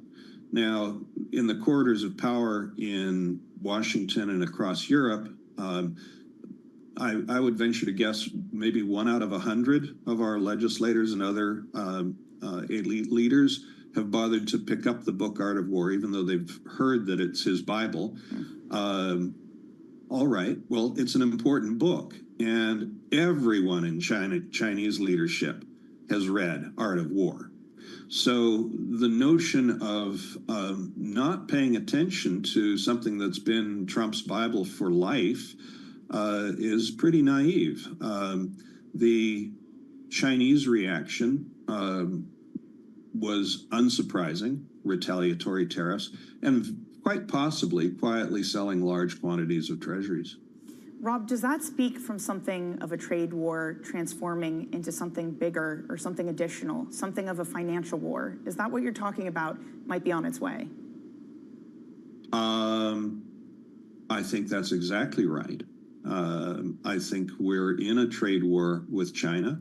I think a trade war is part of a multifaceted battle. I think under the hood, not that visible, not spoken of all that often, is the fentanyl issue. The fentanyl that's killing 100,000 people a year in the United States. Almost all of it comes from China. And so there are elements here that are big and not necessarily all that visible and not talked about enough. Rob, I wonder then if we're overlooking what actual decoupling between the U.S. and China looks like. Do you think we're too sanguine on the future between the world's 2 biggest economies? I think the goal of the tariffs is probably China. The purpose of putting what in the UK is called swinging tariffs in place across the world, the goal really is China. And that showed up when Trump backed off, paused for 90 days, and China was carved out as an exception. Trump has said to the G7 some years ago, you want zero tariffs, we'll do zero tariffs if you do zero tariffs. Now, of course, he also counts VAT as a tariff, which is a little puzzling because we also have sales tax in the U.S., although it's a lot lower. But he said he's fine with zero tariffs. Now, he's not fine with zero tariffs on adversaries, and he views China as a very serious adversary. He'd be fine with 10 and 10. As a libertarian, my view of the perfect tariff rate is 0. But Trump uses tariffs as a blunt instrument. He is a bully. He uses it as a blunt instrument to get his way. And the market reaction was probably not what he expected. And frankly, it wasn't what I expected. I was surprised that the market was so surprised by the magnitude of the tariffs because they're exactly in line with what he promised. But what's his end goal? His end goal is to pressure trade counterparties into getting rid of their tariffs. And where he perceives 20% tariffs, he's fine charging 10. He made that clear. So this is this has been a week of intense skirmish in a longer term trade war Well, Rob, and tariff. can we talk about the lasting impacts, the lasting scars of that skirmish, even if we do get negotiations elsewhere? Because to your point, it did catch a lot of people by surprise. And there seems to be a sense that it also caught economic partners by surprise, and that it went further than just tariff barriers. You look at Vietnam offering zero tariffs, and still that's not enough for the Trump administration. Does that mean that we're going to enter a period where there's a desire for more strategic independence from the U.S. across all fronts, across our trading partners and our adversaries and allies alike? I think that's part of his goal, too. He wants us to return to supply chain independence. Sorry. He wants us to return to supply chain independence. And one way to get that is to impede trade. The implications of all of this really hinge on what's the end goal. And like I said, I think his end goal is to have reciprocal tariffs and to ideally have those tariffs descend eventually to zero. I think he made a very bad tactical error in his speech on Wednesday. He didn't describe what he'd do with the revenues. Now, if he said, we're going to impose these tariffs and we're going to have a big, beautiful tax cut, that would have played a lot better than just, here's the blunt instrument. Rob, along the same lines, does it also mean that you'll have foreign investors less willing to fund the U.S. external deficit? And what ramifications could that have? Investors have short memories. I think that any determination today as to what investors will do a year from now is not useful. Hey, and fair enough. And we had a bond auction yesterday that went off without a hitch, despite all the crying and fear that it would be complicated. Exactly. Rob, it is always so great to speak with you. It's been far too long. Please join us again soon. Rob Arnott of Research Affiliates. A quick check on your markets as we head to the end of the hour. S&P 500 futures off the lows of the session, but still down 1.8%, just about. The U.S. dollar also weaker this morning against most of its major trading partners. Again, there does seem to be a continued flight from U.S. assets, but to the relief, I'm sure, of many, yields are lower. We do have a rally underway in this bond market, about 6 basis points lower for your 10-year yield at 4.27. There still is some resistance on the long end, that not participating in the rally quite as much. Still a concern over if we're headed to a recession, which, by the way, are we? Goldman withdrawing their recession call within 12 hours. But if we are heading to more economic pain, how big will deficits get? Can you really continue to buy duration? Speaking of which, we're going to get a read on inflation today. Let's just set you up for the day. The main event, CPI numbers, come alongside jobless claims. Many people might have forgotten that amid the chaos. That comes out at 8:30 a.m. Eastern. We're also going to hear from Fed officials. There are so many today, including Logan, Schmid, Goolsbee, Harker, all throughout the day. And then another auction, $22 billion of 30-year Treasury bonds go on auction at 1 p.m. As we mentioned, yesterday's auction was strong despite the fear. Okay, a couple movers here. U.S. Steel extending double-digit declines. Trump saying he doesn't want a Japanese company to buy it. DJT, one of the few rallying this morning after President Trump's pivot tariff. And NVIDIA, that leaves Mag 7 stocks lower alongside Tesla, again, in what is a broad market sell-off. But hey, the end of the day might look completely different as we keep learning that it is it for Brief Surveillance. We'll take it from here.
Literacy is a big problem in the United States. I think 14% of adults are functioning illiterate, which means they can't read past the 4th grade level. That's a large percentage of the population. Nothing the Library of Congress can do can completely solve that problem, but are you surprised at how many people still cannot read in this country, and how many people have another problem called illiteracy or illiteracy, which means they can read, but they don't choose to read? It's a challenge with the digital age because they're reading on tablets, so we do count that as reading. If you have an ebook, you're reading the book, and I've been often asked if I'm listening to a book, are you reading? Does that count? But there is a concern that the amount of reading, actual text that people are doing, is diminishing. And so how do you work with other organizations? So the Library of Congress connects to public libraries, school libraries, and we do joint programming with them. Why do we actually have all these thousands of libraries anymore when people are often doing things digitally and they don't need to go to a physical place to get a book? People are using public libraries and someone has said, as opportunity centers. And libraries are offering collections that are beyond books. So libraries are circulating and responding to communities in so many ways. Good morning. This is Bloomberg Surveillance. Welcome back to the opening trade. This is Bloomberg Technology. This is the Asia Trade. This is Wall Street Week. Welcome to Balance of Power. This is Bloomberg Television.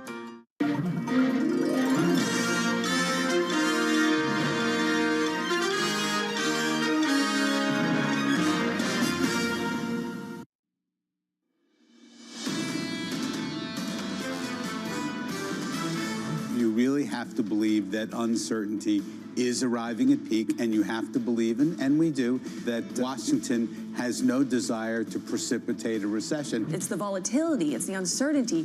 Where are we going from here? The scarcity in the marketplace is certainty. Investors are also very uncertain around the timeline. Everyone knows there's going to be pain, but the issue is they just don't know that the cure seems to be worse than the disease right now. This is Bloomberg Surveillance with Jonathan Farrow, Lisa Abramowitz, and Anne-Marie Hordern. Just double checking what day of the week it is. What a week. Live from New York City this morning. Good morning for our audience worldwide. Bloomberg Surveillance starts right now, coming into Thursday as the White House chooses de-escalation. Many of you in the media clearly missed the art of the deal. You tried to say that the rest of the world would be moved closer to China when in fact we've seen the opposite effect. The entire world is calling the United States of America, not China, because they need our markets, they need our consumers, and they need this president in the Oval Office to talk to them. The president backing down, authorizing a 90-day pause on major reciprocal tariffs while choosing to double down on China. So every country in the world who wants to come and negotiate, we are willing to hear you. We're going to go down to a 10% baseline tariff for them, and China will be raised to 125 due to their insistence on escalation. One social media post sending equities to their biggest one-day gain since 2008 and offering some support to a nervy bond market. I was watching the bond market. The bond market is very tricky. I was watching it, but if you look at it now, it's beautiful. The bond market right now is beautiful. I saw last night where people were getting a little queasy. The bond market very much in focus going into inflation data later this morning. The latest read on consumer prices, that number is just around the corner. And that number won't probably matter very much at all at a time where President Trump, whether some people are saying that now we've reached a new level of calm, not quite so much. It is unclear to see what kind of data could supersede what we saw yesterday, which sure, on one hand, gave us some insight. Number one, it took the worst case scenario off the table. And number two, it showed that yes, he does care about markets, the bond markets, and that they do have a call. They do have a strike price. It's just not made maybe as comfortable as we previously thought. Check out the equity market this morning. We're down again. We're down by 2% on the S&P 500. We're down across the board. We've got 10% baseline tariffs still. We've got 125% tariffs on China. Goldman's Jan Hatzius is putting it this way, Anne-Marie. We've gone from a recession-level increase to a still very growth negative increase. There's still a tremendous amount of uncertainty when you look at what's going on in China and the tit-for-tat and the rhetoric you see out of China and Washington, D.C. Many economists are looking at this and they're basically saying this is decoupling when it comes to goods between these two economies. And then it comes to the 10% baseline. Donald Trump talked about this on the campaign trail. There's going to be a 10% tariff wall. So he's going back to that promise. The issue is when it comes to the reciprocal tariffs, it's a 90-day pause. It's a reprieve. It's a halt. What happens when he doesn't get the deals he wants for some of those top trading partners? We're going to be doing this for weeks and months on end. The uncertainty remains. Sure, we've taken the temperature down over the last 24 hours, but for many people, investors, officials alike, business leaders, they face similar risks this morning. If you're counting on the psychology of one person whose insight into his decision-making process was, it was fluid. I just did it on the fly. It was an impulse. It was a feeling. It doesn't give people confidence in how to predict. How do you trade in a market where 6 stocks can gain $1.7 trillion in market capitalization in one day? I heard that maybe he just wants to relax and watch the Masters over the next 4 days. Maybe that's what this is about. So we're basically going to look at the golf schedule and then decide when things are going to ratchet down before they ramp up again. Again, this goes back to what does this do over the longer term to U.S. assets? I think it's notable that the dollar is weaker again today and that gold was the best performing asset that had a best day yesterday in a couple years. To me, that speaks to the moment we're in. Rory McIlroy teeing off at 1:12 Eastern Time. Coming up this hour, Ross Kostrick of BlackRock on tariff whiplash, Andrew Bishop of Signum Global Advisors as the White House backs down, and Subhadra Jayapura of SocGen as Trump watches the bond market. We begin this hour with stocks falling following their biggest daily gain going back to 2008. President Donald Trump announcing a 90-day tariff pause on most trading partners. Bloomberg's Tyler Kendall joins us now from Washington for more. Tyler, welcome to the program. Let's just start with where we are and where we might be in 90 days' time.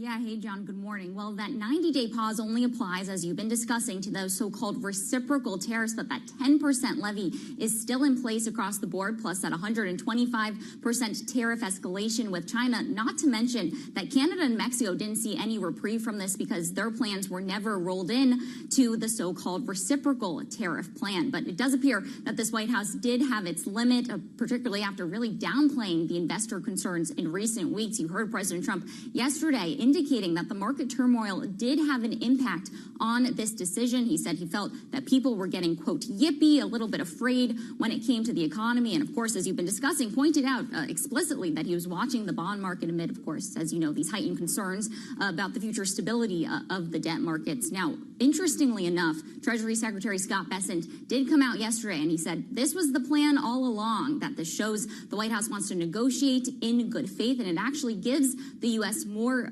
leverage in these negotiations. But we should be clear that President Trump said that this decision was only made yesterday morning after earlier in the week dismissing a pause altogether. Now, John, the Treasury Secretary did confirm that he does have meetings on the books with Japan, South Korea, Vietnam, and India. But it might not just be countries that are soon negotiating with the U.S. President Trump was asked if he would consider exemptions for companies, and he said that those would be coming in the future. But when asked how he would make those determinations, he said that it would be based on his instincts. Tyler Kendall with the latest from Washington. Tyler, thank you. The door just slightly open for one particular company, Apple. Can we have some exemptions in the months to come? Absolutely, and I'm sure Tim Cook is putting on his diplomatic hat, calling the White House and saying, look, something needs to be done, or we're going to be dealing with $3,000 North iPhones, which I don't think you want to have under your presidency when it comes to a consumer that's pushing back on higher inflation. Futures down across the board this morning. NASDAQ futures down by 2 percentage points.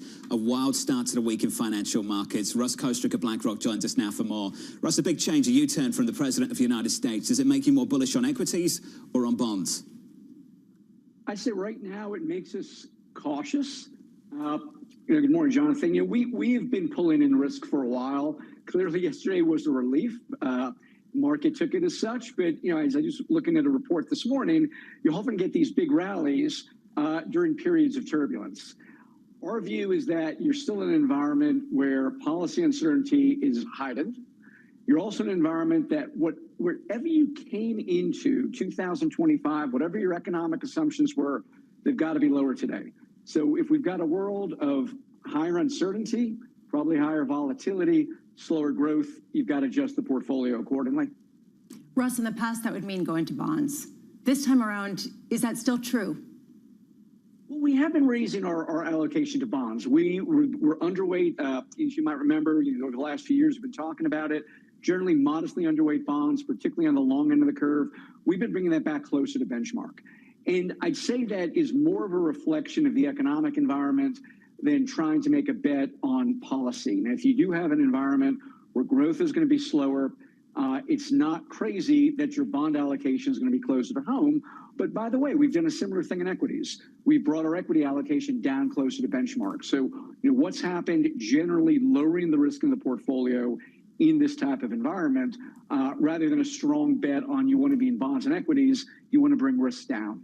Maybe the larger question is U.S. assets versus ex-U.S. assets at a time where the source of volatility is the United States, and this has to do with bonds, but more broadly with dollar-denominated assets. Does it make you rethink some of what you have in your portfolio based on where the source of volatility has been coming from? This is a great question. I think this is actually a harder question to answer, but what I would say is I don't think you have a knee-jerk reaction to move away from dollar assets. Couple of points. First of all, we might remember 2011 during the debt ceiling crisis. The U.S. gets downgraded, the epicenter of the crisis. What happens? Treasury bonds go up. The dollar is still the reserve currency. We can debate what's going to happen in 5 or 10 years. It is still a safe haven asset. And I do think that you've got to be skeptical about calling the end of dollar dominance. The other point on the equity side, we are still modestly overweight the U.S. Now, why would you do that with all the turbulence going on? Simple answer, we still find better companies in the U.S. We think about what do we want in this environment? We want profitability. We want companies that can generate consistent earnings.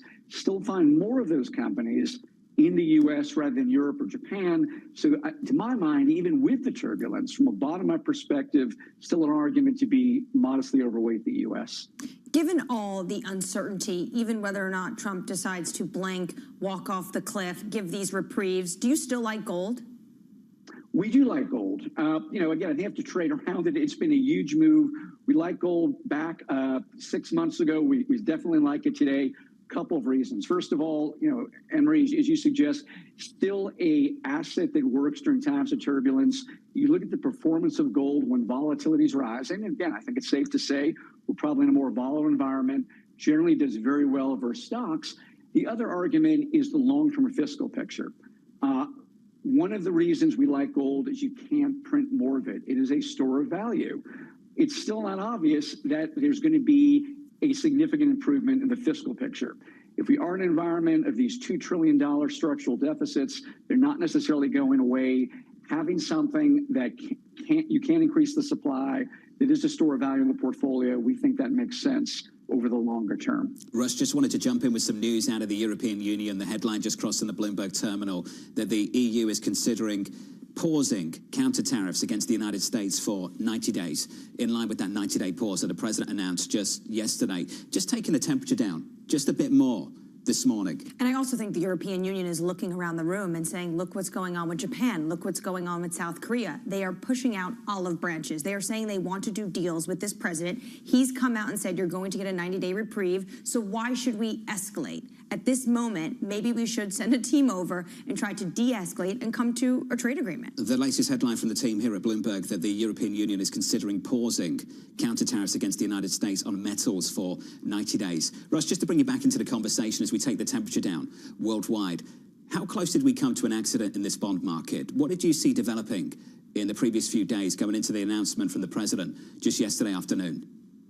Well, I think the bond market move was definitely something we're paying attention. And it was not just the Treasury market. You'll remember that during the initial phases of the sell-off, credit markets were remarkably well behaved. That all started to change on Friday. We saw spreads back up dramatically. I think that gave a lot of people pause, because now it's not just a matter of growth, it's a matter of liquidity, it's a matter of what's happening with the availability of credit, and that was something that definitely unnerved investors. If you see the bond market calming down, that's definitely a development that's going to give a little bit more comfort to the equity side of the market. Things settling down in the bond market this morning. Russ, appreciate your time. Russ Kostrick there of BlackRock on the latest. The latest in fixed income. Yields lower across the curve. We're down 5 basis points on a 2-year, on 10s down a similar amount. Your yield this morning is 4.29. With an update on stories elsewhere this morning with your Bloomberg brief, here's Danny Berger. Hey, Danny. Hey, John. President Trump is giving dozens of countries a 90-day reprieve from his tariffs. However, China is not one of them. Trump announced a record 125% levy on Chinese goods. That move puts Trump on a collision course with Chinese President Xi, whose government has vowed to fight to the end in any confrontation with the U.S. In China, the top leaders there are set to meet today to discuss additional economic stimulus in response to those increased tariffs. Sources tell Bloomberg that the meeting will focus on support for housing, consumer spending, technological innovation, among other areas. A check on U.S. steel shares in the pre-market down nearly 12%. President Trump has said that he doesn't want a Japanese company buying the steel manufacturer. Earlier in the week, the president ordered an additional national review of Nippon Steel's proposal to buy the company. The U.S. Committee on Foreign Investment has 45 days to finalize its review. And that's your brief, John. Hey, Danny, thank you. More drama. More from Danny a little bit later this morning. Up next on the program, the president backs down. We had to take the medicine. We had to go through the operation, and that's what we've been through. And a lot of presidents would not have done it. No president would have done it, I think. That's for sure. Andrew Bishop of Signum Global Advisors joins us next, live from New York City this morning. Good morning.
has the Fed decision under surveillance with the fastest coverage and exclusive analysis, including Powell's press conference.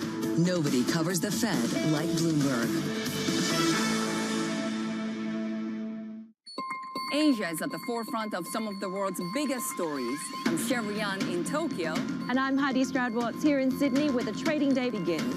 We're here in the center of all the action to get you set up with the numbers, news, and knowledge you need for the day ahead. The demand is indeed recovering. We've been waiting for this moment. The opportunity of a century. Join us on Bloomberg The Asia Trade.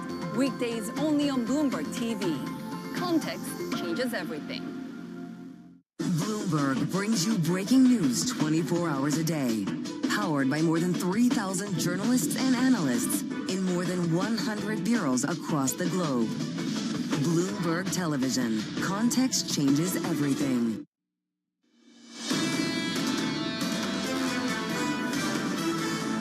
The latest from UBS this morning and the team. Trump blinks, but the damage isn't all undone. You see that again this morning. We're down 1.4% on the S&P. We're down 1.7% on the NASDAQ 100. Under surveillance this morning, the president backs down.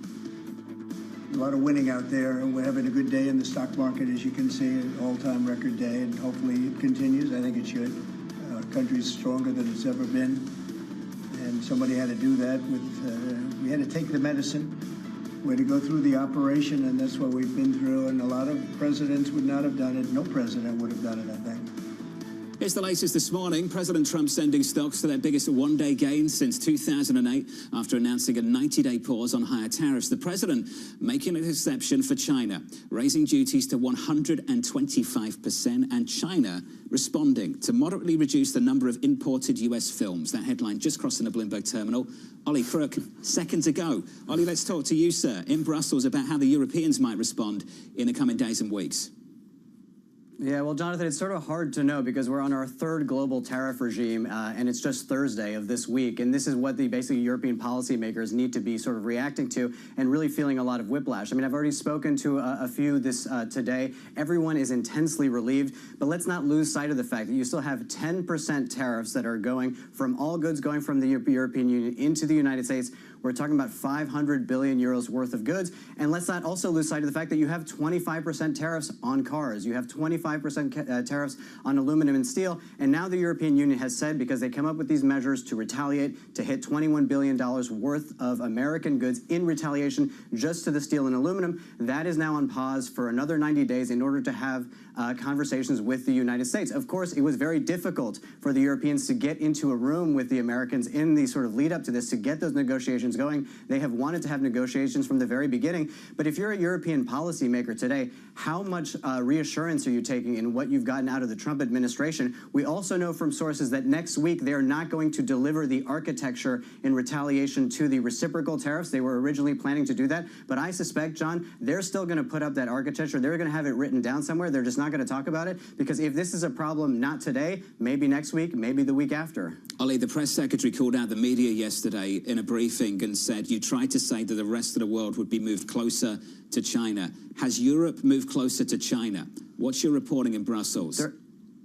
Yeah, there has been a little bit of discussion on that. So we were hearing something about that from the Spanish side. We know that Pedro Sanchez, the Prime Minister of Spain, the Socialist of Spain, will be arriving in Beijing tomorrow. But whenever I spoke to policymakers earlier in the week, and I did drill these sort of different trade ministers about this, saying that basically if the U.S. is an unreliable partner, does that change at all your relationship to China? Does it change even how you think about it? They were very, very cautious about moving in that sort of direction. Because remember, before Trump was elected president of the United States, the biggest threat to Europe, they thought, was China. They have this whole new commission. It's all about European competitiveness and trying to push back against that Chinese threat. And again, that is sort of a caution that is well appreciated, I would say, by the Trump administration over the last few days, given what we heard from Scott Bessent saying yesterday, that if Europe moved towards China, they'd be slitting their own throat. Ollie, appreciate the update out of Brussels. Ollie Crook there, Bloomberg's very own.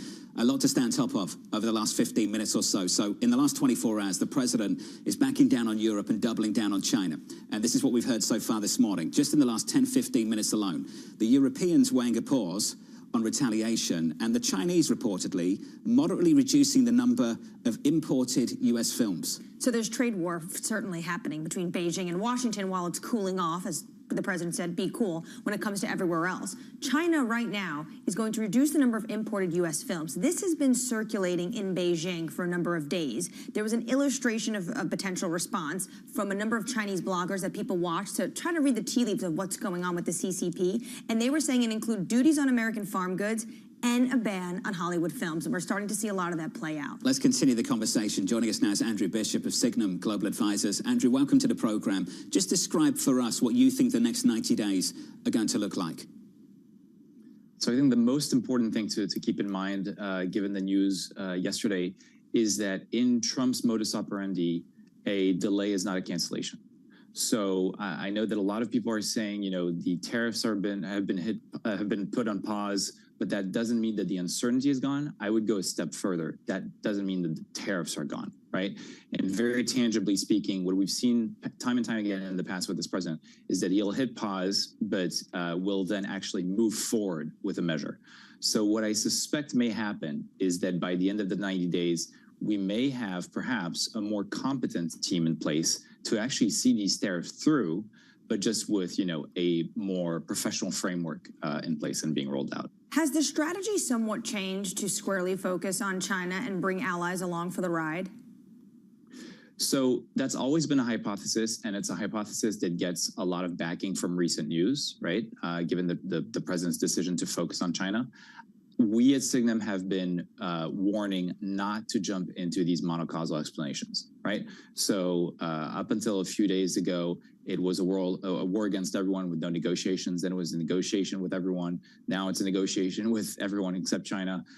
Our view, to be very clear, is that the president does not have a single motivating driver for his use of tariffs. And as he has himself said, the reason he likes tariffs is because he can accomplish many different things. So I would not focus too much on China, actually.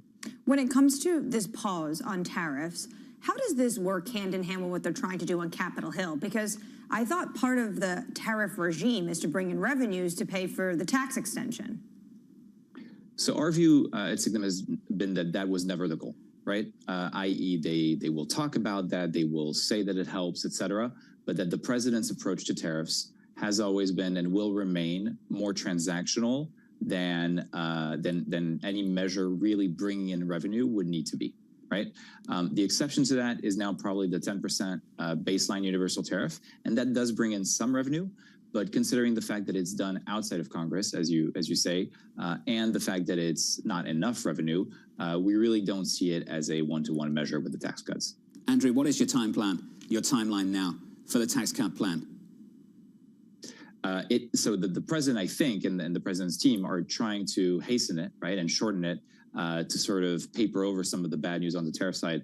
Our timeline has not changed, which essentially means that late summer at the earliest, around the period when Congress will go on a break, is the absolute earliest we could see a bill. And frankly, we lean much more towards post-summer. Interesting. Andrew, thanks for the update. Appreciate it. Andrew Bishop there of Signum Global Advisors. So what do the next 90 days look like? Neil Dutta of Renmac. He says this: the issue is prolonged uncertainty. It weighs on investment. Consumers save more. Labour markets are still frozen. And his words, not mine, housing still sucks. No data. Well, this is the issue. Can you really put the genie back into the bottle, put the toothpaste back into the tube? This is what we've been talking about. To more tangibly talk about it, Amazon already canceled orders in China. We talked about Haas Automation, which already said that it was reducing production and in some of the hours for its workers. You start looking at the moves that companies are taking. They're taking risk down. They're not taking a lot of comfort in this pause. We should give Neil a little bit of a high five and a hat tip, because before Trump came out and announced this plan, Neil had a note out that said exactly what they should do. It makes more sense. Start with a 10% universal baseline tariff. Check. That's what they did. Work on bilateral deals on country-by-country basis and starting the process for 232. Check. That seems to be what they're doing. Starting from a ceiling and working backward. That is what they're doing now. And this was actually the plan the Treasury Secretary set forth moments after Trump announced Liberation Day with that huge chart. He said, actually, this is going to be a cap. Don't retaliate, and we will do deals with you. So we've got bank earnings tomorrow morning. Kicks off with JP Morgan. I don't think this makes it any easier. I don't think it makes things any clearer. How can they offer guidance in a moment like this one? It's a 90-day pause, and that's all it is. Yeah, I mean, this is the reason why a lot of people are just darn frustrated, because how do you come up with anything? The fact that Goldman Sachs retracted their recession call yesterday after the 90-day pause, again, what we just got was taking the worst case scenario off the table, maybe. Taking the temperature down. Does that really remove the threat? And this is the reason why earnings are going to be interesting, not only for what they say, but also the reaction of markets. A major move on stocks yesterday, the biggest one-day pop on the S&P 500 since 2008. This morning, equity futures lower by more than 1 percentage point. Up next, Amrita Sen of Energy Aspects saying crude could trade under $50 a barrel. Live from New York, you're watching Bloomberg TV.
Today's CFOs are reshaping the C-suite. Bloomberg's chief future officer shines a spotlight on these dynamic leaders. What's the hardest part of being a CFO?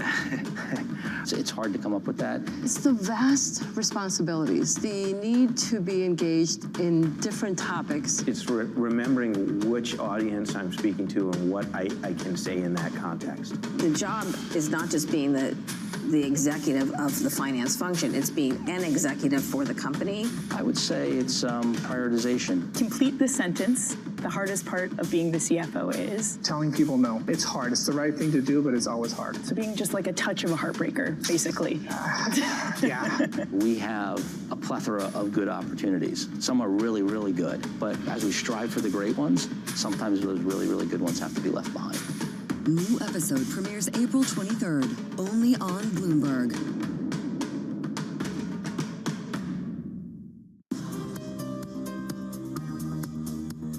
It's the countdown to the market open as we bring you the first trades across Europe. We'll debate the most important stories and what will drive the big investment decisions throughout the morning. I'm Guy Johnson. I'm Kriti Gupta. And I'm Anna Edwards. Join us every weekday morning for the opening trade, live at 7 a.m. here in London. Only on Bloomberg.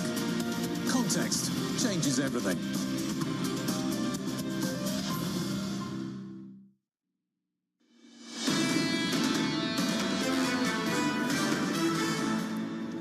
What a phenomenally wild few days in financial markets worldwide. Equity futures this morning down by 1.5% on the S&P 500. The S&P trading like a penny stock in yesterday's session. Check out this range on S&P 500 futures.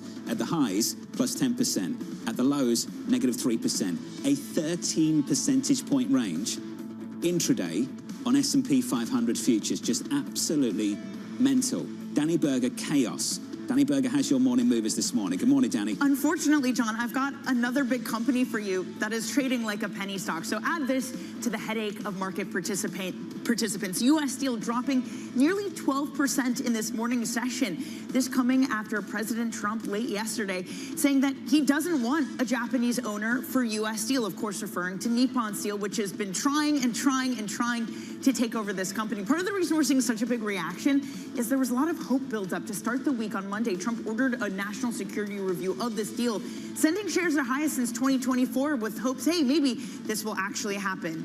Maybe now this is finally the time we can stop talking about this deal. Also on the move to the downside this morning is Constellation Brands. This is the maker of the beer Corona, along with other brands. It was lower in the pre-market session. It has now moved to unchanged, it would appear. They had their earnings, and again, you see the impact of a consumer company that was already struggling, plus tariffs. Yes, we don't have the dramatic tariffs on Canada and Mexico, but there's still a 25% tariff if you're importing beer cans into the U.S. Constellation Brands pointing out that and changing consumer behavior for giving a dim outlook. The last mover for you, this one just starting to be on the move. It is Disney. It was unchanged, starts to fall 2.6% after the headline that China would reduce some of the U.S. films coming into the country. This, of course, has a direct impact on Disney, which produces films that go into China. Just looking at their financial statements, about 10% in fiscal 2024 of their revenue came from Asia Pacific. So that would indeed be a hit if it starts to get pared back. John. Danny, thank you. Great work. More from Danny later on this hour. On our radar this morning,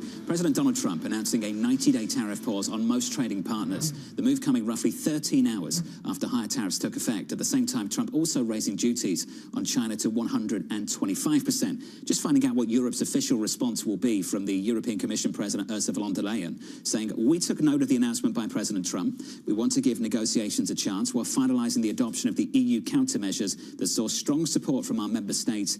We will put them on hold for 90 days. If negotiations are not satisfactory, our countermeasures will kick in. So here's the start of the negotiations really between Brussels and Washington. 90 days. Can they get to some sort of framework to get to the bottom of a deal? What I would take note in a lot of this is the fact that President Trump gave them an olive branch. They're coming back with an olive branch. But what does this mean in terms of the uncertainty in the market? It still remains, at least for the next 90 days, because if Trump doesn't get what he wants, who's to say he doesn't come back with a vengeance when it comes to Brussels? If you want that supply side response, you've got to know what the rules are. 5 years out, 10 years out, 15 years out. And if you keep getting told that there is a 90-day pause for negotiations, those plans to build the factory in the United States are going to be on hold, perhaps indefinitely. Absolutely, because why would you spend any capital when you don't know the rules of the game? Which is probably why this cannot extend longer than 90 days. I'm sure there's a tremendous amount of advisors. I know the president has been taking phone calls. Susie Wiles has been taking phone calls from executives, and I'm sure they're telling him this is the problem with not having clarity. So I think a lot of these executives are pushing him to get to an agreement by the end of the 90 days. But with Trump and trade, you might see 2 steps forward, 1 step back. Waiting to see the reaction from China, China's top leader said to meet today to discuss additional economic stimulus. Sources telling us here at Bloomberg the meeting will focus on support measures for housing, consumer spending, and Lisa, technological innovation. This is the tricky place that China is in. As much as everyone is talking a hard line, there is some sort of incentive to come together. And one thing that we've seen from Goldman Sachs, from Bloomberg Economics, they've been downgrading their expectations to Chinese growth. This will be a hit to them at a time where so many U.S. factories produce in China. Remember with Shein, however you say it, they actually prevented them from exporting jobs overseas and said, we will arrest you and we will make sure that you get fired if you do that. So there clearly is more tension under the surface in China. How are companies responding? So here's the latest from Walmart. Apparently, asking a factory in China to leave price stickers off Christmas ornaments for the first time in 10 years. The change comes as the company continues to navigate tariff uncertainty. That's the challenge many companies face. And at the moment, this is something that Mohamed El-Erian has warned about repeatedly. What I find interesting, though, is that when it comes to China, Trump suggested yesterday that this number, this rate of 125%, that's going to be the top when it comes to how high he's willing to go in that tariff rate on China. And then he said, I can't imagine it. I can't go any higher. He did say that we calculate it very carefully. I think there's a lot of criticism towards how they actually got to these calculations. And then he said something interesting. He said, at some point, we're going to get a call. He is waiting for Xi Jinping to pick up the phone and call the Oval Office. And he hasn't done it yet. And we've heard that from the president repeatedly over the past few weeks. Let's turn to commodities. Crude is lower this morning by 2% on Brent to 64, on WTI to $60.91. Oil still flirting with $60 a barrel as trade tensions between the US and China continue to escalate. And Rita Sen of Energy Aspects writing, Trump needs higher supplies to lower oil prices in a manner that can provide a tailwind for global growth as an offset to his tariff policies. Instead, tariffs will lead to lower oil prices by hurting demand growth. And Rita joins us now for more. And Rita, welcome to the program. You made some headlines in the past few days on some very, very low numbers in the crude market. So what are you expecting now? Well, I think the prices, or just the general trajectory is still lower. I know there's been a 90-day pause. We saw a little bit of a bounce, but ultimately, if you look at the trade-weighted tariffs, reciprocal tariffs globally, on the 2nd of April, it was actually 19.1%. Yesterday, it was 26.2%, despite the pause, because of just how much the China bit has escalated. It just tells you that that is ultimately the one that matters the most when it comes to kind of global growth. Of course, it's better news for some of the countries. Some of those tariffs have been paused, but like you guys were saying just now as well, there is definitely no certainty that they will remain off. We are hearing more and more from our clients that consumer and particularly business sentiment has completely come to a stall. Nobody's investing. There's no capex investment. And we're going to see a pretty big demand hit. We've just reduced our oil demand number for the second half of the year by 450,000 barrels per day, the same for 2026. So I just don't see how oil prices are going to start moving higher anytime soon until we see the supply response. How low are we talking, Amrita, do you think oil prices can go? So look, the difference now versus in the past cycles is that the shale break-evens are higher. And when I was there just last week as well, I would say my biggest takeaway was that outside of the Permian, all the other basins, you're talking about like in the 60s, well into the high 60s in some basins, which are now their break-evens. In the Permian, it's in the 50s. But that is effectively the floor. The difference is it's the timing of it, right? We need to be here for one whole quarter before supply response, and the response will be significant this time around. You are going to lose a few 100,000 barrels per day pretty quickly, but it is just that timing. Like within that time frame, prices can continue to go lower. Remember, there's positioning driven. A lot of this is positioning driven, and people are just liquidating positions. So then it just becomes a number. But ultimately, the floor should be around where we are now, maybe a couple of dollars lower. But I don't necessarily see sustained prices in the 40s or the 50s, but we can absolutely test the 4 handle in the short term. I know that OPEC Plus and Saudi Arabia says they do not target price, but given this environment you're describing, why did they go further and add even more barrels to the market?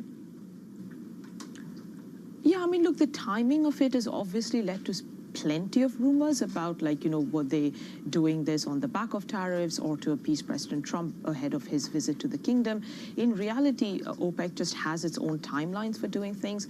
The Saudi OSP always comes out around the 5th of the month, so they had to take the decision before that. So it was an unfortunate timing, but the decision was entirely to do with internal OPEC dynamics. As we've been saying, you know, we have seen laggards, a couple of, you know, OPEC as in Middle Eastern countries itself, but it's mainly Kazakhstan. If you look at Kazakhstan's production, 400,000 barrels per day higher than where they are meant to be, and they are just not showing any signs of coming off. And I think that is where I worry, even for next month, regardless of price, because if this is about getting cohesion and getting the message across that everybody needs to do their bit, then it will not matter until and unless Prince Abdulaziz sees that compliance number pick up.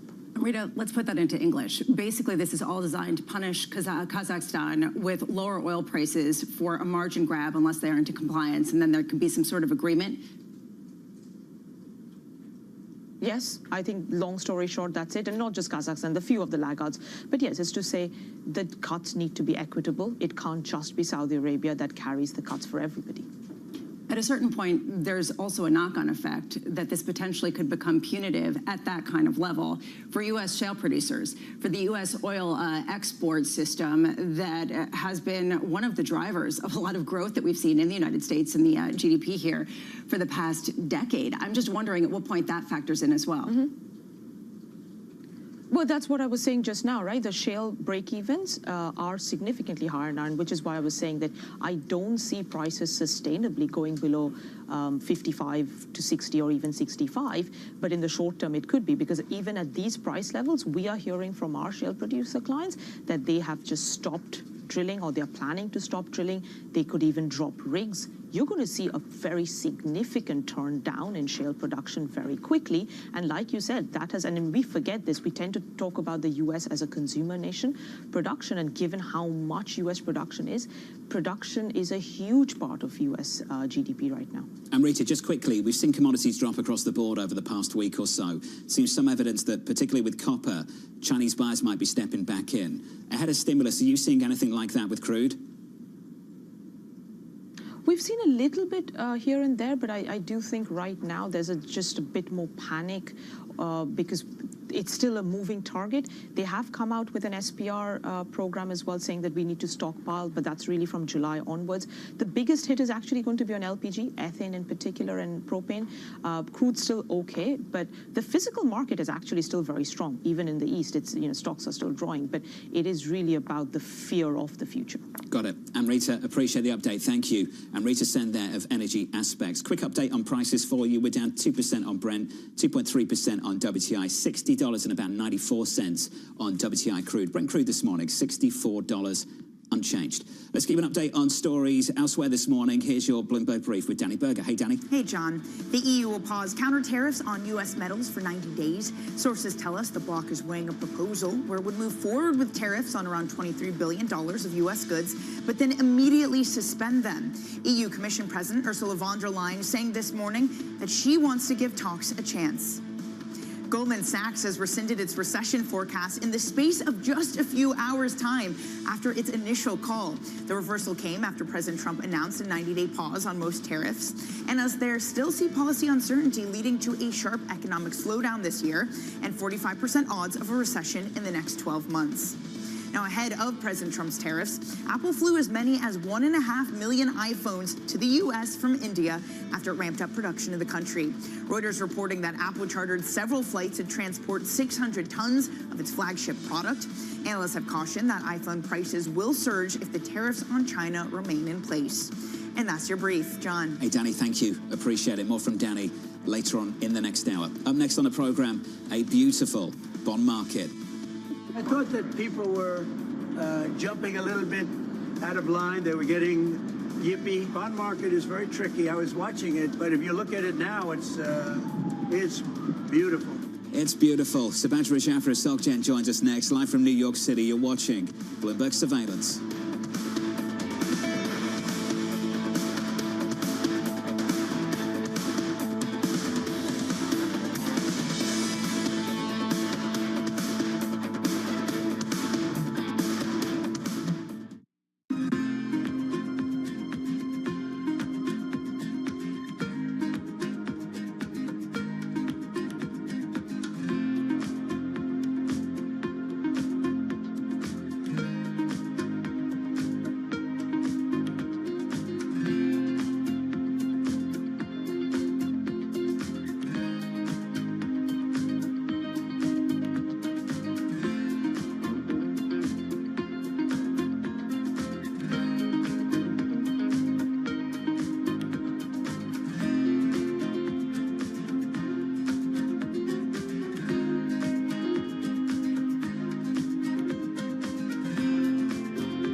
Let's cut right to it. This is Bloomberg's new show, Primer. Technology is a $1 trillion game. Won, lost, won again, just by backing the right science at precisely the right moment. My life has been focused on how can you elicit intelligence from brain cells in a dish. This is the fundamental building block of our fusion technology. We're doing things that have never been done by anybody, ever. Everyone is selling the future. If you want to understand what's coming, you'll want to watch Primer, because details matter. Lasers on? So do lasers. There we go.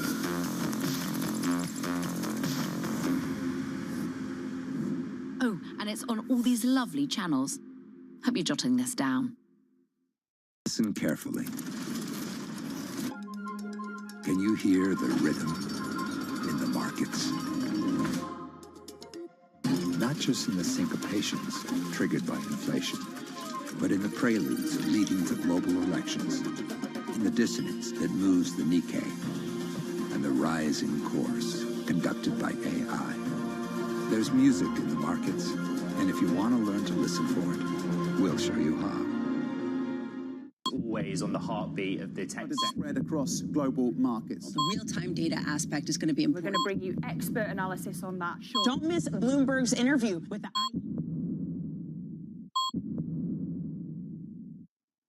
It's a multi-trillion-dollar industry. We'll show you what's happening in ETFs like no one else. ETF IQ, only on Bloomberg.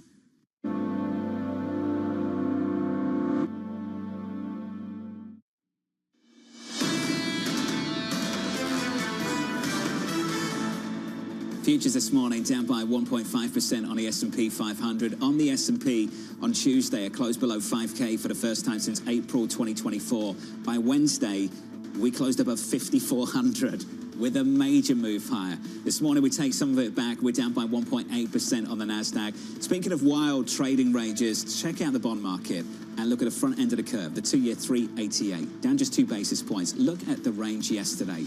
At the low 365, at the high 4.03%. A 38 basis point trading range in a single trading session. Under surveillance this morning, a beautiful bond market. I thought that people were jumping a little bit out of line. They were getting yippy. Bond market is very tricky. I was watching it, but if you look at it now, it's beautiful. The bond market right now is beautiful. I saw last night where people were getting a little queasy. The big move wasn't what I did today. The big move was what I did on Liberation Day.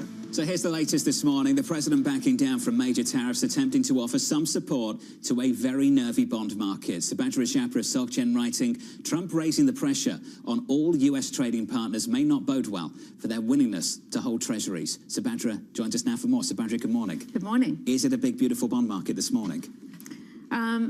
I think it still is. But the signals from the big, beautiful bond market is worth heeding to, right?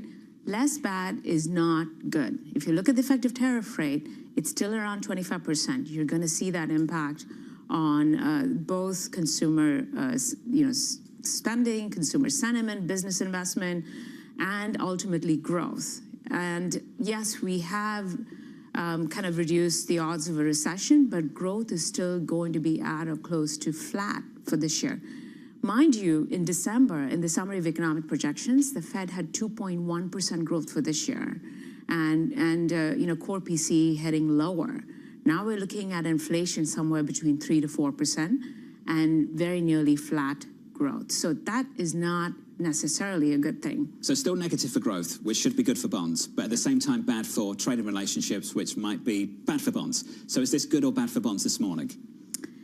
I think it's still, somewhat bad for bonds. And the reason why I'm saying this is that coming into April 3rd, our expectation was that that would be the day we get certainty on tariffs. And then that stays in place for a while. People can go about their business. But guess what? It turns out that's the beginning of the volatility in bonds, not the end. So the next 90 days is going to be quite volatile in the bond market. And we're going to be looking at every news that comes in, how our trading partners respond.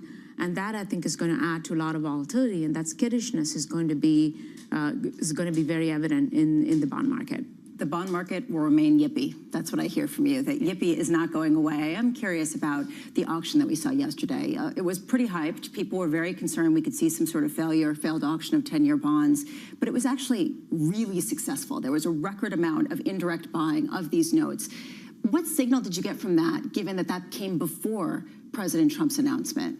It's definitely a step in the right direction, because that was really the most important data point of yesterday that I was watching to see if we'd see another tailed auction. I mean, the 3 basis points tailed auction, the 3-year on Tuesday was quite dramatic. So, if you start seeing more tailed auctions, then you start questioning the demand for treasuries. I mean, today we get a tranche of 30-year supply, and we'll have to see how the market takes that down. But that's one of many barometers that I use to gauge the demand dynamics for the treasury market, because you're looking at a trajectory for debt and deficits that's still quite dire, right? Even if we have some sort of a tax deal, you're looking at deficits going up. We could raise some revenues by way of tariffs to offset those deficits, but it's not going to be nearly as enough as people think it will be. So what do you need to see to not be yippy? I mean, I guess, what do you need to see to feel like you're confident that U.S. bonds, U.S. treasuries could act as an offset in some sort of economic downturn?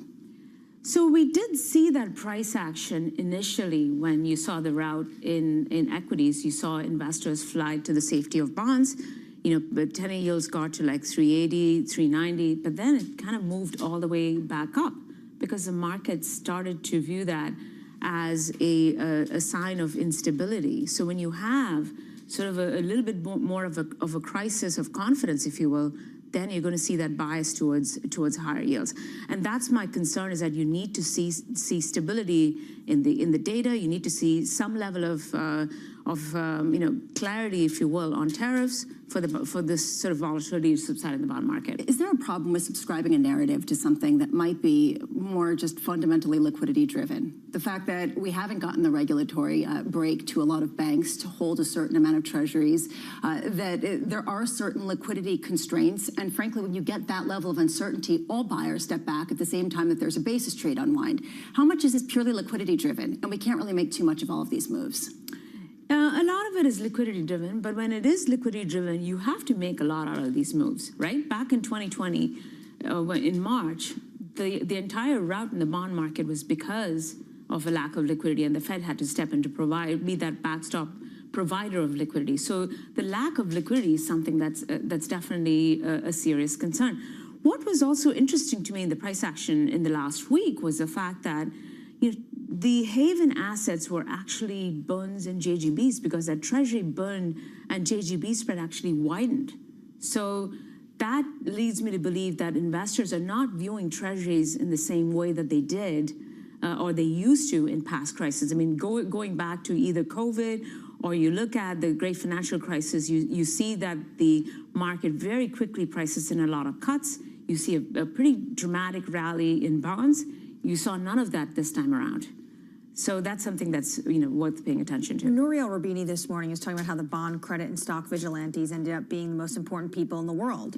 What do you take in terms of this entire episode of signal we should learn from to understand potentially what Trump might do next, depending on where bond levels or stock levels are?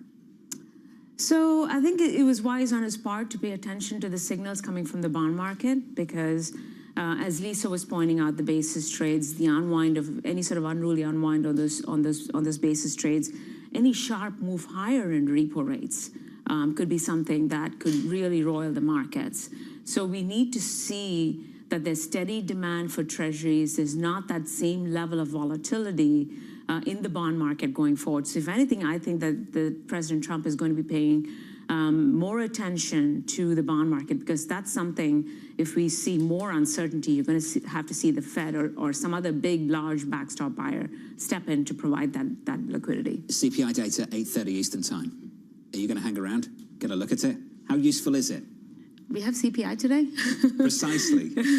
So no, the data is of course very, very important. We saw this sort of services side inflation coming off, but really what was interesting to me in last month's print was really the fact that you saw goods inflation starting to rise. So the sort of divergence between goods and services inflation might start to become a theme for this year. So we saw that during COVID when we had supply chain disruptions. This is sort of the same, type of event where you're going to see disruptions potentially from the supply chains reorganizing and redistributing. Are you expecting higher prints in months to come?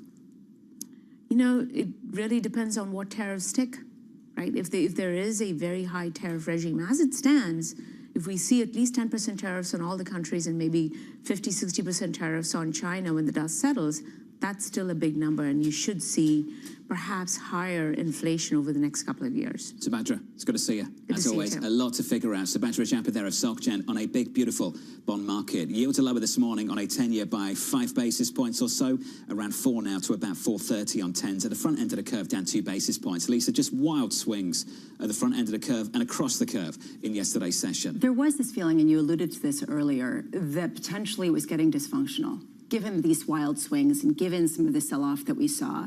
And there was this speculation that the Fed would have to step in. After what we heard from President Trump, now all of a sudden you have Neil Kashkari of the Minneapolis Fed saying the bar is very high right now to make any kind of move because of the uncertainty, because of tariffs. And frankly, that has made inflation and getting inflation expectations under control our primary objective before even our dual mandate. The Federal Reserve has played this really well over the last week or so, but they're still stuck between a rock and a hard place.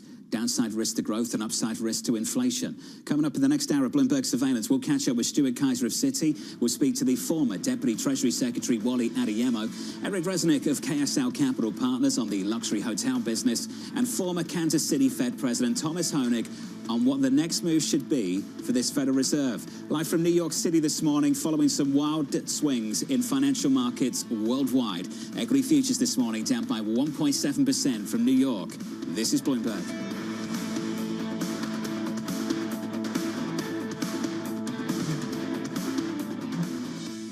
Welcome to the world of decentralized finance. Massive outperformance from Bitcoin. Bloomberg is covering all things crypto, the people. The tectonic shift emanating from Washington. All we're looking for is clear rules and an ability to build in the United States. Crypto shouldn't be partisan. The transactions. Really a record-breaking moment. Crypto VC is back. And the technology. It's really the beginning of a global on-chain economy. And if America doesn't embrace it, we're going to be left behind. Bloomberg Crypto, only on Bloomberg.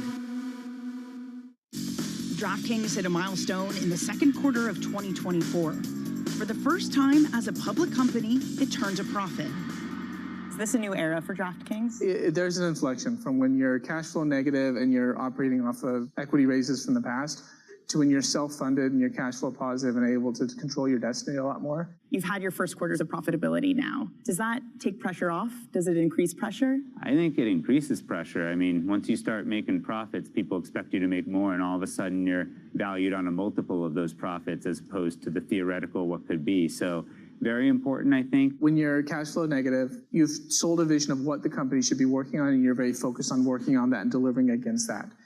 When you've pivoted to profitability, The world of which you can work on is a little bit open, and there's a lot of different ideas, and it requires more focus than ever to make sure that you are prioritizing on the most important things that are going to deliver the most value. DraftKings' solid standing in a booming sector gives them the luxury to play the long game. They're not under pressure to cut costs. When you have really strong revenue growth, you don't need that. If you look at where we are today and where we want to be and where we believe we will be, the vast majority of the incremental EBITDA is not coming from any cost reduction. It's coming from increased revenue. We don't feel like we need to cut costs because we're growing our revenue so much. We want to grow our revenue into our existing cost structure, and there's no need to reduce the cost as long as we're being efficient with what we allow our cost growth to look like. David Weston. Join me for the next generation of Wall Street Week, telling stories of capitalism from business, markets, economics, tech, and climate. Each week, we'll go on the road for a look at what lies behind the headlines of today and what will likely be the headlines tomorrow. Above all else, it's a mission. It's done nothing but grow immensely. To me, that's an extraordinary sign. We can be the change that we want to see. Watch the all-new Wall Street Week. More than what you need to know, it's what you need to think about. U.S. tech is influencing global markets. Technology is driving business across Europe. Companies in Asia are betting on tech.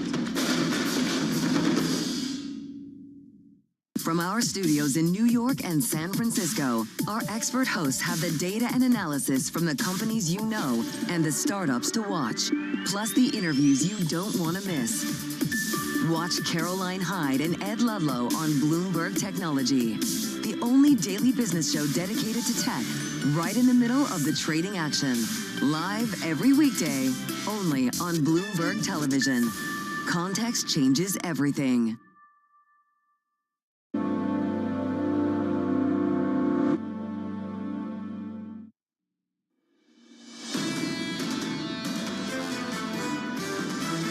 You really have to believe that uncertainty is arriving at peak, and you have to believe, and we do, that Washington has no desire to precipitate a recession. It's the volatility, it's the uncertainty.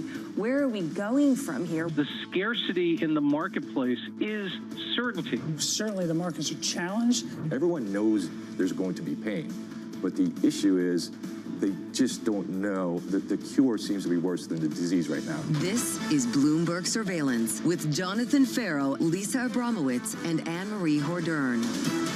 Trump blinks, but the damage isn't all undone. That's the line from UBS this morning, and it's reflected in the equity market. Live from New York City, good morning. The second hour of Bloomberg Surveillance starts right now, with equity futures on the S&P lower, and on the Nasdaq too. We're down by 1.6% on the S&P 500. On the Nasdaq, down by close to 2. On the S&P, the range on futures yesterday, positive 10%, negative 3. A 13 percentage point range on S&P 500 futures. Wild. Even wilder than that, in the bond market, major swings at the front end of the curve. The two-year yield, a 38 basis point intraday range at the front end of the curve. Yields lower by 3 basis points this morning, 387.65. Later on this morning, 90 minutes away, CPI data in America. No one's talking about it. Lisa, more inflation data just around the corner. Yeah, no one cares. I mean, at a certain point, it's backward looking, and people are trying to understand what is the policy backdrop in a quickly moving world. It is hard to get much confidence from what happened yesterday. Yeah, you had the biggest rally on the NASDAQ going back to 2001, yay. But there isn't a sense of exactly why or how durable this is. How much are tariffs still on? We don't even understand what the average blended tariff rate still is. There's one particular average of 27% going now down to 24%, others saying around 15%. No one can actually pinpoint what to even model at this point for the effective tariff rate at this moment. It's super difficult. Trade's not static. And if you come up with a major tariff on China, presumably some trade will shift away from China. In the meantime, though, compare where we are now to where we were only a week ago, and tariffs are higher. They're not lower. They are when it comes to China, 125%. That is the levy for these Chinese goods coming into the United States. You also have a 10% tariff ring around the United States. That is staying put. The issue that investors have, the market has, is the goalpost keeps changing when it comes to reciprocity for each individual trading partner. And we're not going to know where they end for another minimum 90 days. We have revealed one thing. We've discovered that the Trump put has moved away from the Dow to the bond market based on comments just yesterday. That, to me, was the big takeaway. The bond market's in the driver's seat. It was yippee. He actually responded. What is the strike price of that, though? Is it just almost getting to a dysfunctional place where the Fed would have to step in? Does it mean that Scott Bessent now has the ear of the president? What's to say that it's not going to be Peter Navarro tomorrow? There is this question of how much can you rely on something that seems to be driven more by impulse and intuition rather than some sort of formulaic policy. The Treasury Secretary said yesterday outside the White House that he had a conversation, they all had a conversation on Sunday. And on Sunday, what happened? On the way back to Washington, D.C., on Air Force One, who is standing behind the president? I peek my head out. It's Scott Bessent, the Treasury Secretary. On the way down to Palm Beach, it was Howard Lutnick. It does feel like this idea is really stemming from the Treasury Secretary. It is what he told me after Liberation Day. This is a cap. We can do deals coming down. And the president said, this has been percolating for a few days. We decided to make the decision this morning. I was looking at the bond market overnight, and then we sat around and wrote it from what he calls their hearts. Looking at the bond market this morning, yields are lower. We're down 3 basis points on a 10-year to 4.30. On 2s, we're down 4 to 3.87. Coming up this hour, Stuart Kaiser of Citi as stocks stage another historic bounce. Former Deputy Treasury Secretary Wally Adeyemo as President Trump's U-turn isolates China, and former Kansas City Fed President Thomas Hoenig as Fed officials signal they'll stay on hold. We begin this hour with stocks lower following their biggest one-day climb since 2008. Stuart Kaiser of Citi staying cautious, writing, we shift to a neutral footing on U.S. equity risk as 2/3 of the dip buying conditions were fulfilled by a 90-day tariff pause. We are not necessarily comfortable with long equity exposure and expect continued headline volatility. Stuart joins us for more. Stu, good morning. Good morning. Wow. Okay, so this is what we've got. 10% baseline tariff and then something north of 100% on China. Good or bad? As you said, worse than last week, probably better than Sunday night, as a blended, type thing. I think basically what the market is telling you now is they sort of took some of the tail out of the tariff risk, and we're going to need to see successful and observable negotiation progress over the course of actually probably the next couple 2 to 4 weeks, without the market to react negatively. It doesn't sound like you've got too much confidence that this is over. No, I mean, look, even if you just, to Lisa's point, we don't know what the blended tariff rate is. At steady state now, to your point, is much worse than it was last week. And we have not really gone very far to pricing in the knock-on recession risks if the current tariffs are held in place. I'm also of the view there's probably less than 3 people in the world that know exactly, what the future looks like on this front. So just a tremendous amount of uncertainty there. So yeah, we're still pretty cautious, though. To be fair, I think in instituting this delay does trim some of your worst case tail risks off, which is why we're kind of a little more neutral than I think we were extremely cautious over the weekend. We're kind of more neutralish now. Can you take us into some of your conversations with clients recently to give us a sense of what the flavor has been like, what the tenor of them has been, and what you say? Look, I think honestly, as many opinions as are around the table is what we're getting from clients. I would say, look, the outlook has been very, very bearish on U.S. equities. You see that in positioning, you see that in flows, you see that in our conversations where it's, maybe the view was, hey, I don't know, the plurality of outcomes is you get a negotiated deal and it's better than worst case. But there is this situation where if you took your tariff hit and you threw a decent sized recession on top of that, you get S&P earnings down to $200 or below, and you put some reasonable multiple on that, and the number doesn't look as big as you would like it to. I think is the best way to put it. 3,600, so, right? Yeah, you could be, 4,000 or below with, reasonably conservative math. So I think a lot of folks were saying, even if I wanted to buy this dip, I can't fully discount, that negative there, because if you think of that number as, let's say that's your recessionary outcome. Well, what are your recession odds? If your recession odds are anywhere near 50-50, now you have a 1 in 2 chance of an outcome that looks really poor. So I think investors were respective of that, and we're just very, very cautious about putting risk back on. And the fact is, we've had 2 of these 5% rallies, over the last week. They lasted about 15 minutes. So it wasn't like, as an investor, you had the opportunity to catch those, really. You either happened to have the risk on or you didn't. And I think that's been equally frustrating, that I suffered all the way down. The market rallied, 6% in 15 or 20 minutes yesterday. You didn't get a chance to engage in that. Have you noticed a difference in tone between domestic investors and international investors? A little bit. I mean, I think in a lot of these cases, when you have domestic policy issues, the domestic investors tend to be more bearish, than the international investors are. In this case, I think it's shades of gray because the international investor is also very frustrated. If you're up in Canada meeting with those investors, they're not feeling so great either. And I think the same is in Europe. But I think U.S. investors probably incrementally a little bit more negative than the international folks, just because we're so close to it. But again, it's going to be hard to find a bullish or optimistic investor right now. If these markets were Chinese, wouldn't we be calling them uninvestable? I wouldn't, but you you might be. I'm asking the question right now how investable this market is, given these wild swings. No, I mean, I think it's not particularly. And I think you saw that actually on Monday, where you had that, very sharp squeeze in the morning. And then after that, you got some negative China headlines on tariffs. Shorts did not really aggressively lean back into that. And I think it was because you got so hurt in that sort of flash rally that you didn't have confidence, to put the risk on in the other direction. And I think what you're seeing overnight is a little bit of that, where the market rallies so quickly higher. Sponsoring the next leg of that feels really poor risk reward, and I think you're seeing that a little bit overnight. So yeah, it's from a tactical perspective, it does feel very, very hard to invest in. I won't call it uninvestable, but very hard to invest in. And even from a long-term investment perspective, it's really hard to handicap stuff, and you're probably thinking, I might get a better entry point here to begin with. Things have been really brutal. You've set up the next month or so. We need to set up the next 90 days. What these negotiations are going to look like over the next 3 months. And trade deals normally take 2, 3, 4 years, and they're trying to get stuff done in the matter of 90 days or maybe a little bit more, a few months. What I would take from everything Donald Trump has said, on the campaign trail, he promised 10% tariffing around the United States, 60% on China. We know that he goes into everything with a maximalist approach. Well, maybe the China is going to come down. That tariff rate will come down to 60%, and we might end up exactly where he planned on starting, but just going through a lot of emotions to get there. In the meantime, we're going to be looking at uncertainty, negotiations, and more uncertainty. And Stu, I've got to ask you how you and the team will be navigating the incoming data. We just caught up with Sokjan Sabadra-Japa, who said CPI, what's CPI? 8:30 Eastern Time, there's an inflation report. There is. How are you navigating the data? How will this market respond to incoming information? Well, I mean, CPI, look back to payrolls last week, they probably felt like the forgotten child a little bit. I think the data we're getting last week and this week is much more what was the state of the economy coming into this.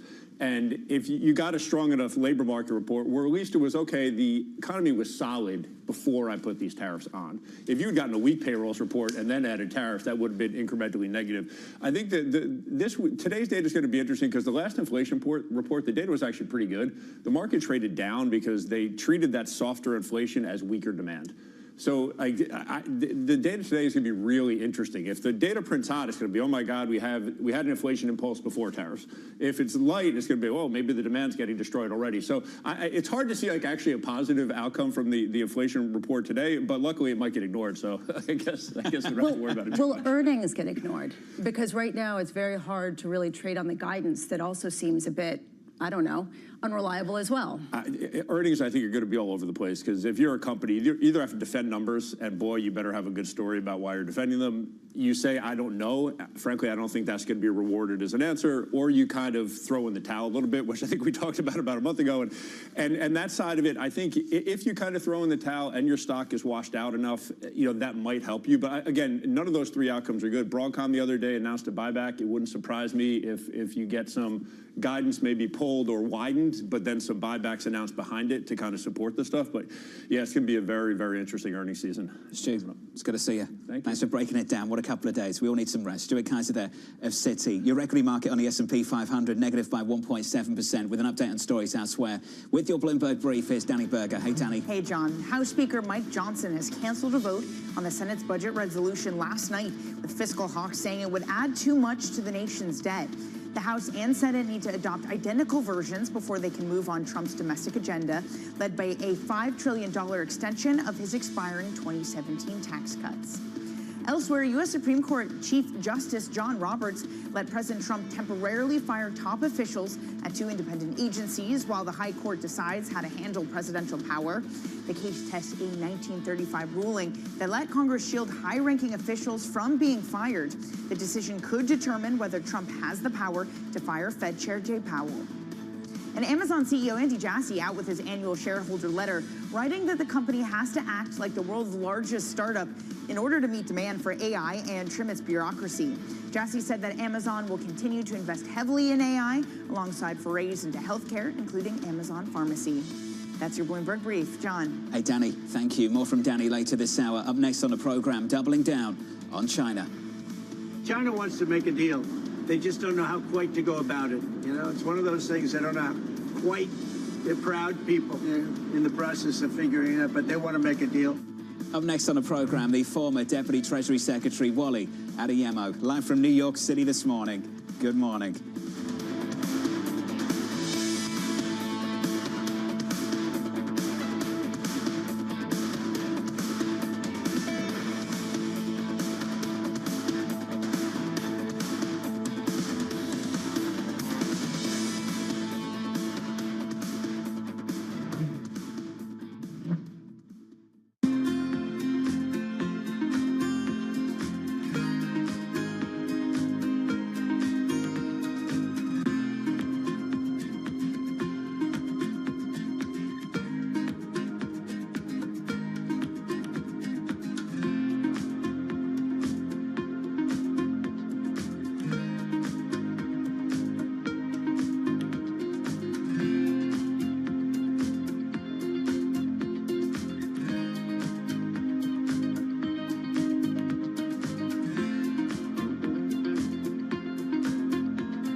Politics to the world of business. Joe Matthew and Kaylee Lines deliver news, insight, and analysis live 2 times a day, every trading day. Balance of Power at 1 and 5 Eastern, only on Bloomberg.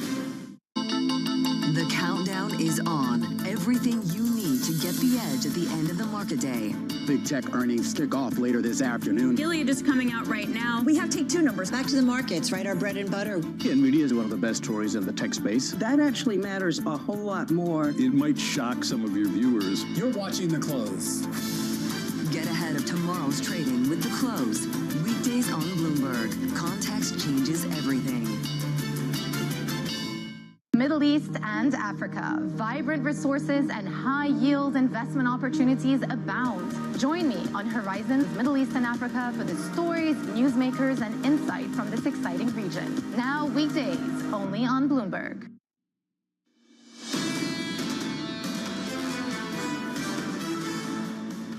Equities this morning lower across the board on the S&P 500, negative at the moment by 1.8%, down 2 on the Nasdaq 100. Under surveillance this morning, doubling down on China. China wants to make a deal. They just don't know how quite to go about it. You know, it's one of those things they don't know how quite. They're proud people. And President Xi's a proud man. I know him very well, and they don't know quite how to go about it, but they'll figure it out. They're in the process of figuring it out, but they want to make a deal. So here's the latest this morning. President Trump isolating China as the primary target of his trade offensive, hiking tariffs to a record 125%. China's top leaders said to discuss additional economic stimulus later on today. Joining us from the nation's capital, Bloomberg's Tyler Kendall. Tyler, what's the state of play this morning?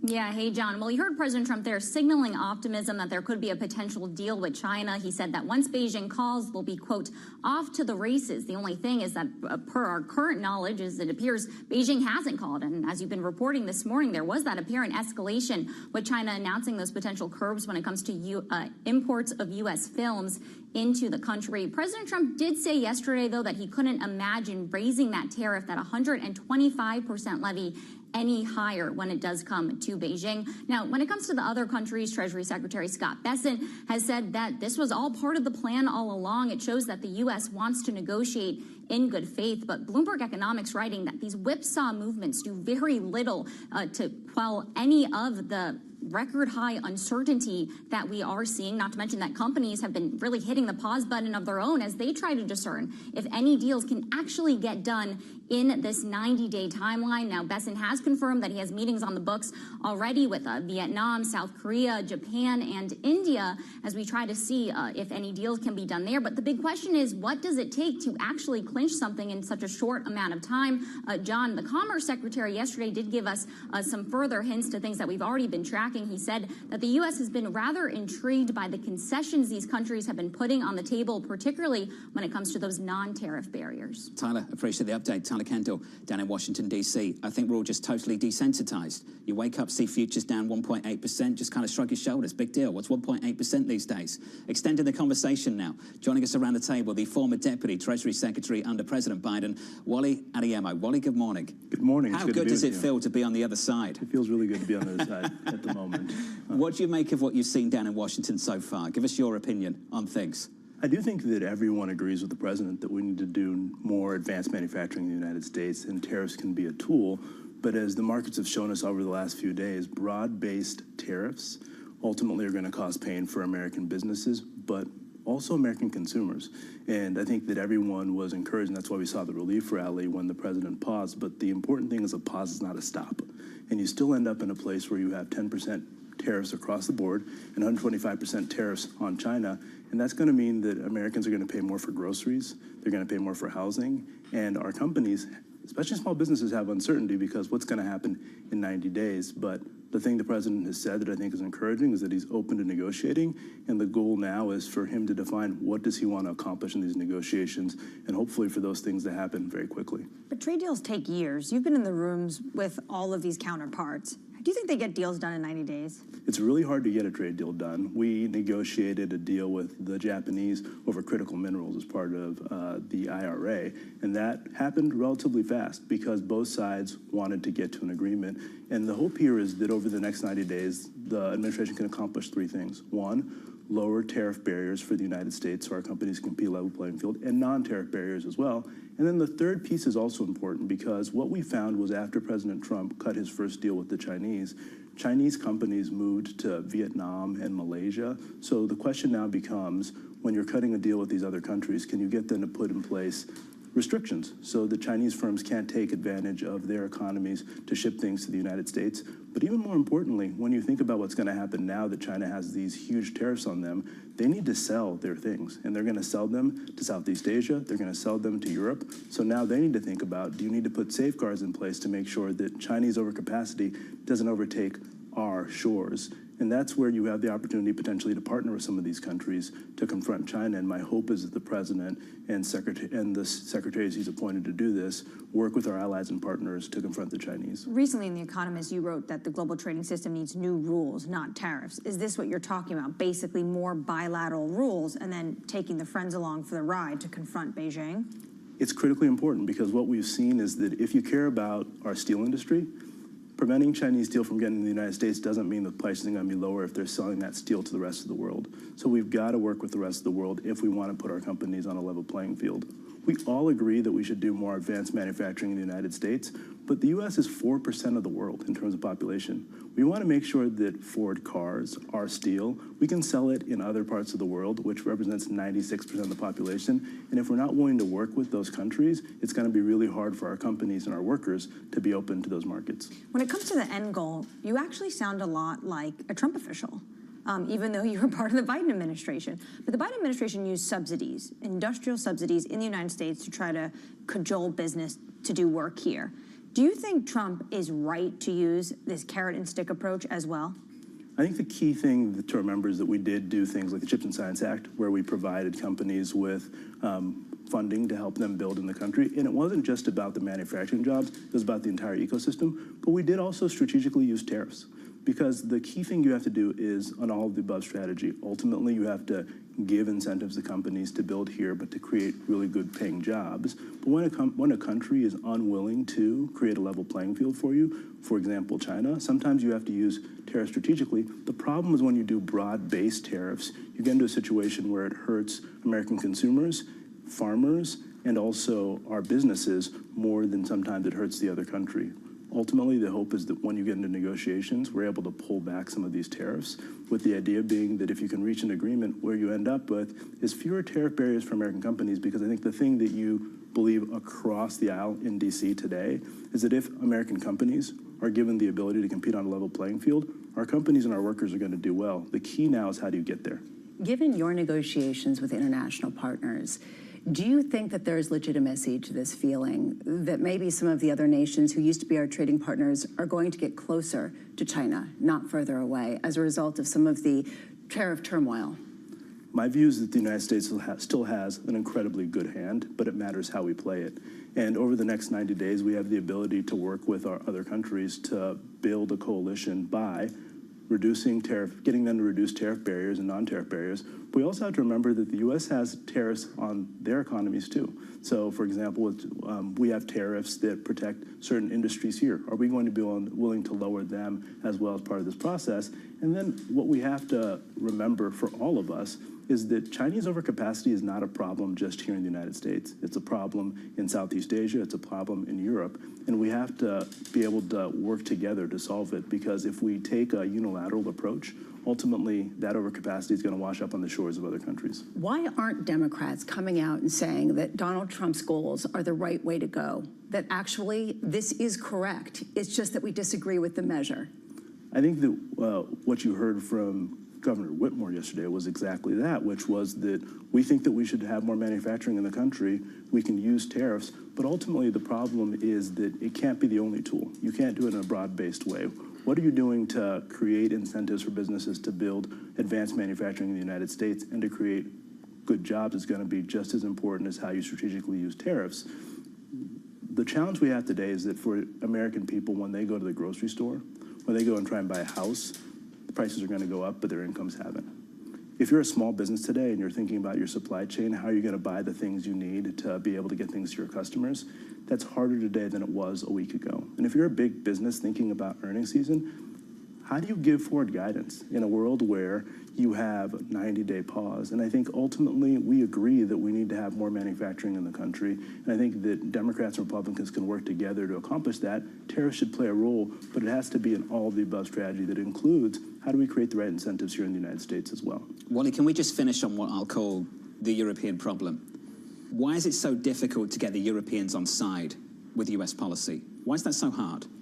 I think Kissinger put it well in terms of Europe is not a country, it's a jurisdiction, and there are a number of different countries there, and it takes them time to get to the right place. But the reality is that we'd rather the Europeans be arguing with each other over politics than what happened before we had the European Union. And fundamentally, Europe has been an ally, but we have to hold Europe accountable as well to being in a place where they create a level playing field for American firms as well. And in doing that, it's going to be not only good for the United States, but it's ultimately good for Europe, frankly, because Europe needs to grow. Their economy has been stagnant for too long. And without a partner like the United States that can help drive that growth, it's going to be really hard for Europe to compete with China and compete in Asia. So ultimately, the goal here has to be to reach an agreement that will be good for the United States, that will mean that the United States is in a better position to manufacture things, but ultimately needs to be good for Europe too, because overcapacity from China is a serious problem that is ruining Europe's industrial base as well. So there is room here for a deal. The key is to make sure that both sides get into the same room and think about ways in which we can grow the global economy and Europe and the United States economy. Wally, tremendously smart, as always. It's good to see you. We've missed you. Let's catch up again soon. We need to talk taxes. Former Deputy Treasury Secretary Wally Adeyemo. Up next on the program, Eric Resnick of KSL Capital Partners as tariffs weigh on global travel. From New York City, this is Bloomberg.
Africa, a region rife with potential for growth and opportunities, but not without its challenges.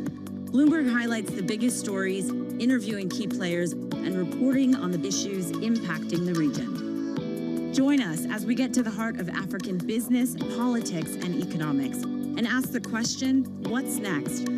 I'm Jennifer Zabasaja, and this is Next Africa. New episodes every month, only on Bloomberg. Key investors, top executives, global innovators. Join me for in-depth conversations with the biggest newsmakers on the day's top stories. Insight with Haslinda Onim, only on Bloomberg. Bringing you up-to-the-minute global news whenever and wherever it happens. I'm Joanna Versace in Davos, Switzerland, and this is Bloomberg. Asia is at the forefront of some of the world's biggest stories. I'm Sherrian in Tokyo. And I'm Heidi Stroud-Watts here in Sydney, where the trading day begins. We're here in the center of all the action to get you set up with the numbers, news, and knowledge you need for the day ahead. The demand is indeed recovering. We've been waiting for this moment. The opportunity of a century. Join us on Bloomberg The Asia Trade. Weekdays only on Bloomberg TV. Context changes everything.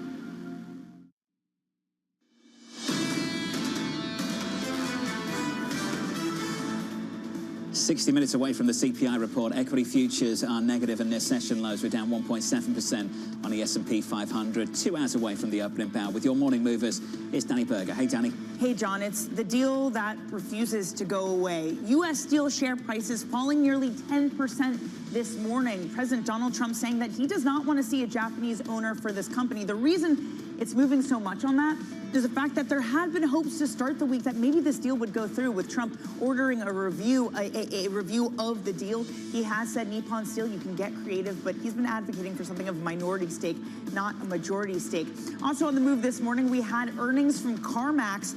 Another sort of case study in how you address the macro uncertainty.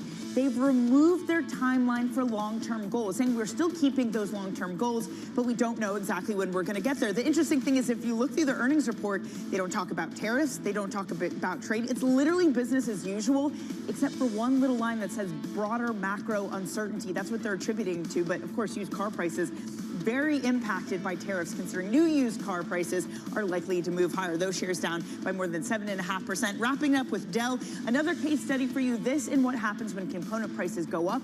A Bloomberg study of their website shows that they have removed countless discounts on their products. It appears that Dell indeed will be charging consumers more when the component prices go up. The company did not respond to that study from Bloomberg, but the CFO did say earlier this year that they plan to pass prices on. Those shares down more than 2.5%, John. Hey, Danny, thank you. Appreciate it. Danny was talking about this a little bit earlier, exemptions.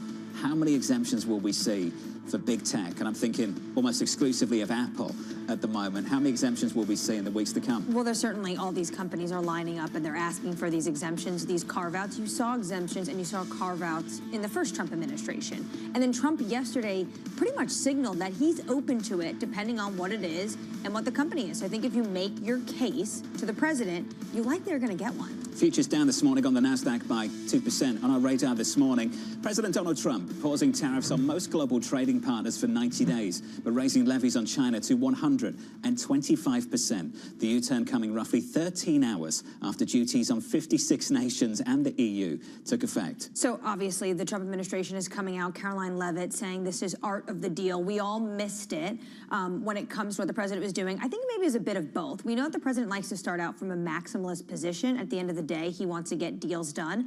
At the same time, this did happen at a time when you saw some unraveling in the bond market.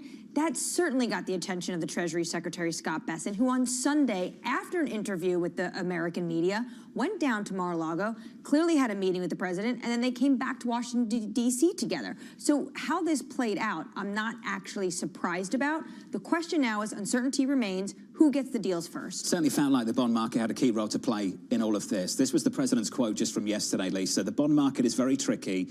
I was watching it, but if you look at it now, it's beautiful. But I saw last night where people were getting a little queasy, and maybe he was getting queasy too. It shows just how much the bond market is the ultimate constraint right now on a president who is looking to reduce borrowing costs, and he's a debt king. He loves debt. He could see the disruptions that were happening in the market. Key question is how long this will last, what kind of level he's targeting, and do we have a better understanding of a strike price, or is it just simply that level of volatility that could potentially invite the Federal Reserve to have to intervene because of market dysfunction that could potentially get his attention? So we've got lots of talks coming up and a 90-day pause.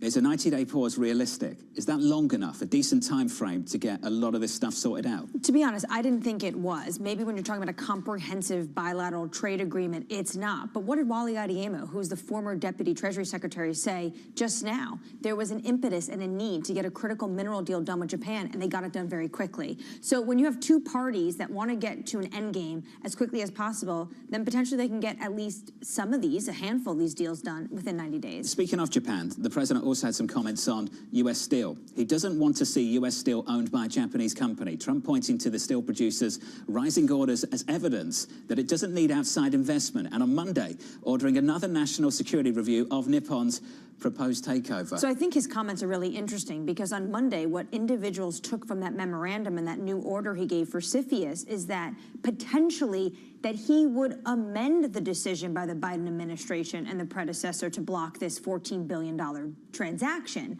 Now what he's saying is CFIUS is going to look at it, but I still don't want it to be U.S. owned.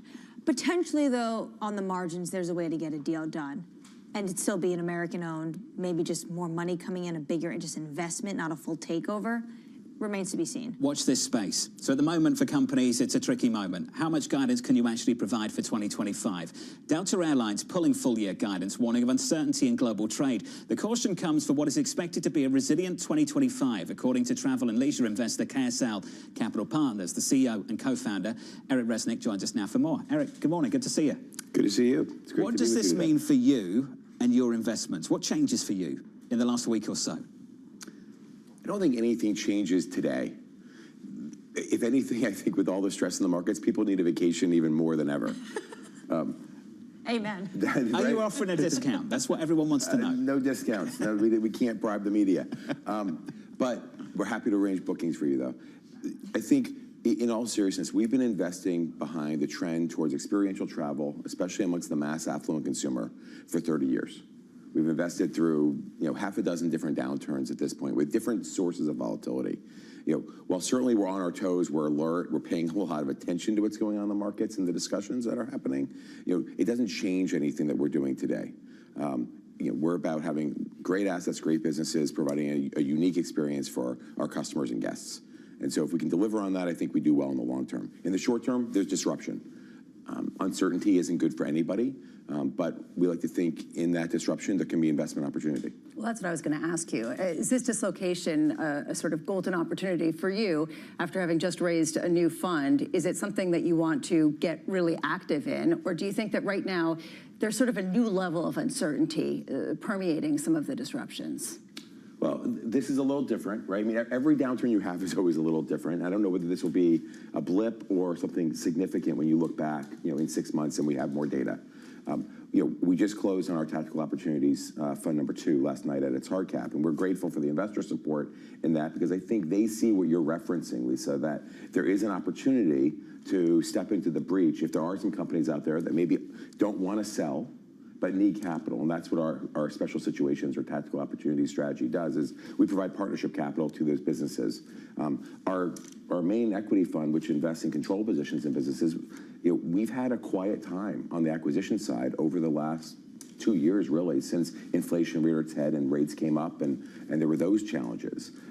But we've seen that thaw gradually happening, and actually we have a really strong pipeline right now. How that pipeline materializes in the wake of what's gone on in the last week, that remains to be seen. But we're looking very closely at the data to see whether or not there is any sign of the consumer weakening in any way. So let's talk about that. Given that the wealthiest consumer has really driven the American economy over the past couple of years, and it's been driven by the wealth effect, driven by what we've seen in equities, is there any sign, even if people aren't withdrawing bookings, that maybe they're not going for the most luxurious of luxury options out there?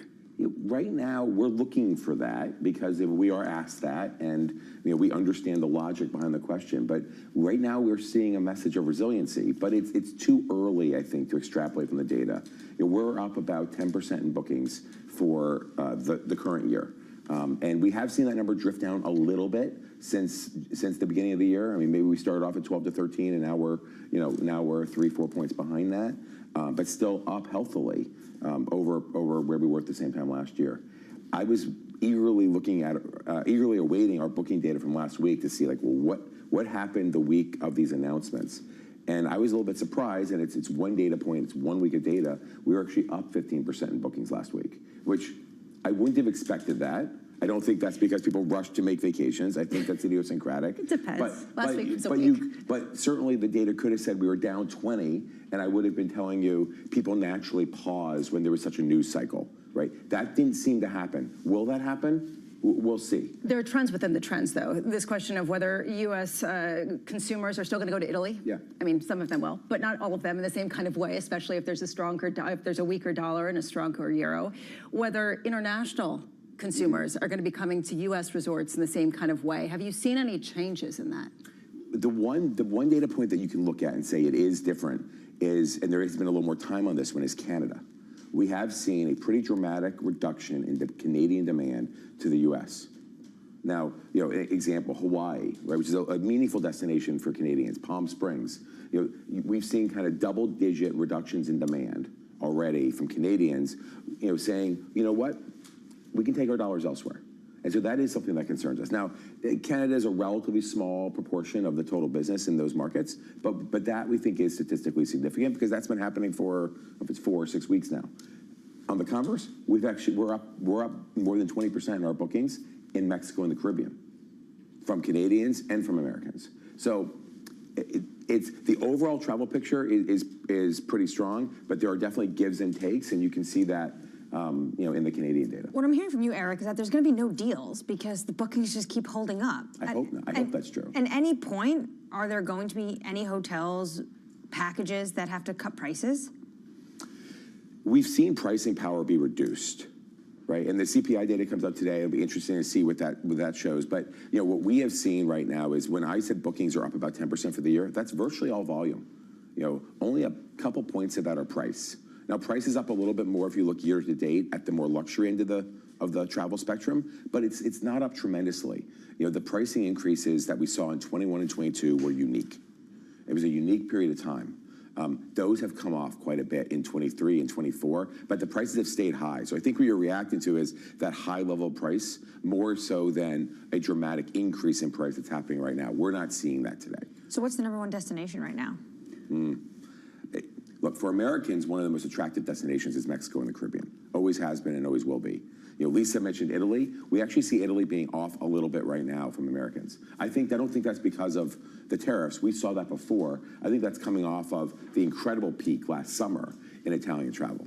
So right now, going forward, what are going to be the signs to you that there is a material shift? Where do you expect to see it first? In the low end, the medium term, the high end, the bleisure, which we talked extensively about. Where do you think what will be the sort of front-leading indicator?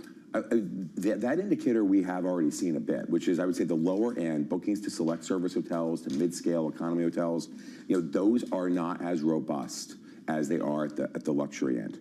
Bleisure is definitely not bleisure. Bleisure, we've talked about this term before, it's a terrible word, but 75% of people want to combine business and pleasure trips, bleisure, right? But we are seeing, but we have seen pretty soft trends at the more economy level. So I think that's where you're seeing it in the data, and that was before last week. Eric, it's good to see you. Keep us updated.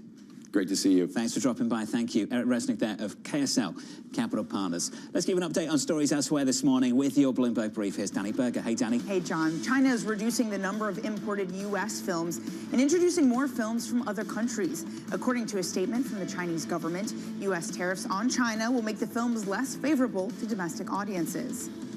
Elsewhere, Lego has opened a new factory in Vietnam. The world's largest toy maker says it plans to invest $1 billion over 15 years in the complex, which will produce toys for Asia. Lego CEO told Bloomberg that the company sees